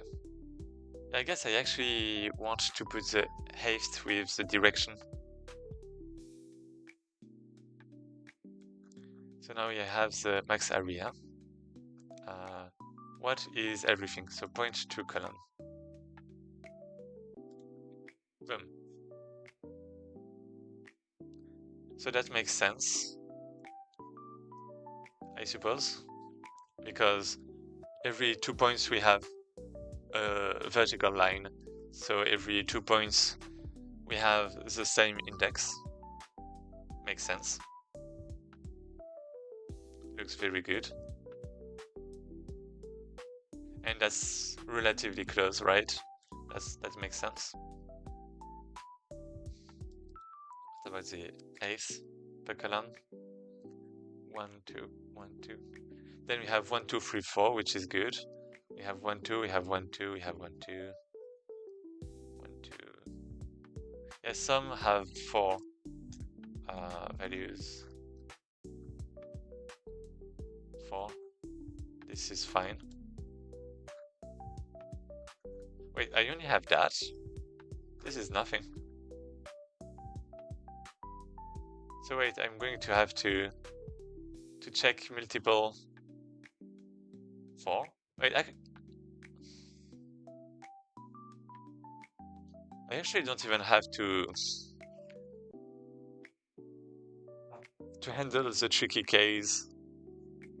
I don't even have to handle the tricky case.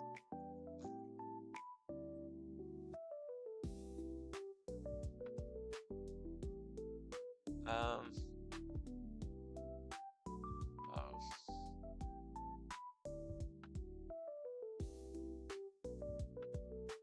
Wait.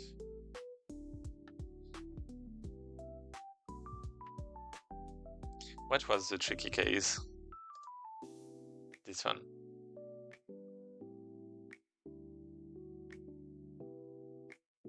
So yeah, everything on this line is fine, basically. That was the tricky case.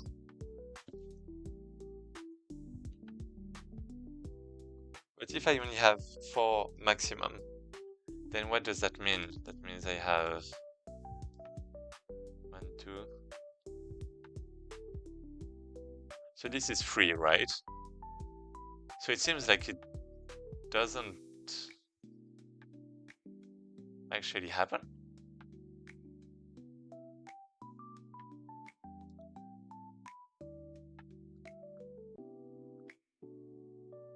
Where is it?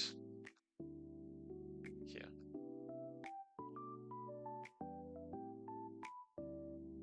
Wait, something is definitely wrong. What about that? If px equal, if it's not equal, I guess I'm never going here, which is kind of a problem.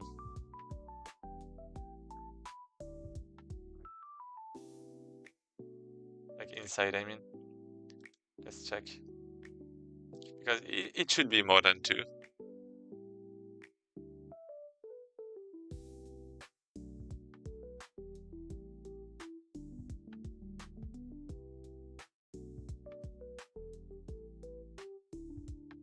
Yeah, it should be 3 for most. Yeah, it should be 3.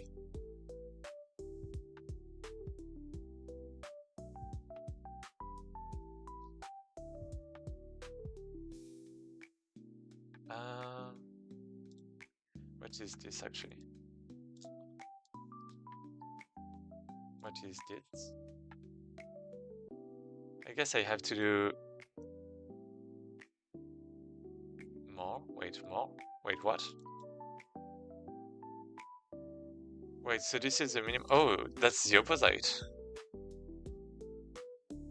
Of course, yeah. If it's less or equal.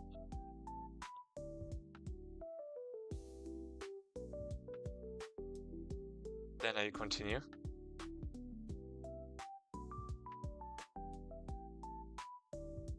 Okay, should be a lot better.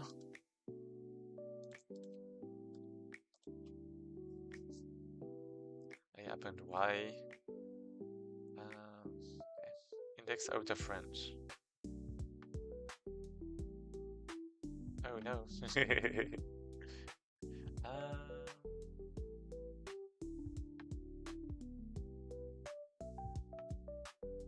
Yeah.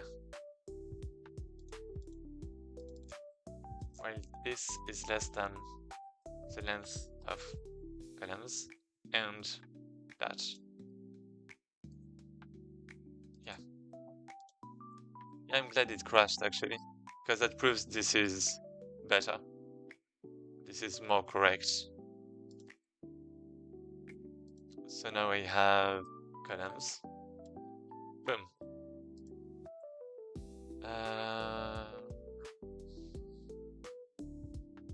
Yeah, so this is X. This is sorted. I mean, this is alright. How many values? 247. That's fine.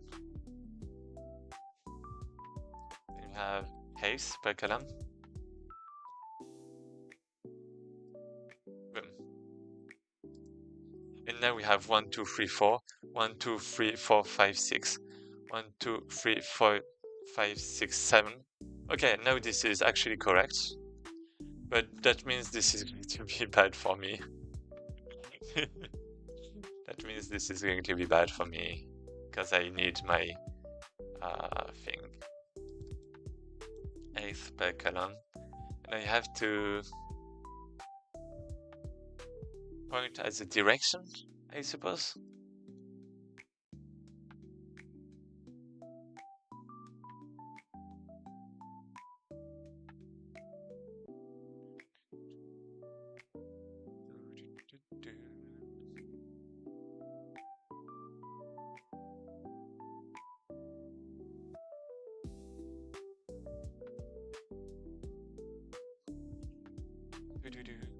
Can I put an enum?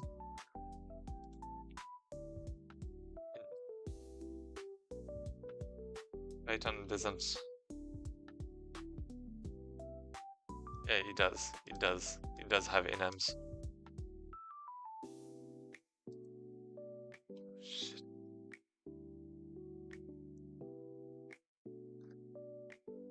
Class enum.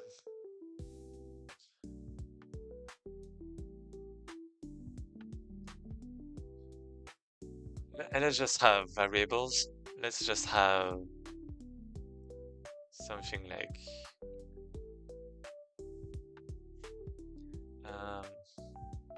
left equals 0, right equal 1, and that's it. Maybe I can just put booleans actually. So instead of a list, column.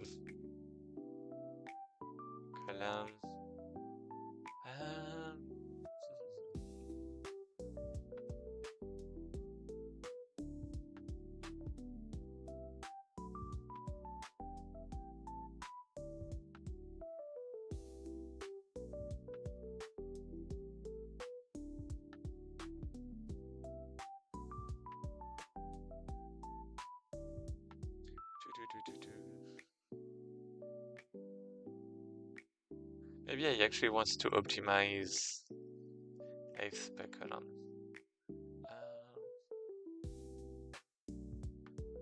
Yeah. Yeah, I want to optimize things.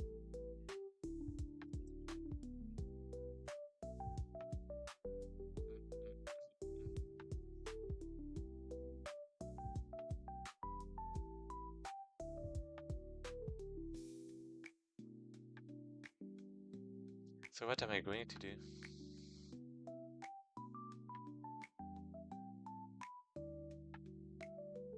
Can I optimize it in one pass? I am not sure about this.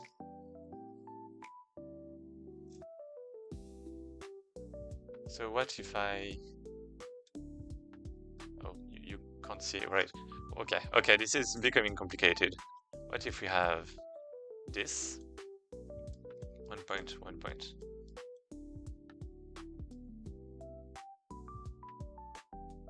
Then 1 point, right? So this is 3 and the 3 of them are valid. So this is right, right. And then we have left. So what happens if we have...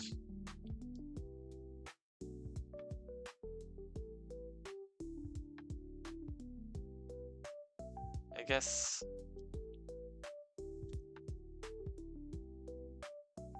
this. What if I do this? If I do this, it's going to be like left, right, left, right.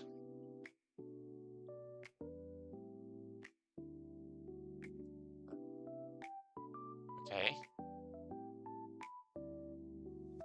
What if this is... I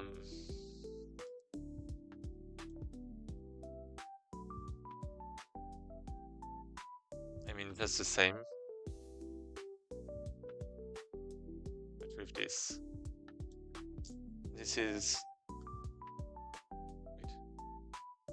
Left, right, right. Then you have left, right, left, right. Then you have right, right, left.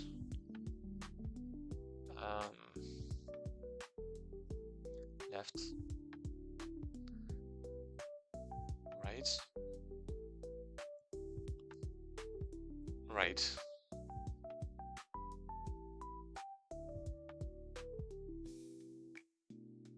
Well, I guess I just have to add 2 times the value.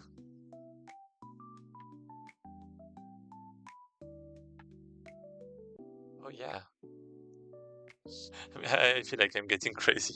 But what if I add 2 times the value? It's as if when I pass here, okay, it's going left, but actually it's 0, so it's in, then it's not in. Oh, actually, oof. 1, 1.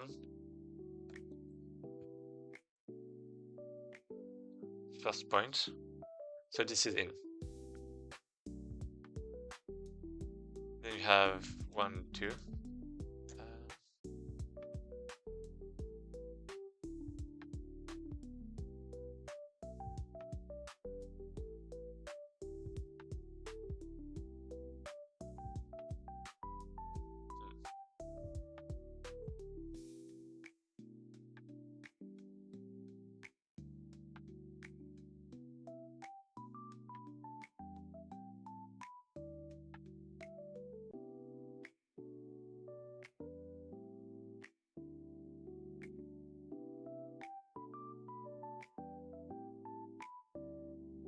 One, two, 1, 2, 1, 2, 1, 2.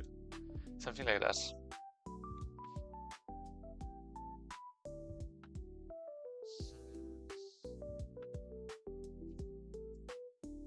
Oh, actually, that's fine, maybe. 1, 2, 1, 2. Oh yeah, that's actually some kind of code. Yeah. 1, 2.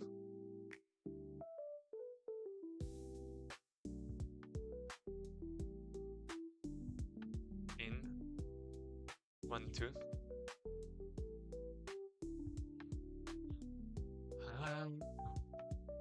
1, 2, 1, 2.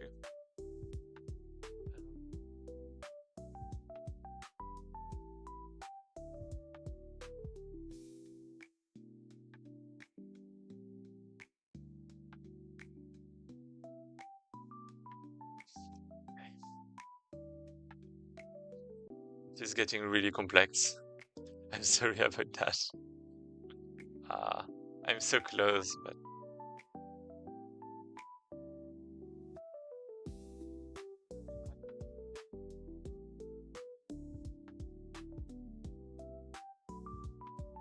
I mean, what matters is that it can actually be some code.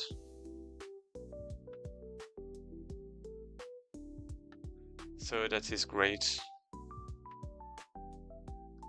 So maybe let's add multiple times this. Wait, shall we? Should we? Should... While column.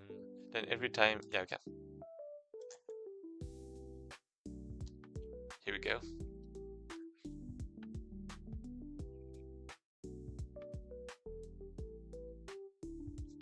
I guess we thought every time we shouldn't, but this is how it is.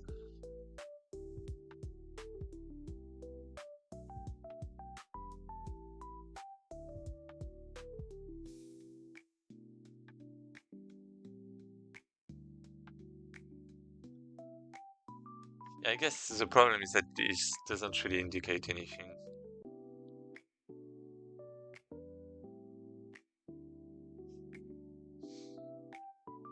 But I mean, is it? Maybe it's fine.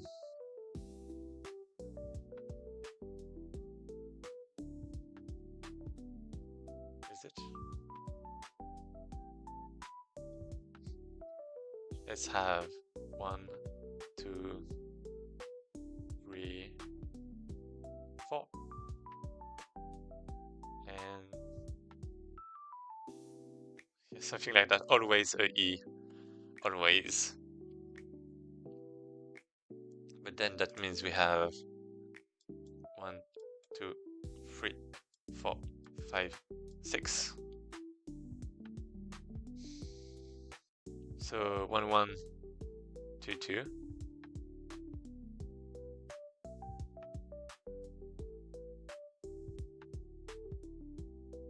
Then we have 1, 1, 2, 2.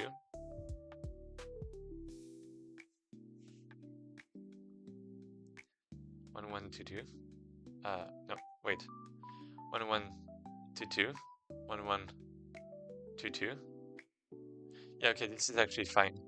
Then you have 1, 2. But we don't know in which direction it's going. That's the problem.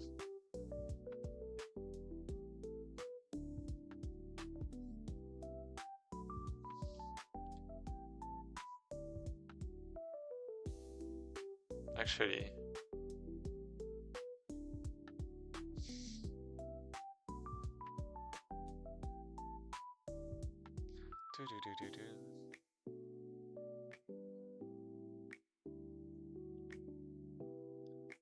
we enter.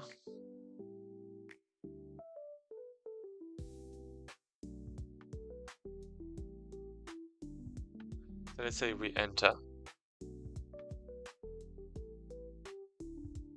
We exit. We enter. We exit.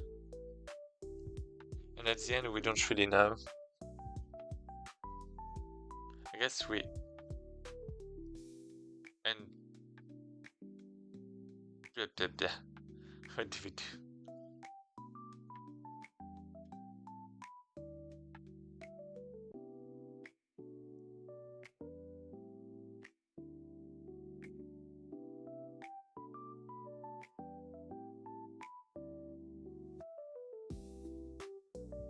Yeah, what if we have the same, but instead this is like this? And this is 1, 1, 2, 2. 1, 1, 2, 2. 1, 2. This is in. And then the next one, 2, 2.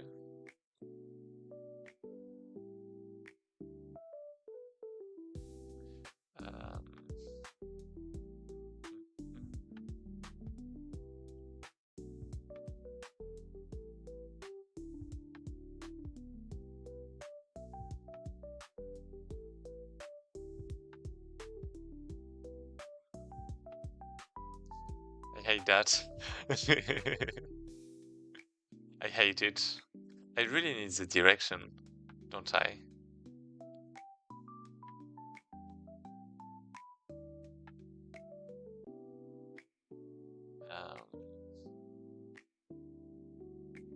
I mean, maybe instead of storing the direction, I can put duplicates if this is on the right or something, some dumb thing like that. Right. Mm.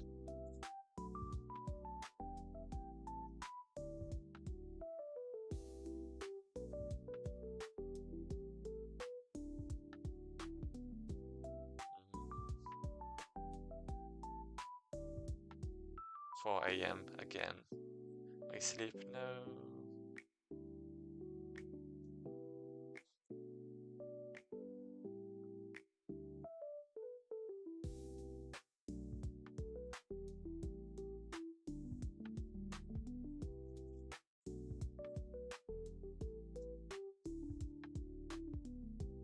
How many is it? 4, 5, 6, 7, 8, 9, 10. Okay.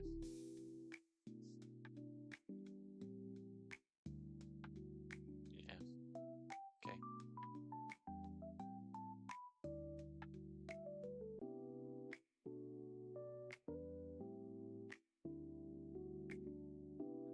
So right is in um,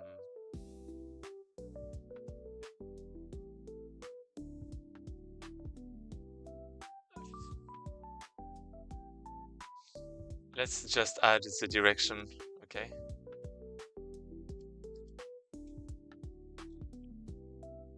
Yeah. Yeah. Yeah. From P to P next.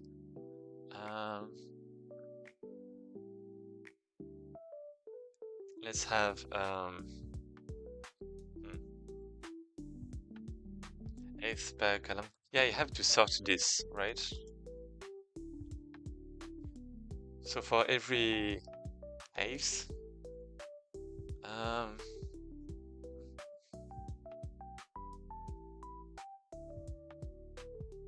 let me think.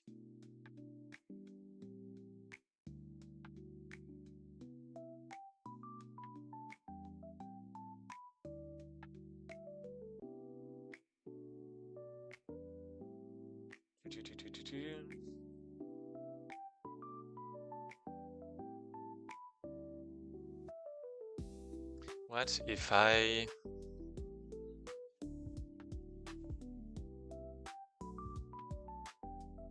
so if this is the same, I append, right? 1 and 2, and then I have to but yeah, next basically P next is becoming just P, and then it's going to try to go to some direction, right? So when this becomes equal, I actually don't want to do that.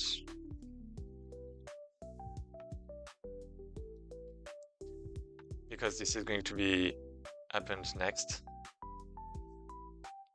And I actually want to get the direction of this. So this is, if this is equal, P to P next.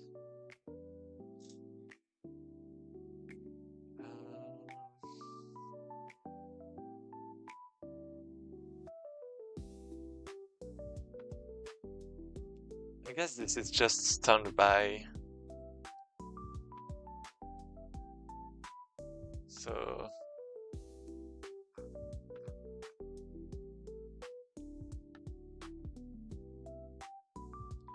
yeah. Let's have this. So this is right.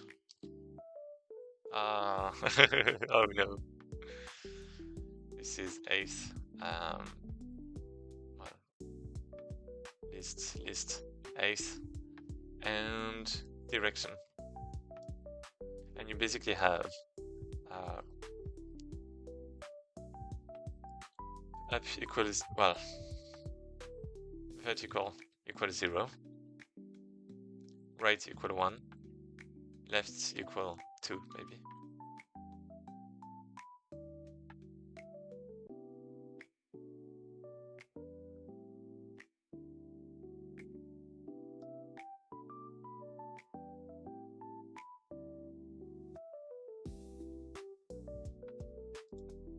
So then I add this with vertical, I suppose. Let's import enum from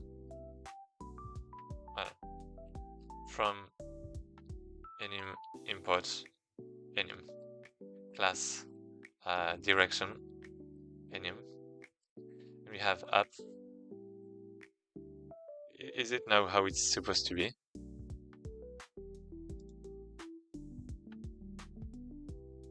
Python enum.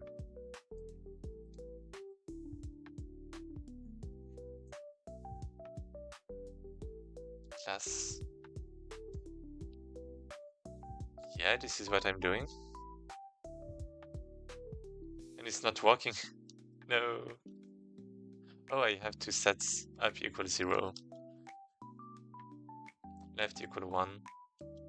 Right equal 2. I guess vertical, let's say.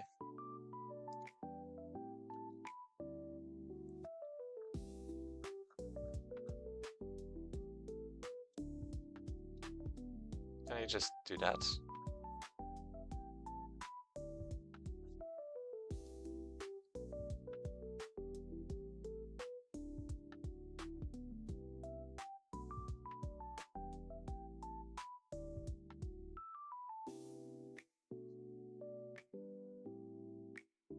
This looks so bad.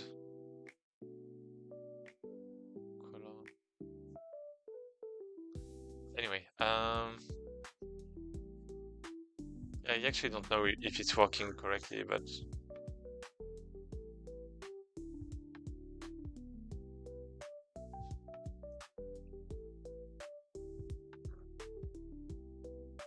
color.threads.value. Let's say this is fine. Vertical. Then we have, what do we have? We only edit one time. And we have, well, is vertical is right equal if px is less than pnext.x, right? And if this is the case, then direction that's right. Wait. This is not even really. Oh,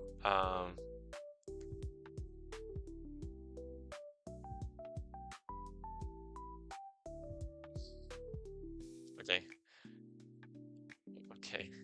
Direction equal direction that's left. Yeah, let's just do something simple. Okay, that's fine. That's not really elegant, but that's fine. So we have this. Now we just unplace.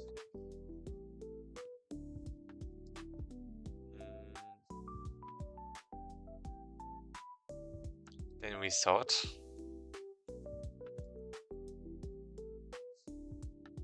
I sort with,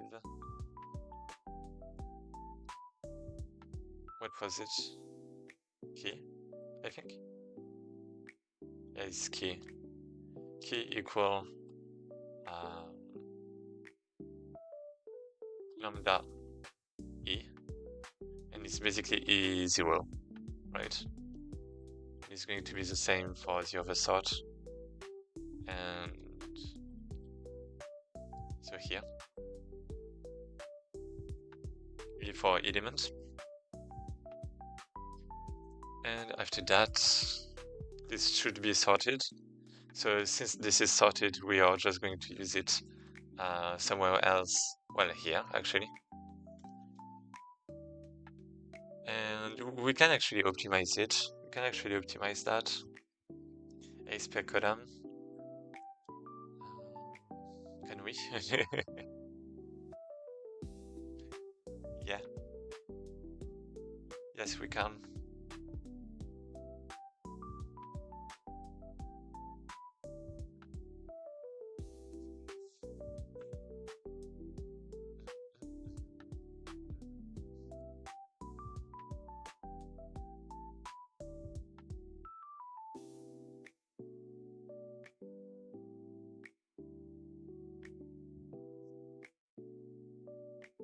Wait.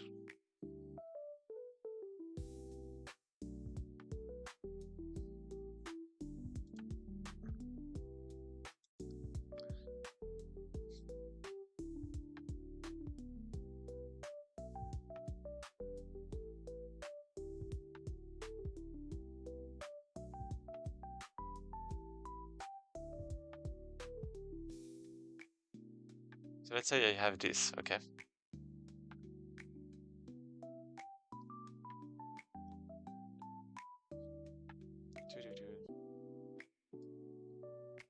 This. If this is inside, okay. Now what if this? This is not inside when some stuff happen. I guess we can have a list of segments.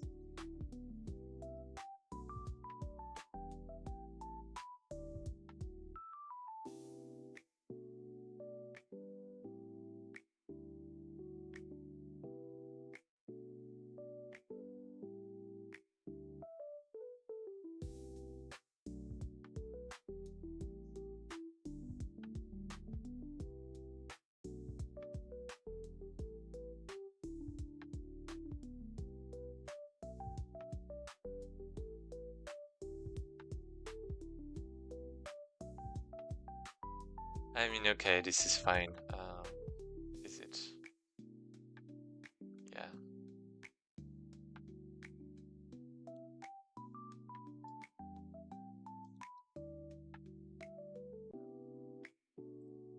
Then I have this.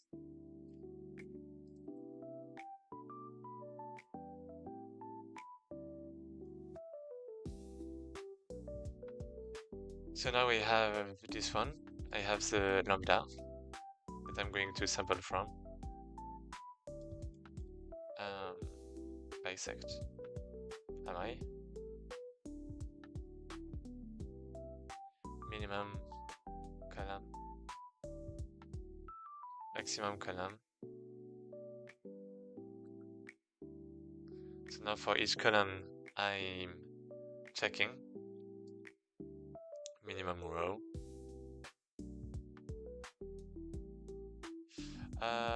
Yeah, let's not do that actually. I guess we are just going to have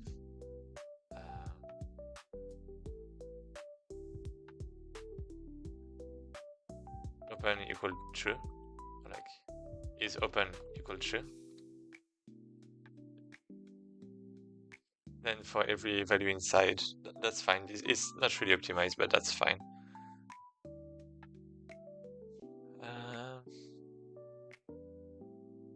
For I, for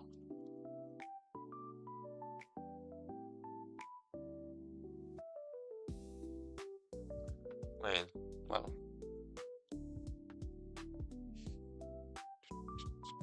eighth equal 0, while And I guess it's just a 4H in range. This is the size of the column.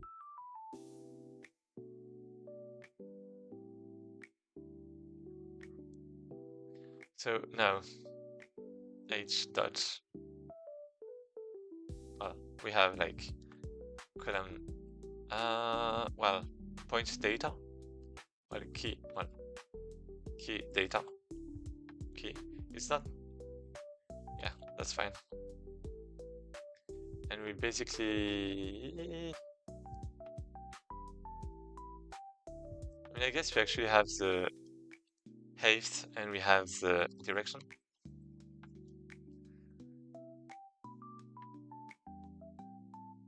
You've written a lot of code. Yeah, I sure did. A lot. I have to remove some, but actually it's like only less than 200 lines, so that's fine.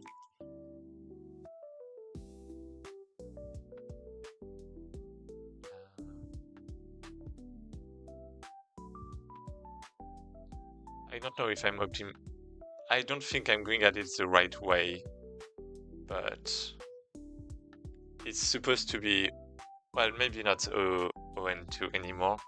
I don't know. I don't know. That should be fine. I hope.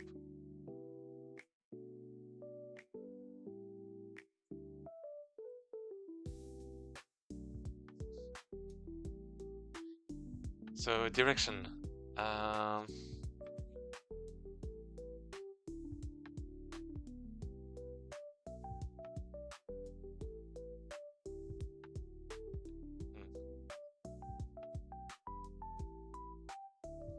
Match direction.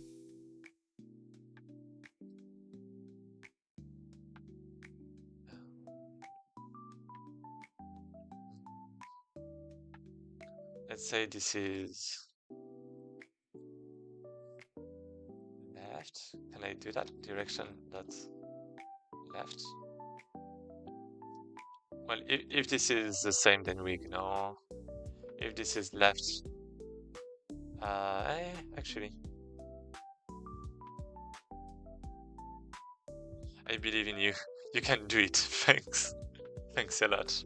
I still have the debugging to do, but yeah. Let's hope everything's good. So the first thing is column 0, 1. This is the first direction.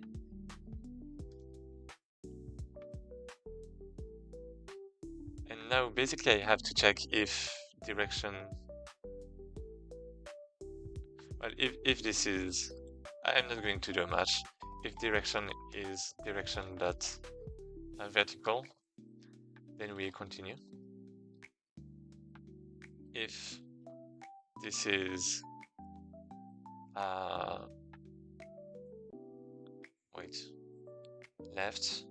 left,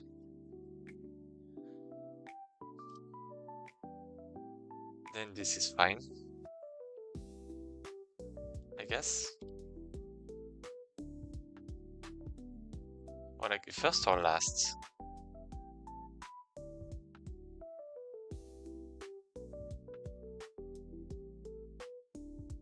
I guess this is the last direction.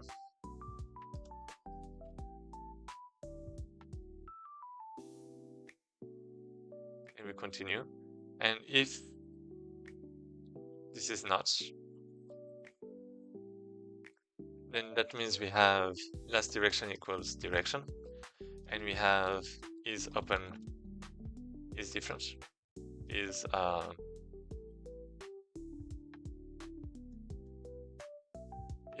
the opposite. Yeah, thank you a lot, machine.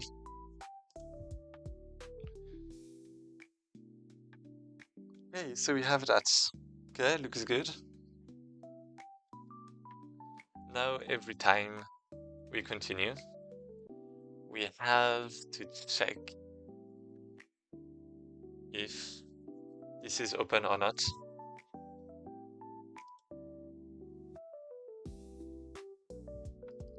That's direction. So, okay, for the first, actually, I guess I can start at 1.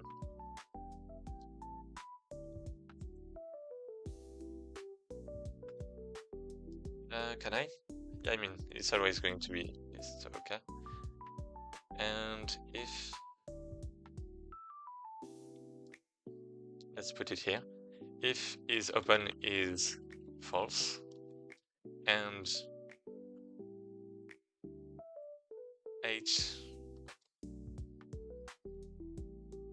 is included somewhere in between the minimum y and the maximum y, then that means this is not valid, so we return false. And then we continue, and at the end we should just return true, basically, probably. Min row, I don't know what this is at all. I'm just going to return true here. Okay, so now it should actually be good. Well, actually, it should crash, probably. It should crash, but yeah. What is min? Oh, I'm actually doing that inside, right? Yeah. Let's try.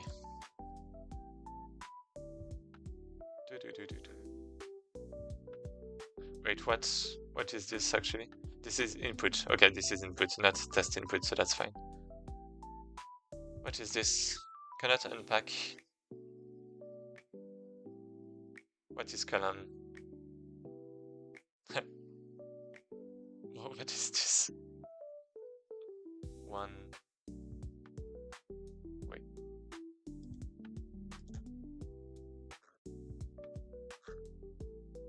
Wait, I don't have. What is this? So apparently, enums in Python do not need this. Okay. And I believe in you. Yeah, okay. It just moved. And back non-iterable. I in range. Oh, this is because it's because of the range.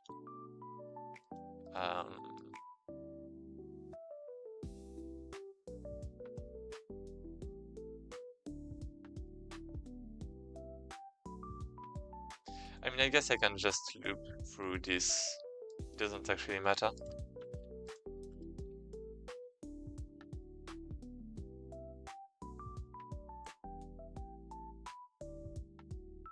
So it actually printed something. It actually showed something.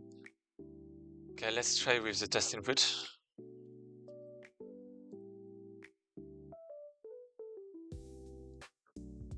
Please, 1, 2, 3, 30. Wait. Machine. I don't even know where it was. Where is even advent of code? I think I closed it. Wait. Okay, here we go. Events. 10.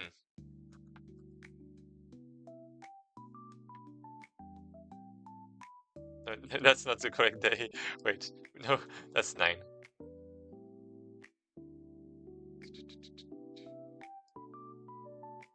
This is 24. Wait, this is supposed to be 24. Oh no, 50. Oh no, this is not good. There's a bug. We have a bug somewhere.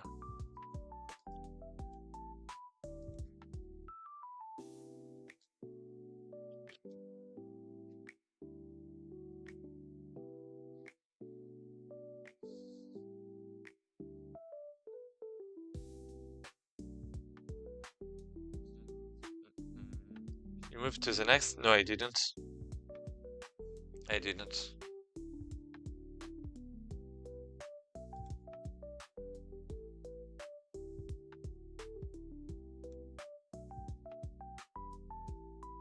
Now I need to debug, but it's like 4 AM. I'm going to remove this though, because I think I'm basically on the right track for what I wanted to do. Now I just have to do it.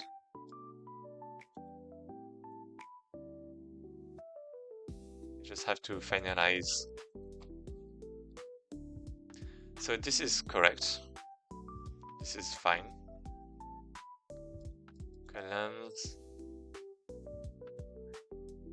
For each point, bisect. If this is equal or if this is not the point, then we insert. So this is adding only one time x. Wait. Yeah, this is adding every x, basically.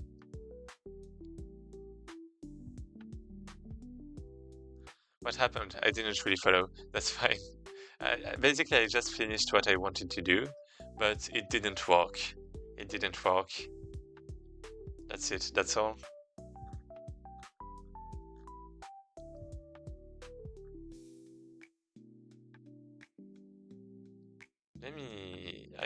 I guess the best way is to visualize, but not really want to.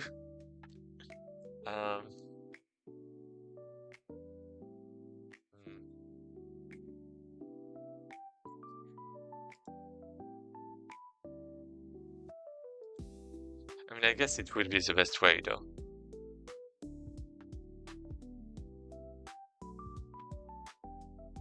Yeah. Python sleep as plots. Display lines. Well, yeah. A programmer's typical day. Yeah. Yeah, I guess it is.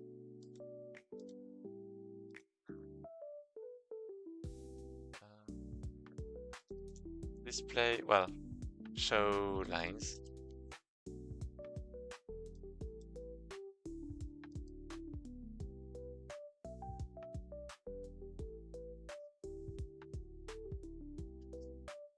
Well, show lines in 2D space.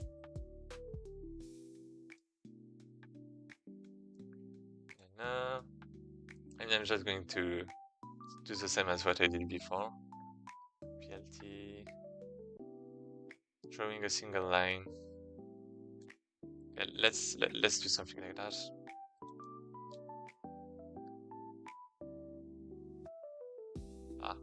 That's it. Plotlib dot pyplot as plot. Then we initialize. So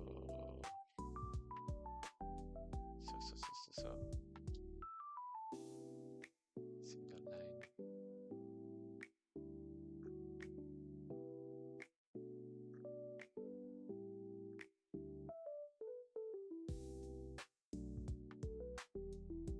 Wait, what? I guess plt.show at the end.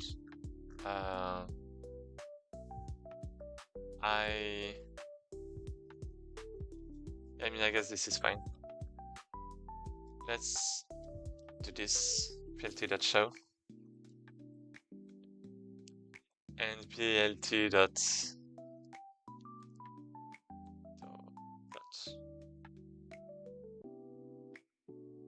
I guess I do need some stuff at the beginning to say what I'm actually doing, right?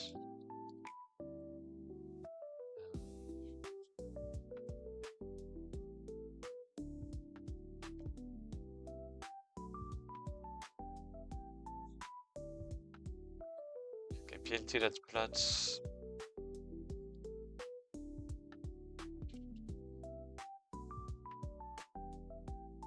Let's just do that, like not there, maybe here. Yeah, here. plt.plot p.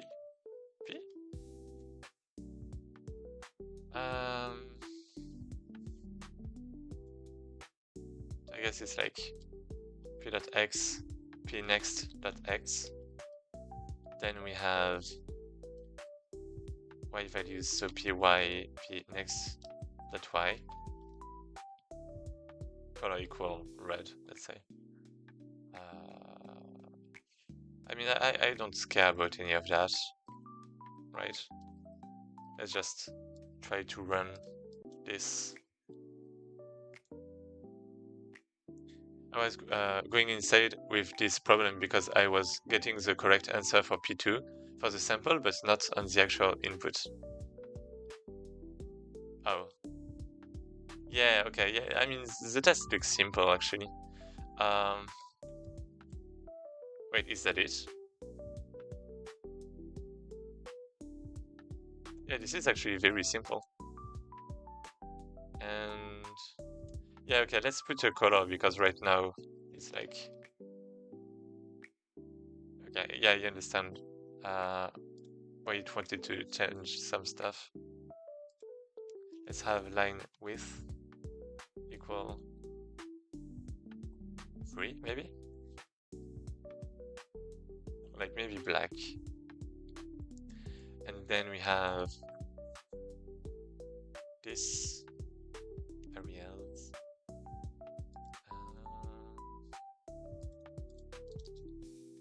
And P1 and P2. This is an int. This is an int.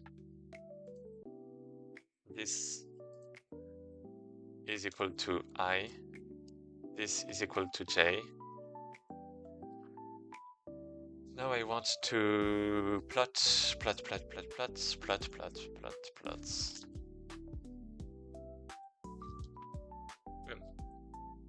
This. I mean, I guess it's supposed to be a rectangle, but that's fine. And so it's like points. This points. This points. This. Did I actually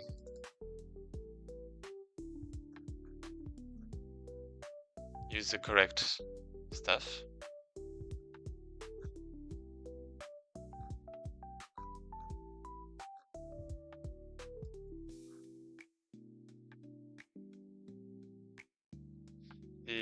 P next, P next. Yeah, looks good. Okay, let's try again.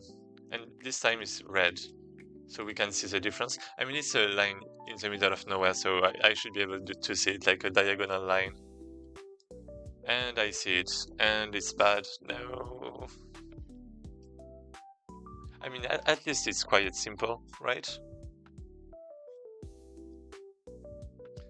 The question is, well, why? Why? Can I display a label? Matplotlib show label. Yeah. I wasn't sure, but yeah.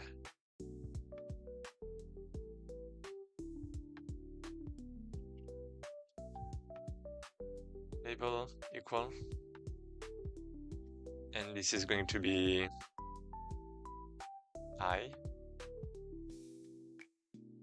Actually, this is a line, right? So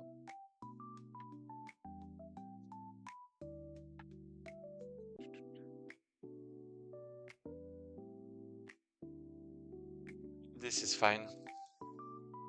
Oh wait, actually, if I put 2, yeah, never mind.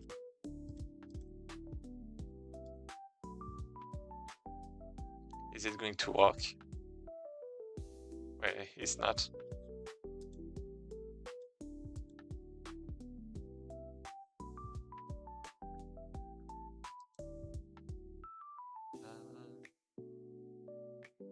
That's points.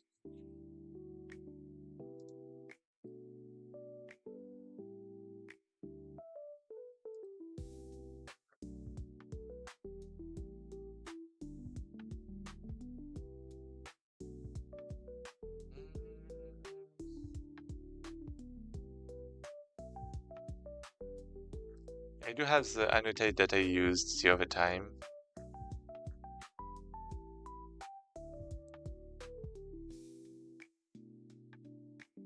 I mean, I guess I can do that. So let's maybe plt.annotate. I can do that. Then I have the text. So let's say that this is going to be I. Then I should have xy. And this is px, py.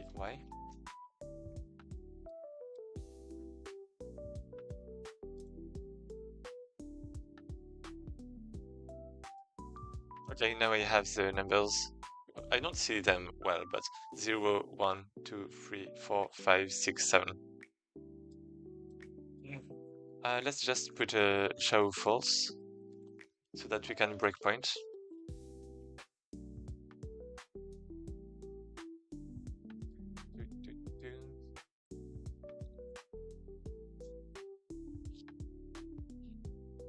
Oh, this is black. What was it? Yeah, this is black, but this is not C#. This is Python.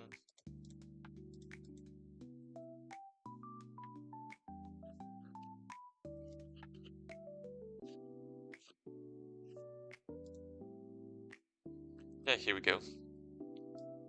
So now what I want to know is I mean, points are basically fine, right?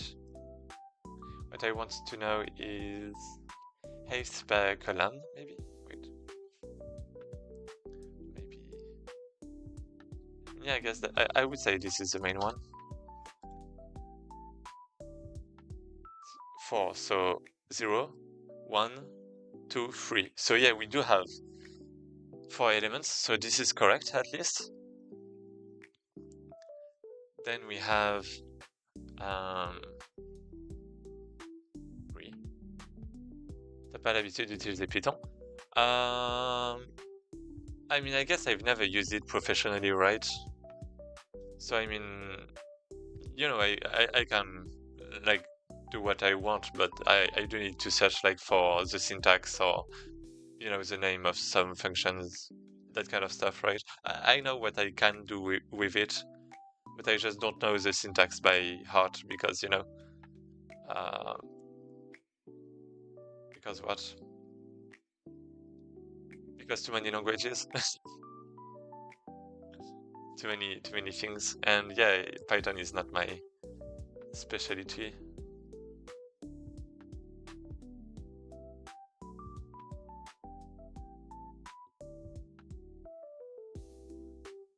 So 0. Okay. Anyway. So wait, 0, 3. So yeah, height is 3. This is fine. Then we have 5, and this is right. And wait, what? Right? Yeah, because 0, 1, 2, 3, 4, 5, 6.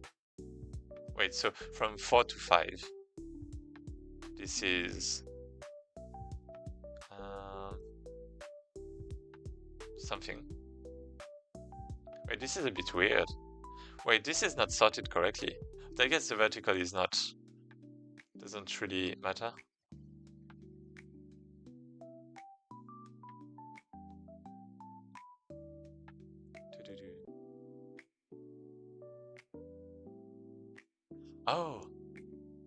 Oh, I forgot one case. I forgot to check one case. Oh, so maybe that's still good. But I just forgot one case. I just forgot. I love Python, maybe because it's simple to understand and use. However, I can't do anything with it. Dommage. Yeah. To me, Python is... Yeah, I mean, libraries are good.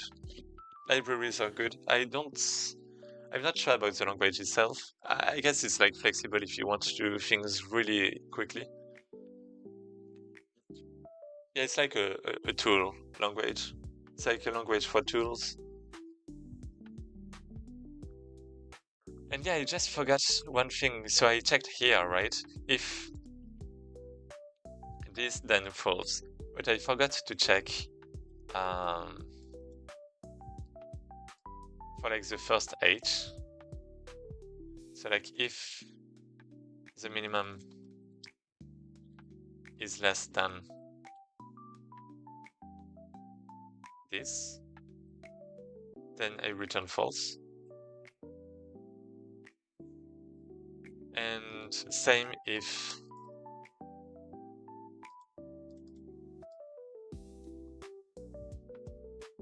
the maximum is bigger than this, I return false. Okay, now it should be good. Let me just make it a little bit better because we're going to test it a bit more after that. I love Python, maybe because it's simple to understand and use. Oh, never mind. Same thing. So, and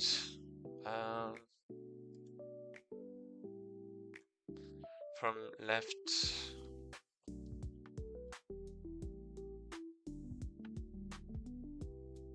to this, wait.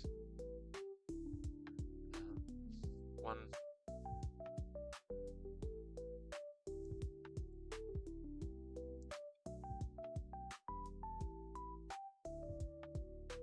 X to this X.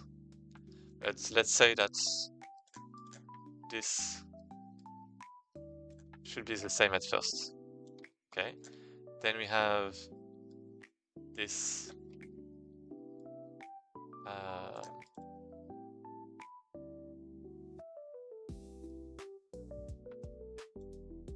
actually we have this to this, and I guess X is going to be this. Wait.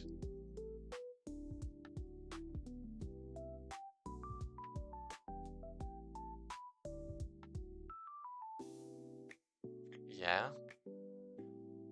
So now I have the X to this. Now I have point2.x to point1.x, but still with this. And then I have point2. Wait, what? Point on 1. Yeah, okay, this is fine. To so this point1x to point1x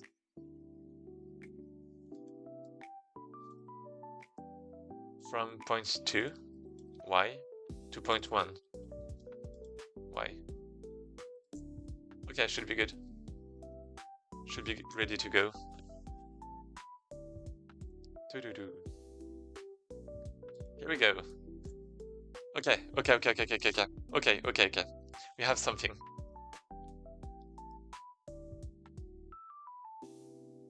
Okay, let's actually make it less big so that we can actually see like the black behind.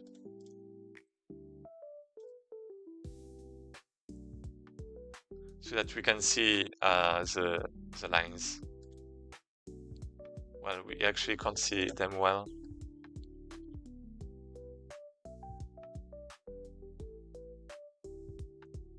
Is it better this way?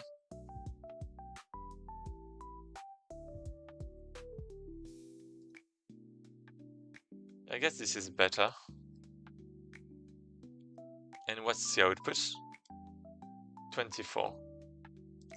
And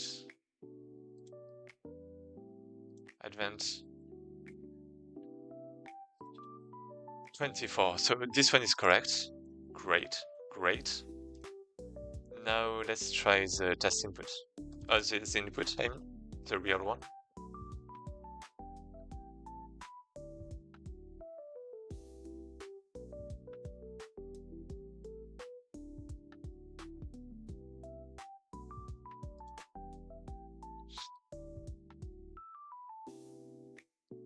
Attends.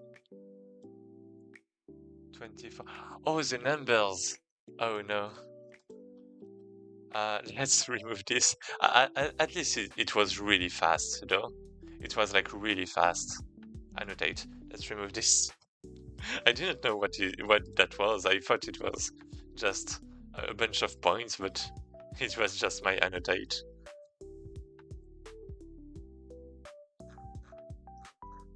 It's like really fast. Oh, it's split in two. Oh, that's so bad. But it looks correct. Does it?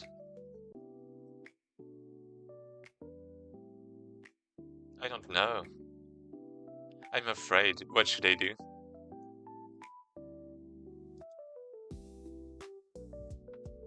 Okay, I'm going to try this. Wish me good luck. Wish me good luck. 3, 2, 1. Shit.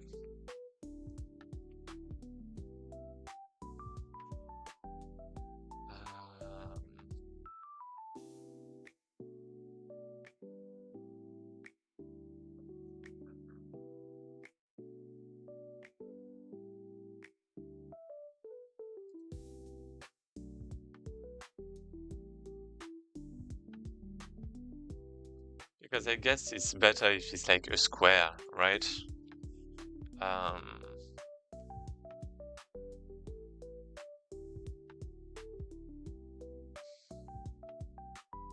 I mean, just by looking at the graph, okay, okay, I can look at the graph, but I actually don't know what to do.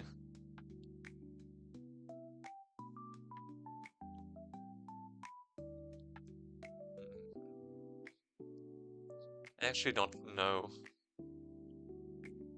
what it should be like. If only like there was someone else who finished this thing that could show me a graph of what it should be like. But I guess it's like different for each person, right? Because I guess it's actually a novel. So it's actually pretty close. Pretty close. Wait, let me... This is not touching. Wait, this is not touching. This is not touching.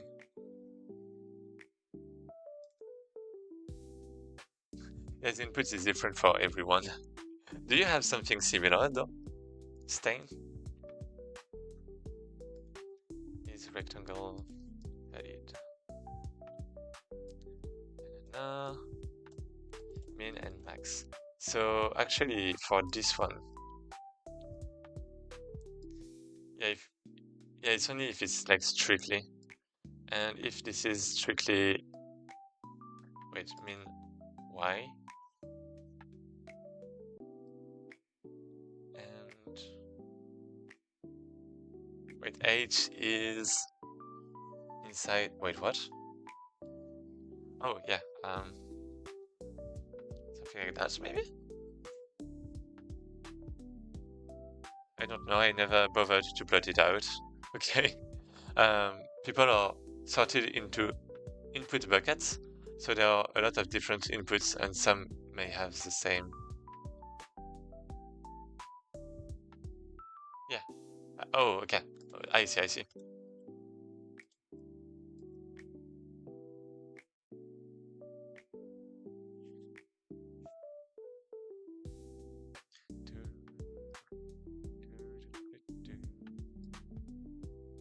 Oh, now it's different, and now it's actually not touching. Oh, but it's like the end for this one, right? And right there is like kind of good too.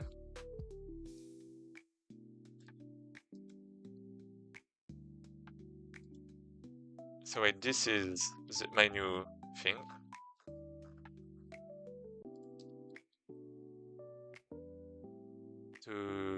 Well, okay. What? Okay, this one was the previous one, and what? It was too small. Wait, this one was too small, right?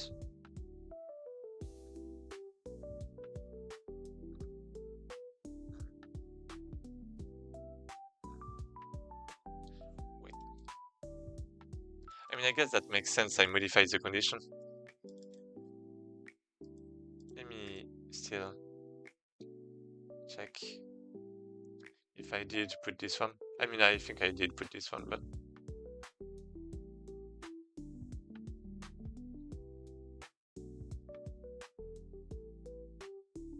1, 4, 7. Yeah, I did put this one. Uh,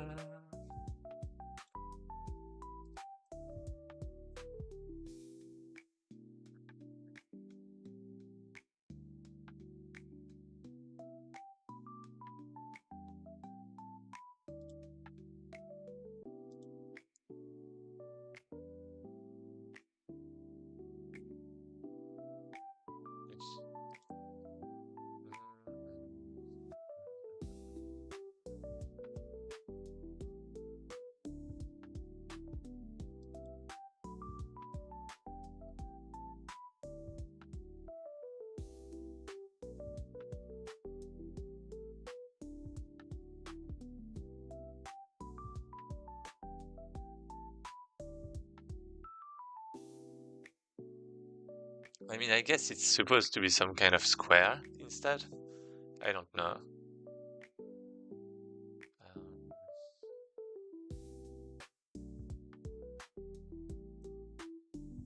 What did I modify just now? 2 is open and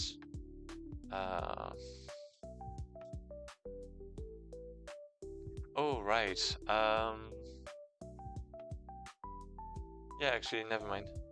This should be better because actually I'm not sure. Actually it's a problem. I don't know.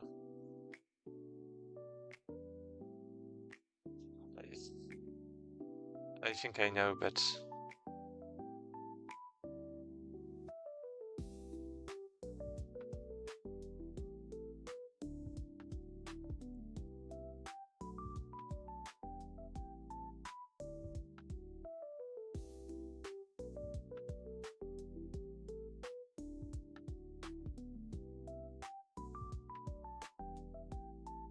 I guess if this is vertical, then this is true, right?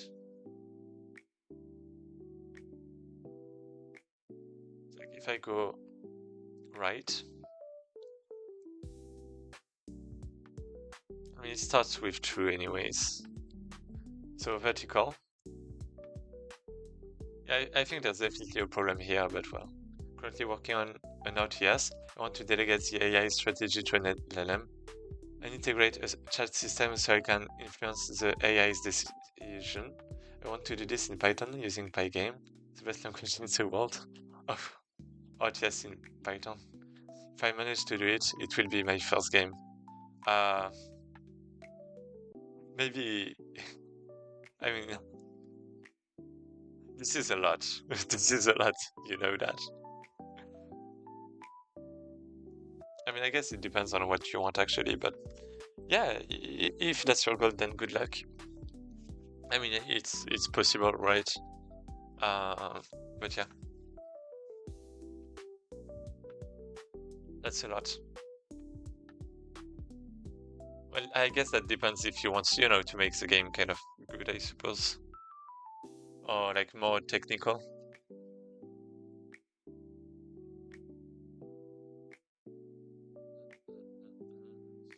Thanks. Welcome.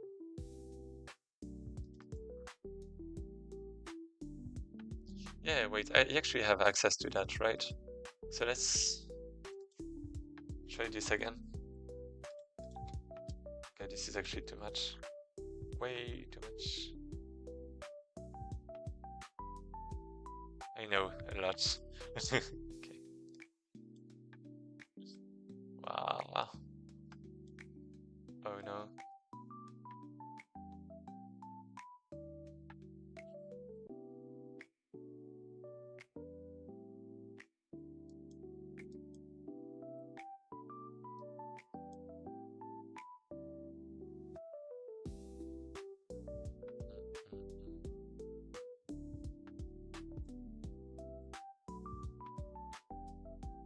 Well, if I divide by 2,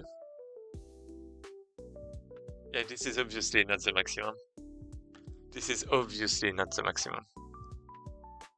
Because if I divide the rectangle, if I cut it in 2, and that I put it like on top of the other part, then it kind of fits like under.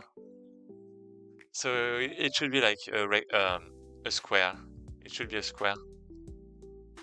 The answer is a square. I don't know why it's doing that. From 0 to... I mean, can I think it's because of my vertical thing. I mean, it's less than this. Okay. What if I just return true? Wait, what if I just return true? Let's try.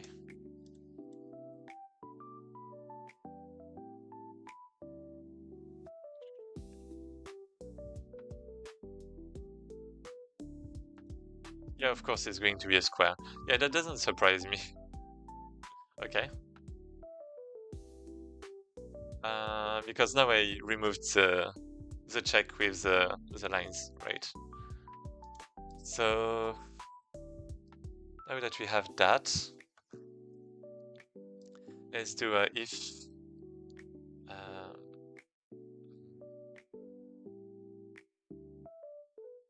Okay, open.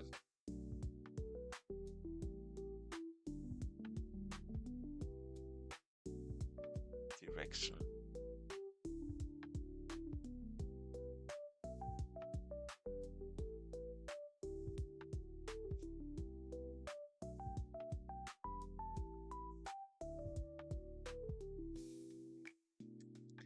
Minimum, maximum.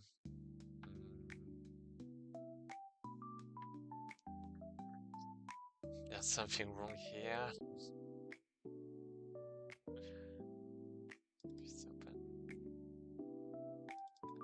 And that H is in the middle. Do I actually want it to be in the middle? Minimum. Maybe this is better. Yeah, let's actually try that. But I think it's just going to go to the top, right?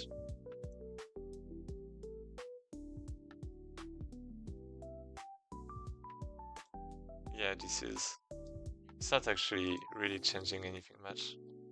I guess this might be better, but anyway.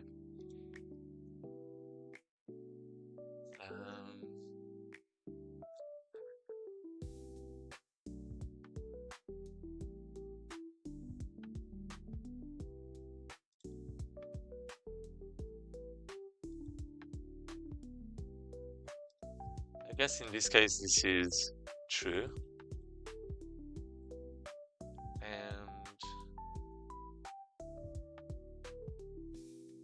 I don't know about the direction.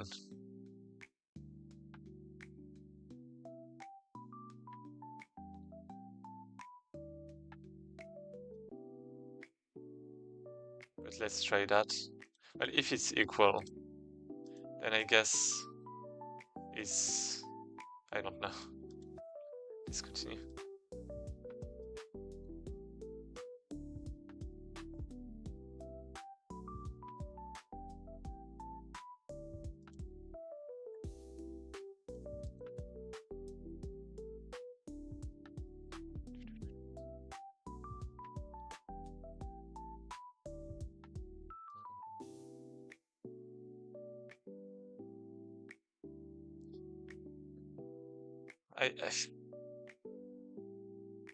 Maybe I should have like another layer of checking, but it's like 5 AM.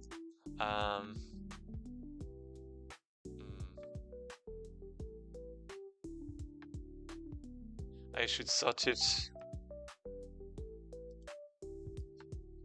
Okay, yeah, the thing is in Python you can't actually compare.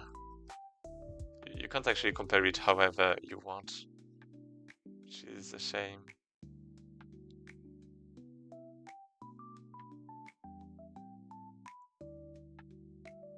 Because this is getting sorted by Y, but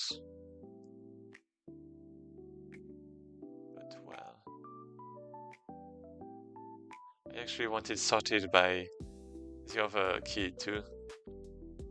So can I just do that? Come on. No, I can't. Of course I can't.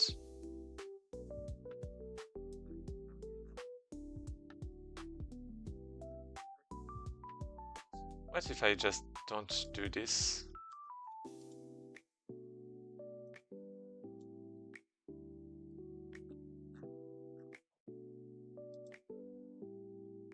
And it's compatibles. Yeah, of course it can't.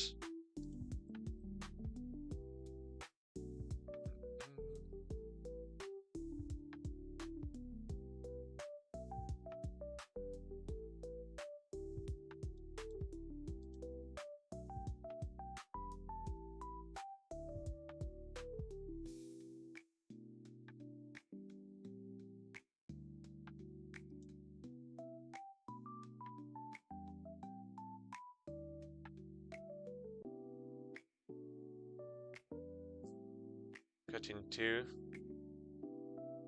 Yeah, it looks like it could fit. But this is not good.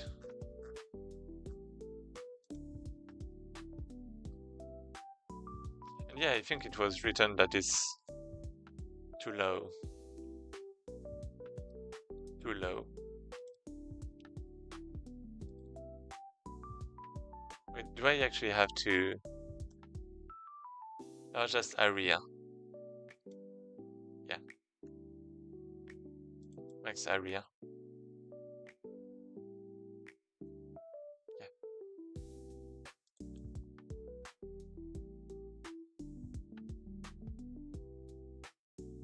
Wait, what? Oh. Never mind. This is fine.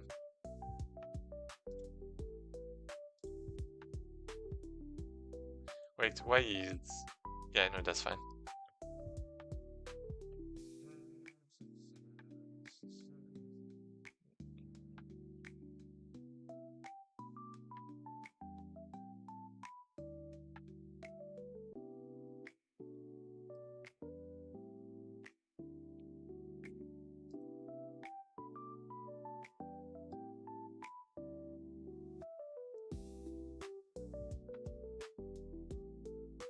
Wait, is that actually... Oh. Wait, that's actually not a corner. Oh, no, never mind. So one... Okay, one is there. And the other one is like there. So that's actually fine. That actually fits.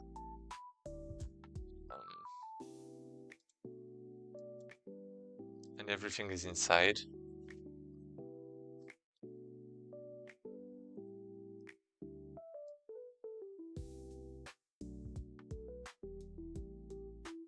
Can I like compare?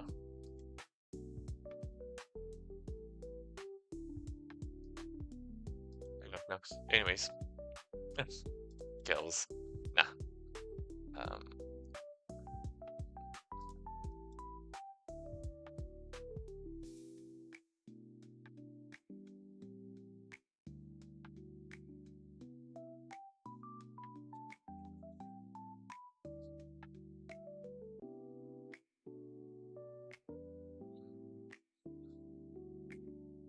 Yeah, let me actually check something quickly. Oops.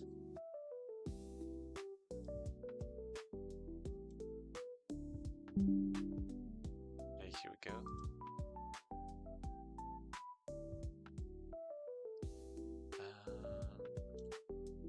Let's actually just make it bigger. Right. So we have this.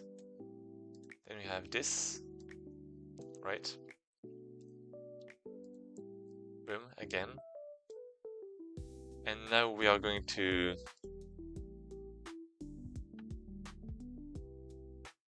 cut it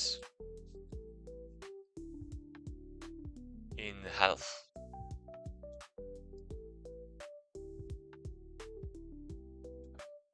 Cut it in half again. Well, get the other part. And yeah, this is fitting. This is definitely fitting. Oh, but it's not the end. Um, it should be one of the ends. I mean, yeah, this is actually quite fine. I actually don't know what it could be.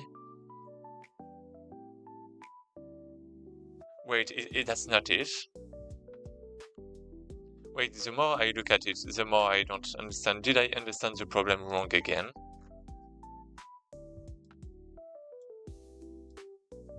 Because this is obviously one of the places where it should be, right? To be optimal in size, because it has to start at one point. At one point, not on a line, on a point.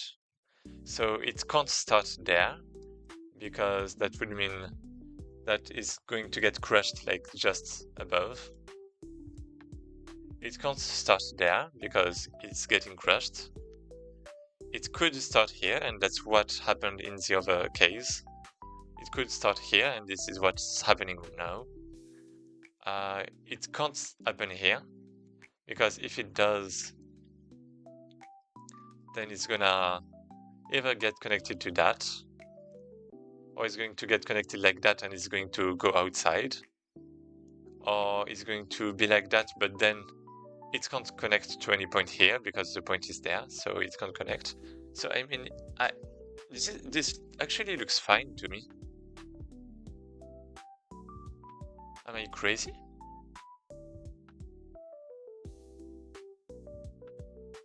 I really don't see what it could be. I feel like that's some stupid mistake. Oh wait. Oh no, never mind. Yeah, it can't go above because there is this thing.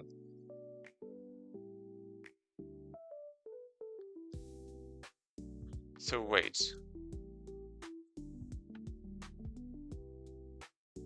It has to start either here or here, okay? And then if we want it to be the biggest possible, that means it has to be a square, the biggest square possible, and not like a flat rectangle. So that means it has to gain in height, so that means it has to go the highest possible.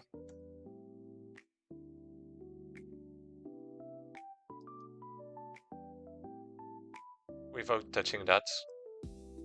And if we check there, is this the highest possible?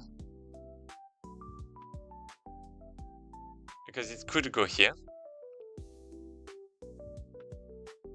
but then you wouldn't have the thing on the left, right?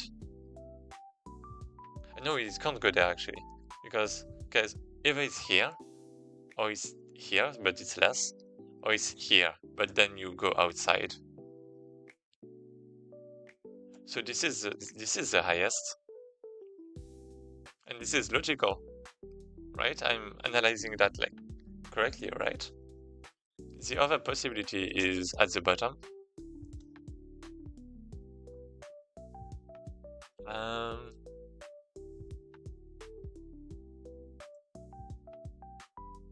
So I guess if I want to put things back at the bottom, something like this.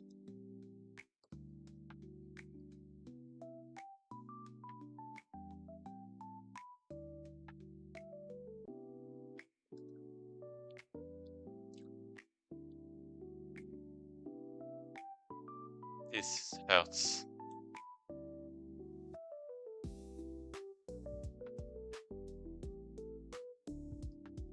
But I mean, this is one possibility, right? And this one is wrong.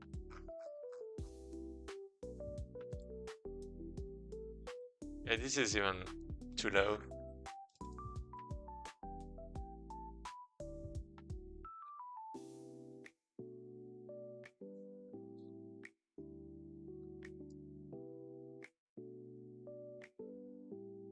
It was this one, I think. Do I have anything else?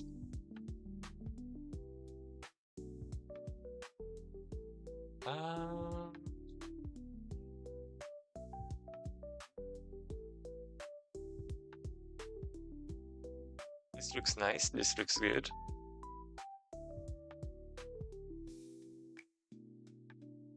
Let's try again. I mean, this should still not be good, but I don't understand why.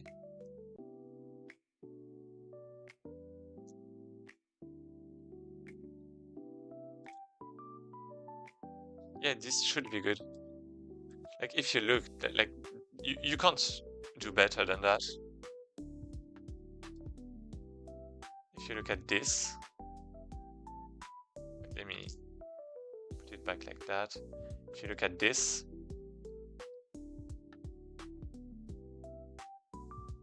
and if you go higher, then you lose. So 1, 4, 7, and this is too low. What a joke.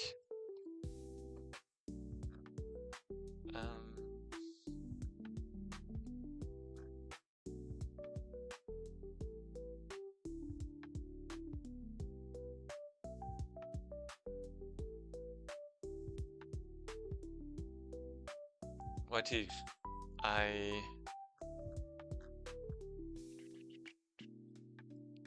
return false?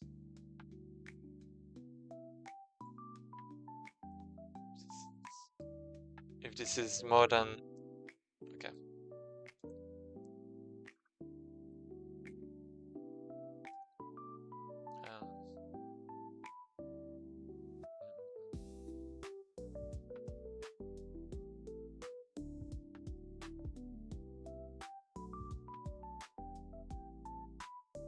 This is because of the direction. 100%. I don't want to change it. I'm procrastinating.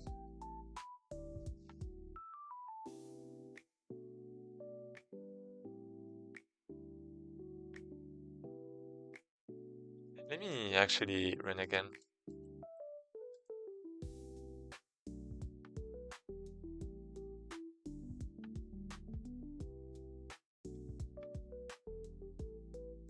And let me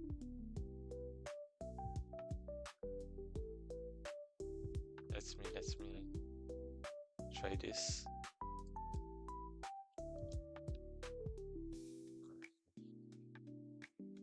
Nice per column. So vertical.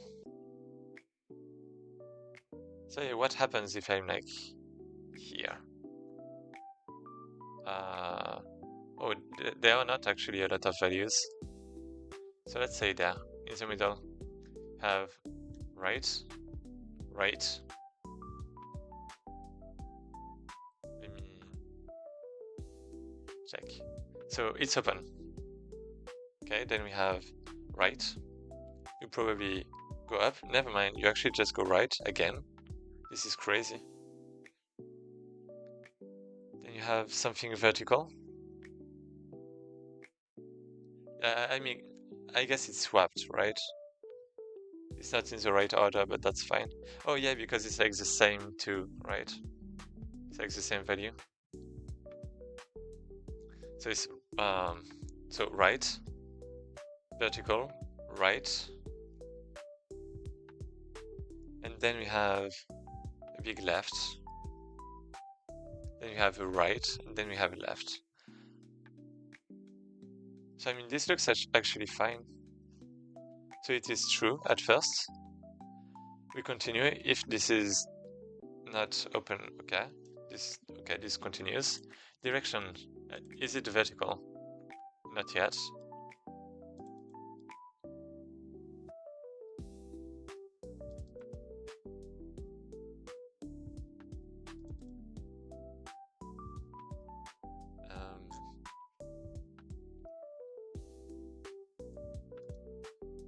Yeah, maybe I did something wrong. Anyways, direction equals last direction. Yes, it is, so we continue. If this becomes left,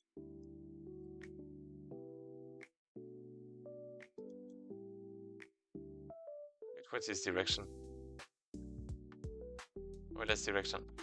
I guess this is right. It's okay, we do the thing. This is none of those.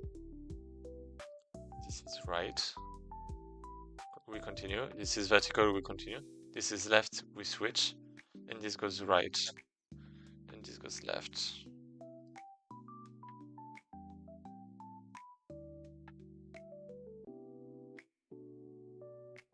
I mean, it looks good to me.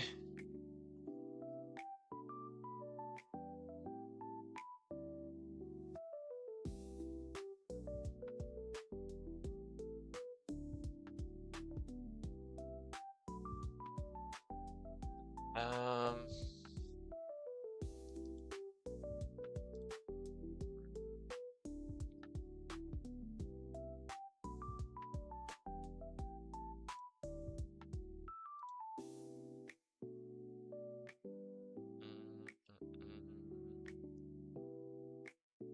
So yeah, maybe, yeah. I mean, the only other possibility is the one at the bottom, right? Let me get this. The other possibility is if this is something like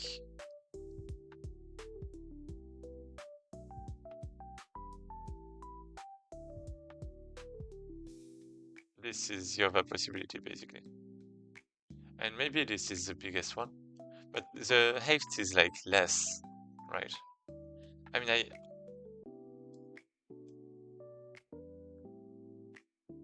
it does look like the same.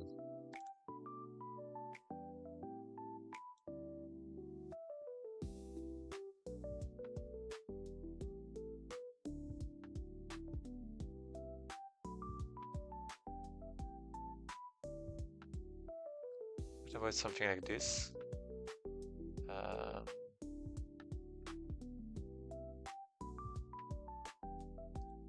Yeah, it looks like the same. That's like one or the other.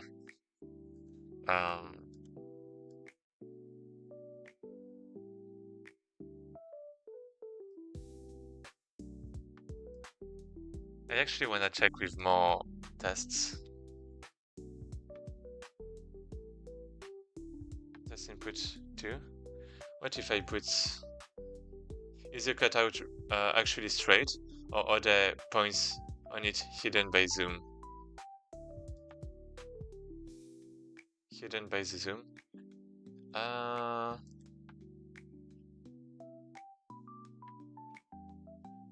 mean, I guess you have a point, but I don't think there are like that many points. Let me reduce the width, maybe.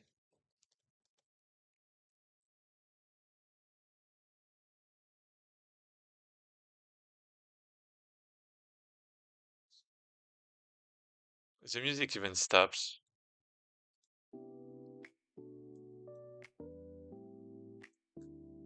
Even the music gave up on me. I mean, yeah, look at this. This is like perfect. This is like obviously perfect. And if you look, then if I go up, then it's going outside.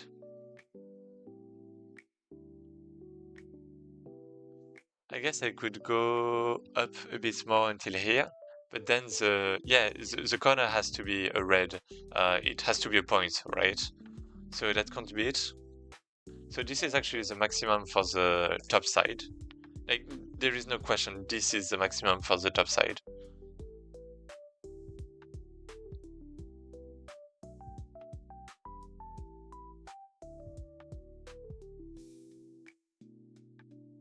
The question is... Okay. Let's actually copy that. Or actually, let's do... Yeah, what I wanted to do is check when 5...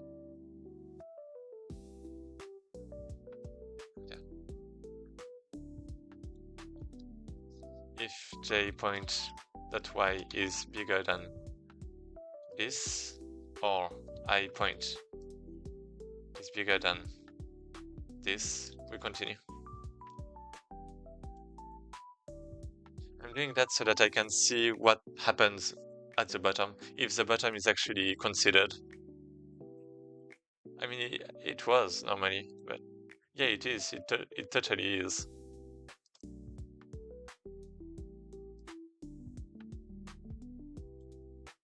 So this is starting. It can't start here because there's a limitation and it would be outside. So it's starting here. Okay, makes sense. And the goal is there, it should hit a corner, and at the right it should be the maximum. So this hits a corner, right, as you can see, perfectly. And on the right side, it should be like the maximum possible. And this is like close, right? So I mean, this looks good. I mean, I don't see any problem myself.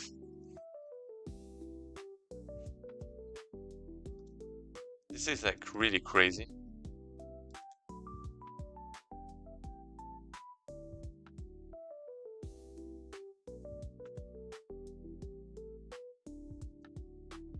Seven, 4, 8.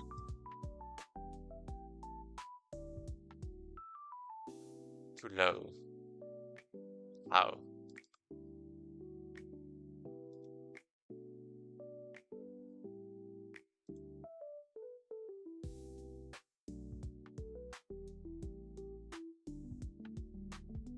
And this one is less, right? Because it's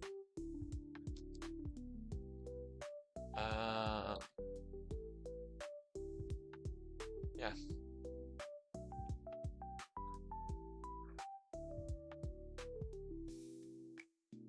Of course. So yeah, the one at the top is correct. I really don't understand. I can only see.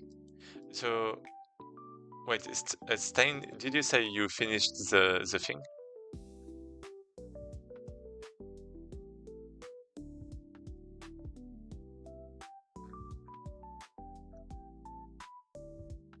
Yeah, you did that, right?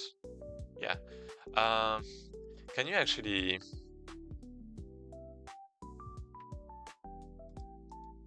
maybe try with my input? Oh, but I guess you don't have a. I guess you don't have a graph anyway. Um,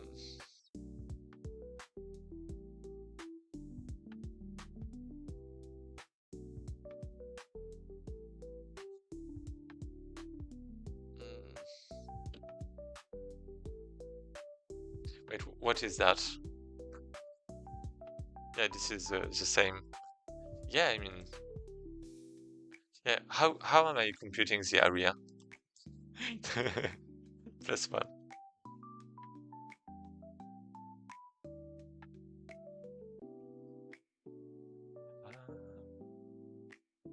Am I considering?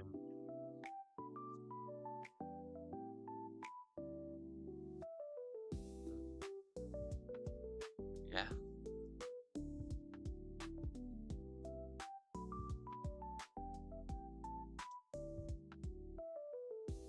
I mean, it's even looping properly, right?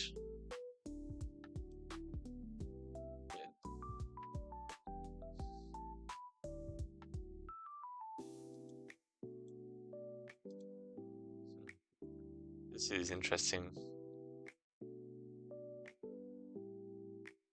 This is really interesting. Um,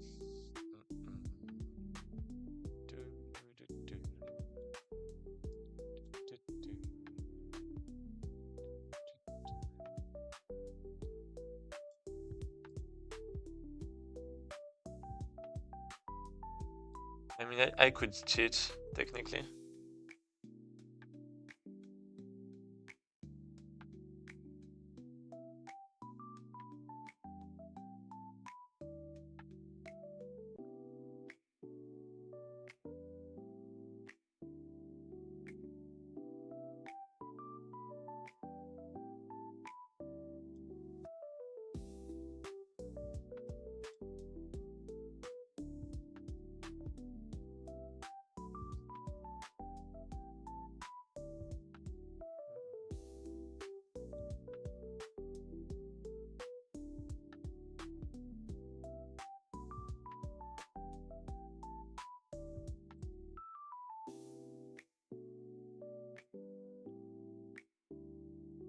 Yeah, because it can't be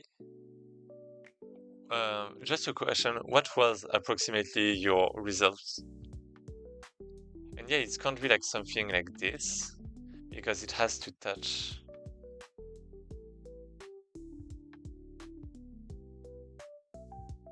At the corners, it has to touch like 2 seats.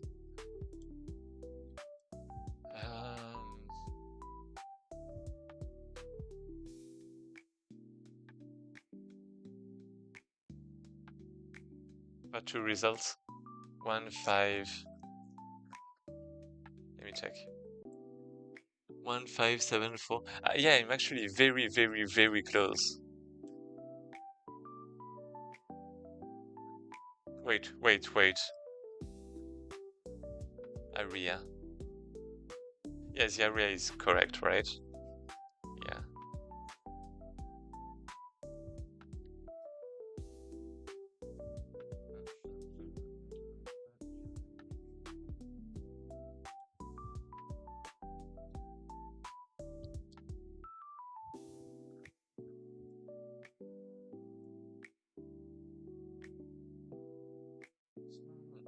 Yeah, I'm actually very close. So I mean, I could. I don't know. What is this? Vertical happened. Bisect. Wait, go back to the area. This. Yeah. What is that? Oh, you mean area as the function? Am I doing it wrong? The code, yeah. That's not how you do, like with a +1.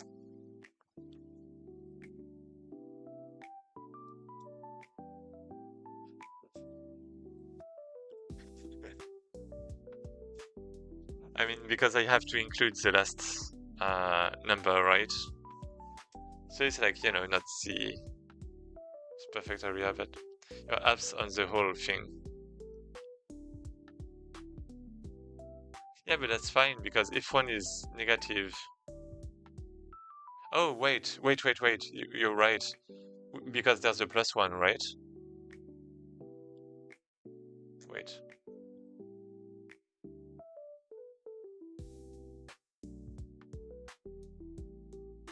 Maybe it's -1.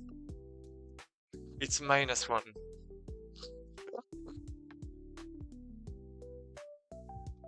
It's -1!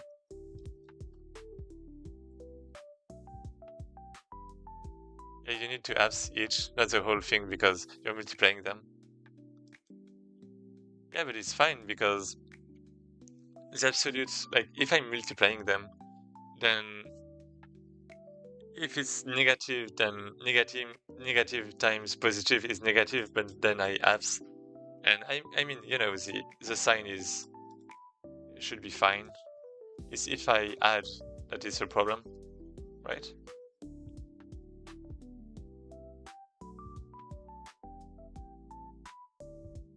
Yeah, and I think this was the problem. It was minus. Maybe not. This is still too low. This is even worse than before. Wait, okay, let me... If you want, I can try for the area. Because that would be like very stupid of me not to try, at least. So what do you want me to do? I guess my code worked fine before, so...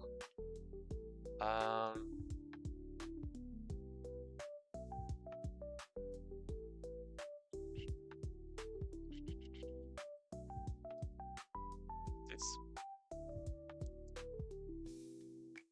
So yeah, you want me to add this. This is +1 times abs this. This is +1, right? And it should be fine, right?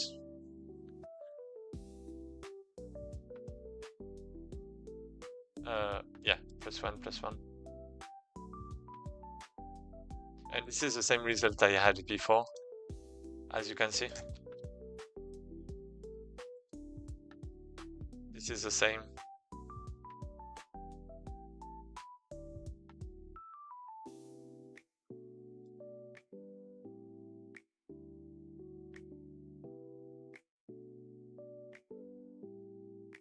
I mean, this function worked with the first exercise, so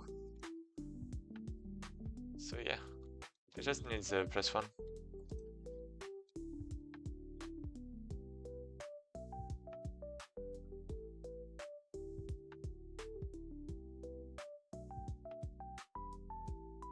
Yeah, you're right. I'm a bit at loss why it's wrong actually. Right? Like if you just look at the graph, it's fine, right? Like it looks correct. It actually looks correct. That's crazy. Current area.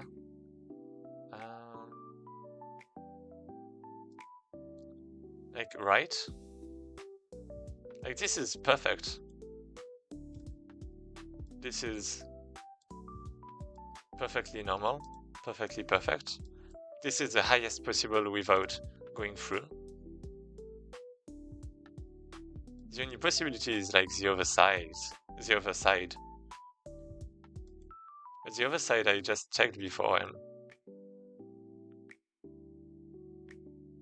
it seems like it's less, right? That's why it's at the top. Can you send me your inputs in Pastebin? I'll try running it and see if my code gets a different result. Are you on Discord? Sorry, I'm a bit... Yeah, I think you are. I have the streamer mode. Let me remove it. Oh no, never mind. That's a different person starting with a T.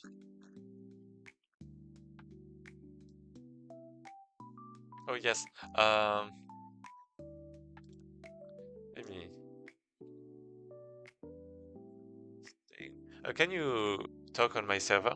And I'm just going to send you the thing, the input.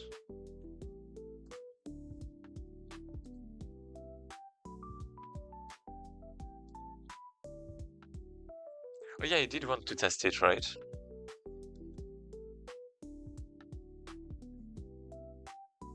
Yeah, let me just send it to you.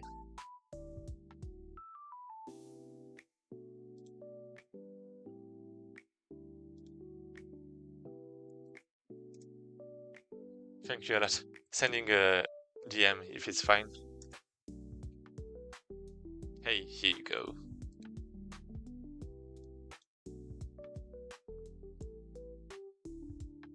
So then, let's test. So I actually wanted to test something like this. So let's test 0, 0.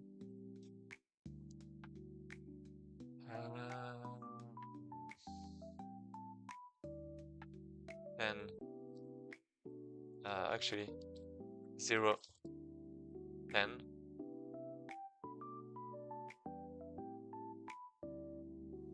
Then 100, or like 50, let's say.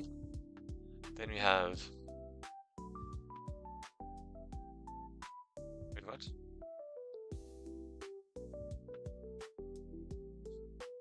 Then we have 0, 50.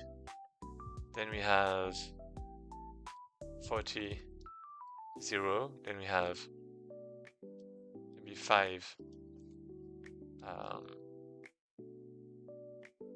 5, 40. 5, 30. 0, 30. And let's say that's it. What's happening? Test input 2. Let's try.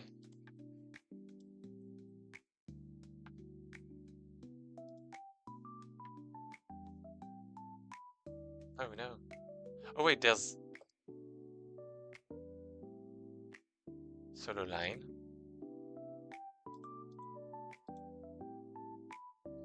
Okay. So 0, 0. Oh wait, that's not what I...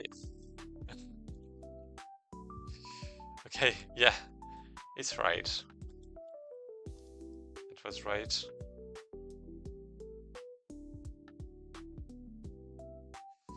Okay, yeah, I mean, yeah, of course. Here we go.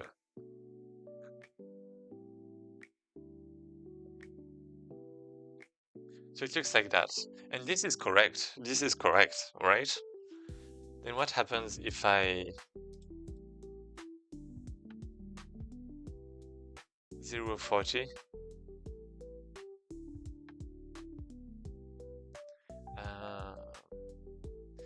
540 530 030. Let's do a 010 5 maybe 8 10 8 5 0 5.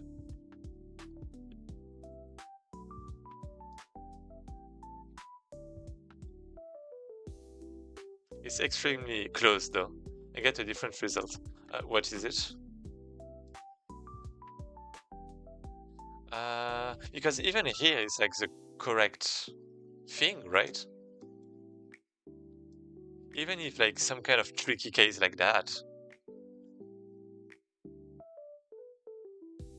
Because it's not this one, because it's less. It's not, I mean, you can't basically go here because there's no point there. Maybe there's that actually, but like the rectangle is less big though. If your points are the same, then the area calculation is wrong somehow. Let me check. I should have NP1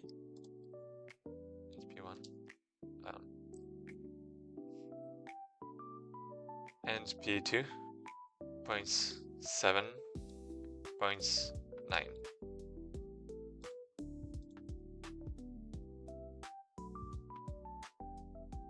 Wait, what? Oh no, never mind. It's for my test input, right? I was like, wait, what's happening?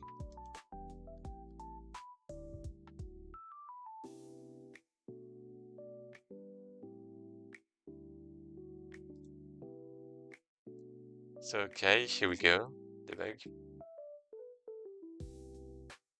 And P1 and P2 points. So these are my points, like the IDs.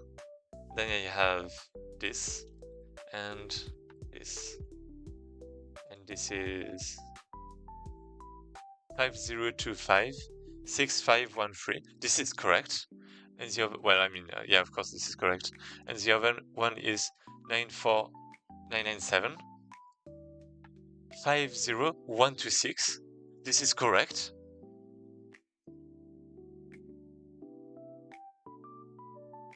Wait, is it actually wrong?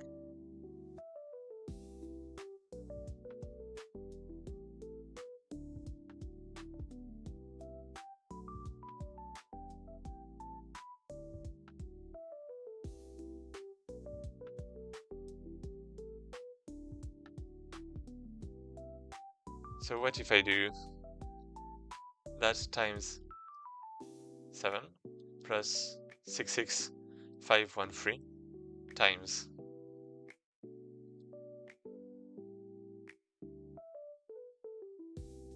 wait, this is completely different.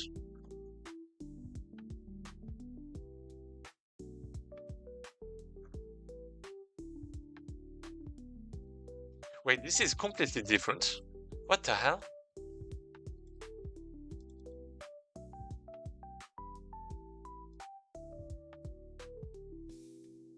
Wait, what?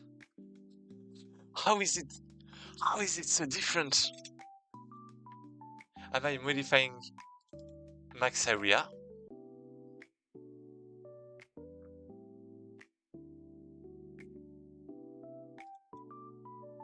What you're coding? Doing the advent of code. Hello. It's basically some kind of programming challenge, and I have the correct numbers, but not the correct.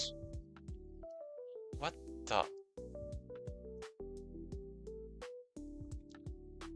Like, how is it possible? Maybe it's because of my. Oh, okay, yeah. Let me actually try. Points 220. Points 248. This is actually fine. If your points are the same, then the area calculation is wrong. No, it's not. Wait, it is. Yeah, never mind. It is. Yeah, it is. It is. It is. It is completely is.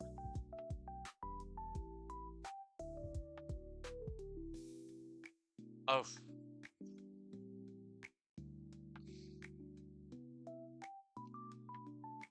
Wait, how did I compute that? Part 2 results. Yeah, I mean, no, I'm kind of stupid. Wait, I'm kind of stupid. Yeah, never mind. This is not the correct. This is not how you compute the area. I'm kind of stupid. Don't mind me. I'm hoping to learn how to code so I can make video games. Oh, I made a Pong remake for HTML. GG.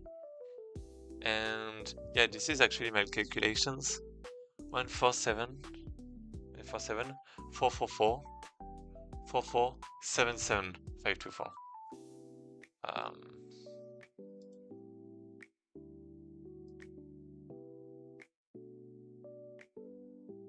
You know what?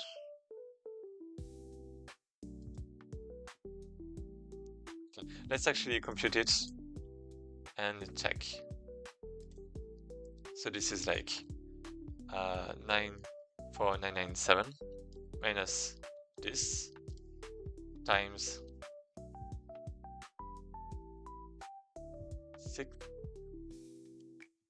66513, right? And yeah, this is definitely different. Wait, but is it the correct one? 14743. Yeah, this is different.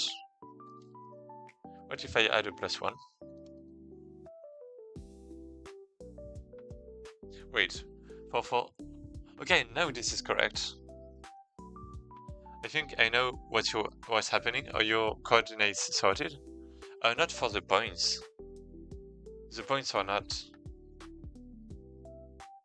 But you mean sorted for like the distance? Yeah, they're not right there. That's probably I can actually try like min x. Let's actually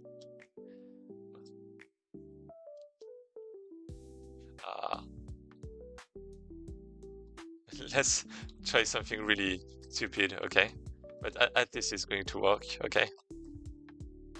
Yeah, that's probably maybe why. I mean, we're going to be shy with this, at least. Thank you a lot, because without you, I mean, I guess I would have continued about, I would have searched about the area because I mean, it was, on the graph, it was obviously good, right? The points were obviously correct. So then we have max x minus min x. Yeah, this is probably going to be fine. Max y minus min y. +1.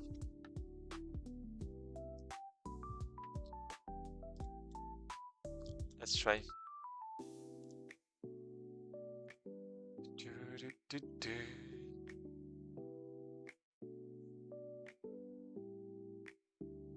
And yeah, no, this is good. Yeah, thanks a lot. You're saving me, man. You're saving me. Without you, it would have been the end. Here we go. Okay, so if every day I finish at 6 a.m. is going to be complicated. I don't think I'll be able to continue like that every day, every night. If your points are the same, then the area, calculation is wrong somehow. Yeah. Yeah, never mind. GG, thanks. Thanks a lot. Okay. We did it. You did it. You helped me. You saved me. My saver. English is complicated, accents are complicated. Christmas trees are even more complicated. How many hours of sleep do I have? 5. I have 5 hours of sleep again. So yeah, I'll just be raiding someone and we'll be going.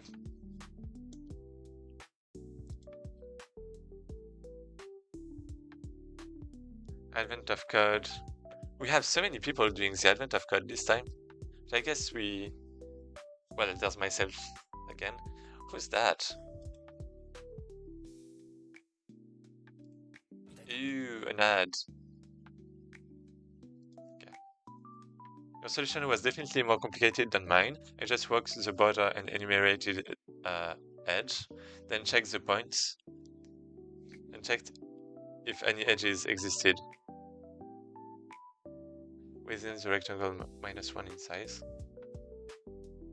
Wait, what? I just walked the border and enumerated edges. Okay. Then checked the points and checked if any edge existed within the rectangle.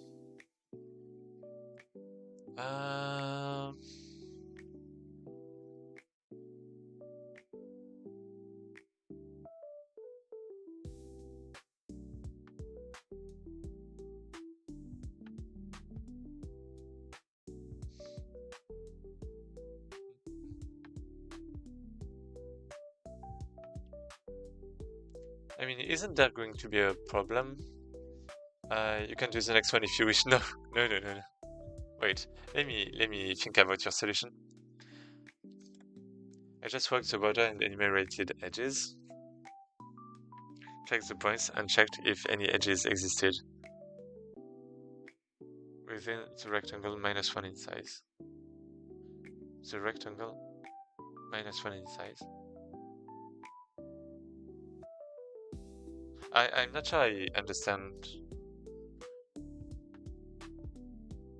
So you go through everything, basically you walk through the border and enumerated edges.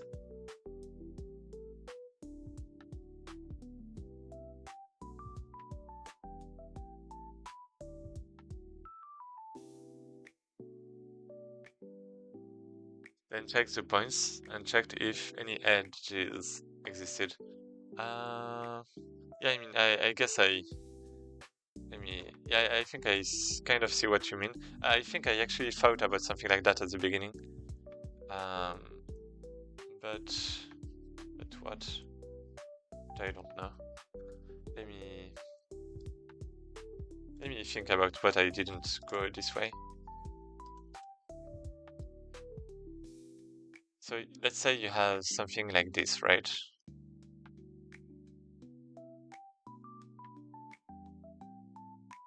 Wait. To do that, all you have to do is, when comparing points, you see if there exists any point inside the rectangle and exit. Any point inside the rectangle. Yeah, I mean, you're not wrong.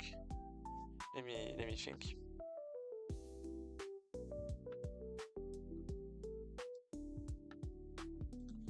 Because yeah, I overkilled it.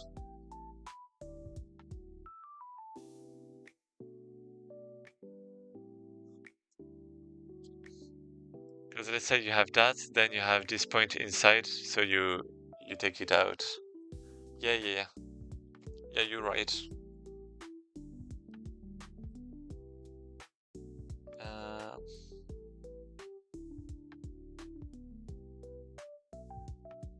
Oh wait, but what's the... Oh wait, but it's O and 3, right? Oh yeah, it's O and 3 because you have your point. For every point you check as a rectangle with another point, right? I suppose.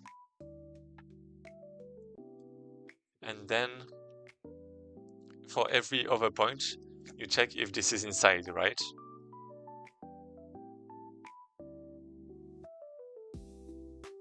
Do I understand correctly?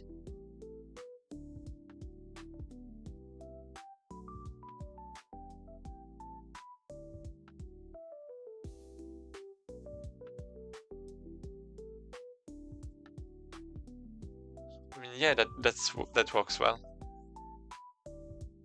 Oh no, there's an ad. No, no. Please tell me before. Before. Don't leave me. Don't go. No. Stay. Yes, I sent the code on Discord. Oh, can I show it on stream, maybe? Oh, just the code. I'm just going to copy the code. You know, I'm not showing Discord.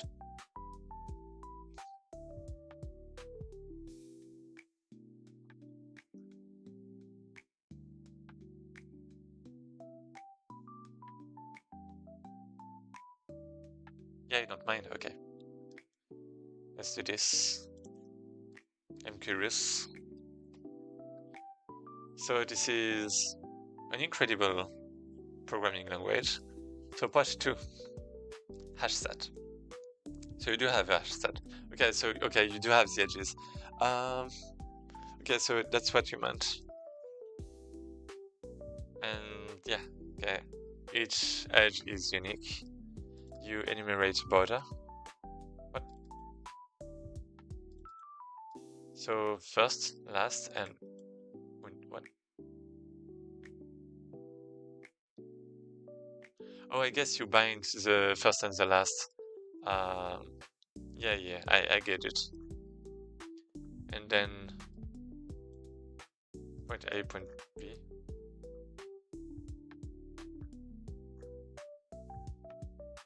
Oh, wait.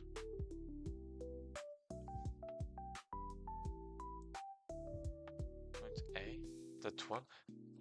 That one. What is this syntax? What the hell? Yeah, Windows 2 doesn't handle the first and the last, so it's an edge case. Yeah. The loop. Rust analyzer.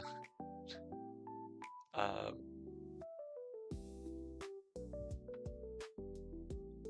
Rust tables.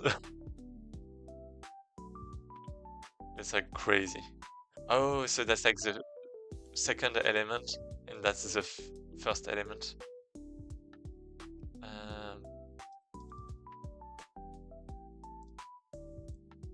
Yeah.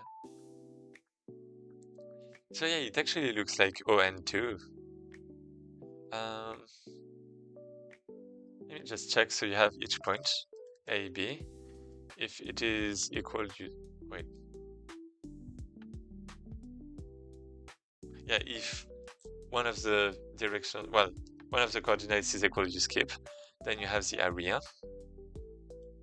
This is so weird. Then, okay, you continue potentially. Greater or equal. This is hard. It is for every edge. Oh, so yeah, you go through every edge. Okay, yeah, you go through every edge. And any.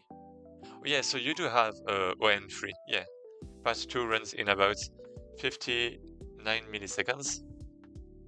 That's more Rust is just fast.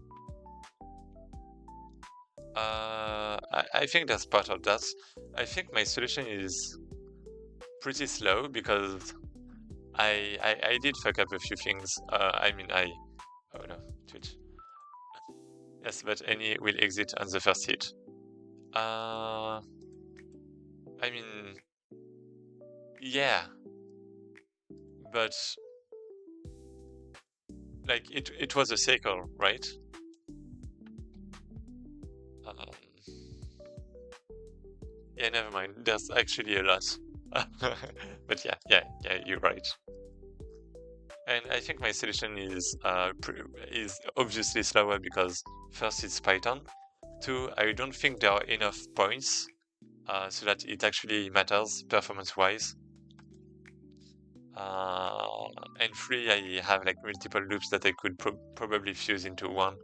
And four, I have like the direction kind of thing that was kind of bad. Maybe I don't even need the direction. And yeah, I have a few bad things that I did to fix things, let's say. Let me actually in a second. So points. Yeah, let me just do that after I split the content.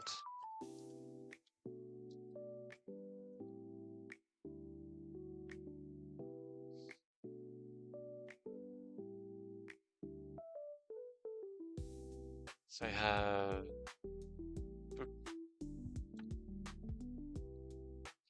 Yeah, I think the only way I could speed up my code is to reduce the amount of elements by using lines and checking the intersections to cut down on iterations. Yeah. Let me try. Oh, right. I guess PyPlot is going to take me a lot of performance. So duplots equal false.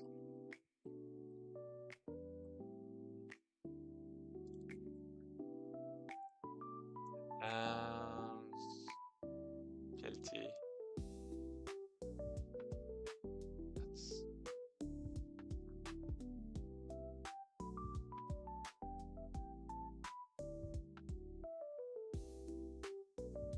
Here we go. Oh, actually, not debugging. Let's not debug. I guess the debugger is, well, the code is like pretty low to start to. So this is this nanoseconds. So a nanosecond is 10 power 9, right? So if I divide,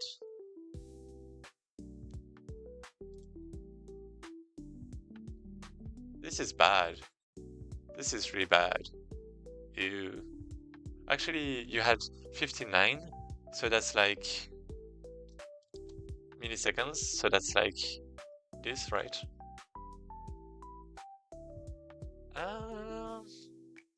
I mean, for everything I did wrong, I guess that's fine.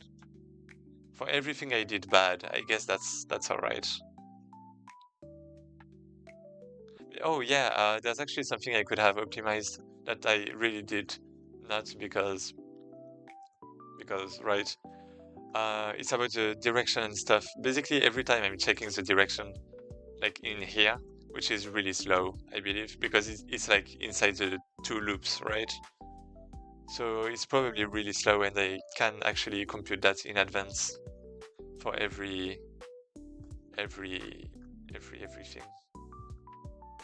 For every column.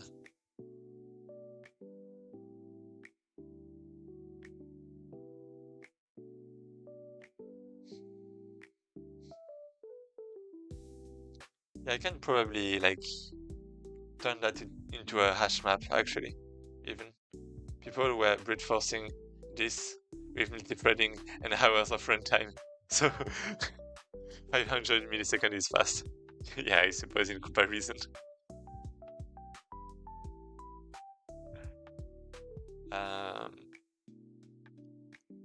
But yeah, I feel like there's like a lot to improve in my code right now. But I do think it's fine, complexity-wise.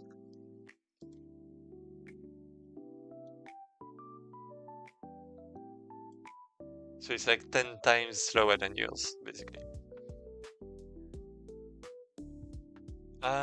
If I compare our previous programs, I think it was like more than 10 times now. I don't remember, but I think it was even worse for previous ones. So in that aspect, it's fine, maybe. Trying to find excuses. Um, but yeah, you do go out early too. Um,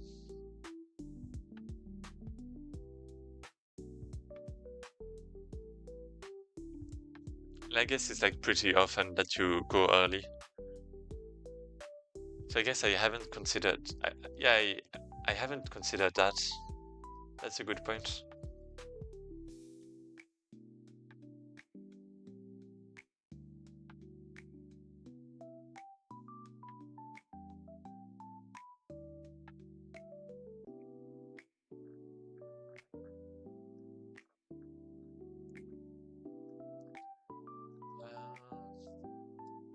Bisect. Yeah, there's also my lists that are taking up some time. I uh, I mean, I guess that's fine. Bisection is fine.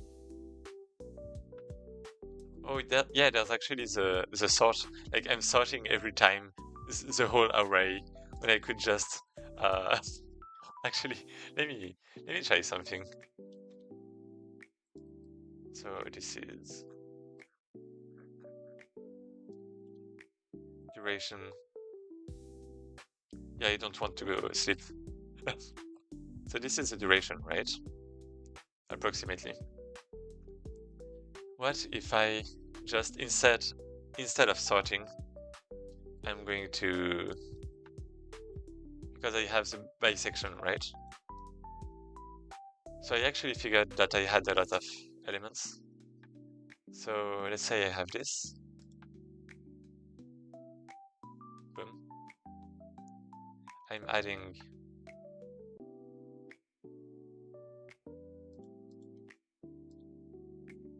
this.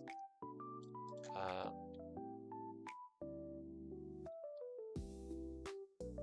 yeah, let's remove this. Let's remove this. Well, actually, the annotate might be fine. And instead of that, I do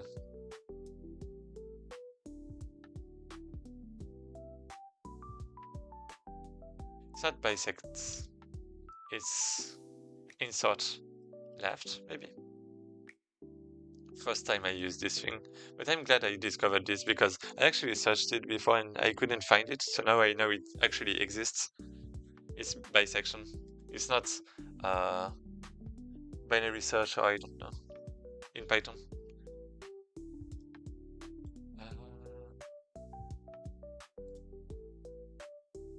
So yeah, this is actually this, and then we have the key. Yeah, I feel like callbacks are actually pretty slow. I don't know in Python, but anyway, we have that. And then instead of sorting everything,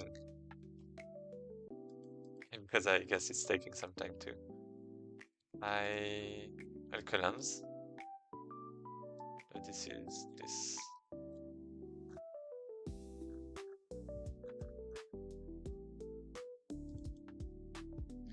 Now this one is going to be the same. Now I have p.y, and I have the direction instead.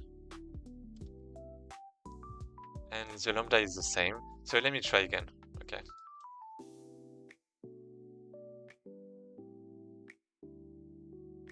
Aha! I think it's even like slower than before. I mean, I guess I would have to, run it multiple times to be sure, but one more time. It's even more. It's even more. Well, I guess I should have stayed with the sort. Yeah, let's stay with the sort. I mean, I guess it actually doesn't matter. I can just sort everything afterwards instead of sorting it multiple times. And that should actually be faster, probably.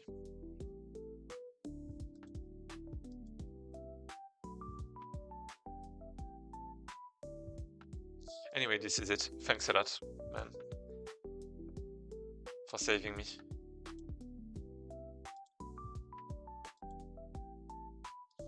Okay, here we go. So this guy is day 10 with Zig. What did I do? Yeah, right. I even forgot the command, but this is fine. Here we go. Zig looks crazy too. Yeah, I really have to try out different languages because thanks for stream. Items. Well, thank you, thank you. Signal. And yeah, I was thinking I actually thought that there was, you know, like there are famous languages like C#, C, C++, all of that, right? Python. And I thought that I basically did almost, well, that I basically kind of had a hand on every used language except Rust and web languages, basically. And yeah, I just see so many different languages that it makes me want to try actually. But I have so little time. So anyway, thank you a lot. Bye bye.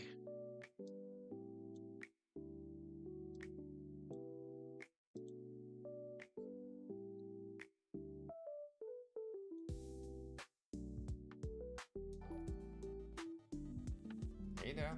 Thanks for the raid. Welcome in. I'm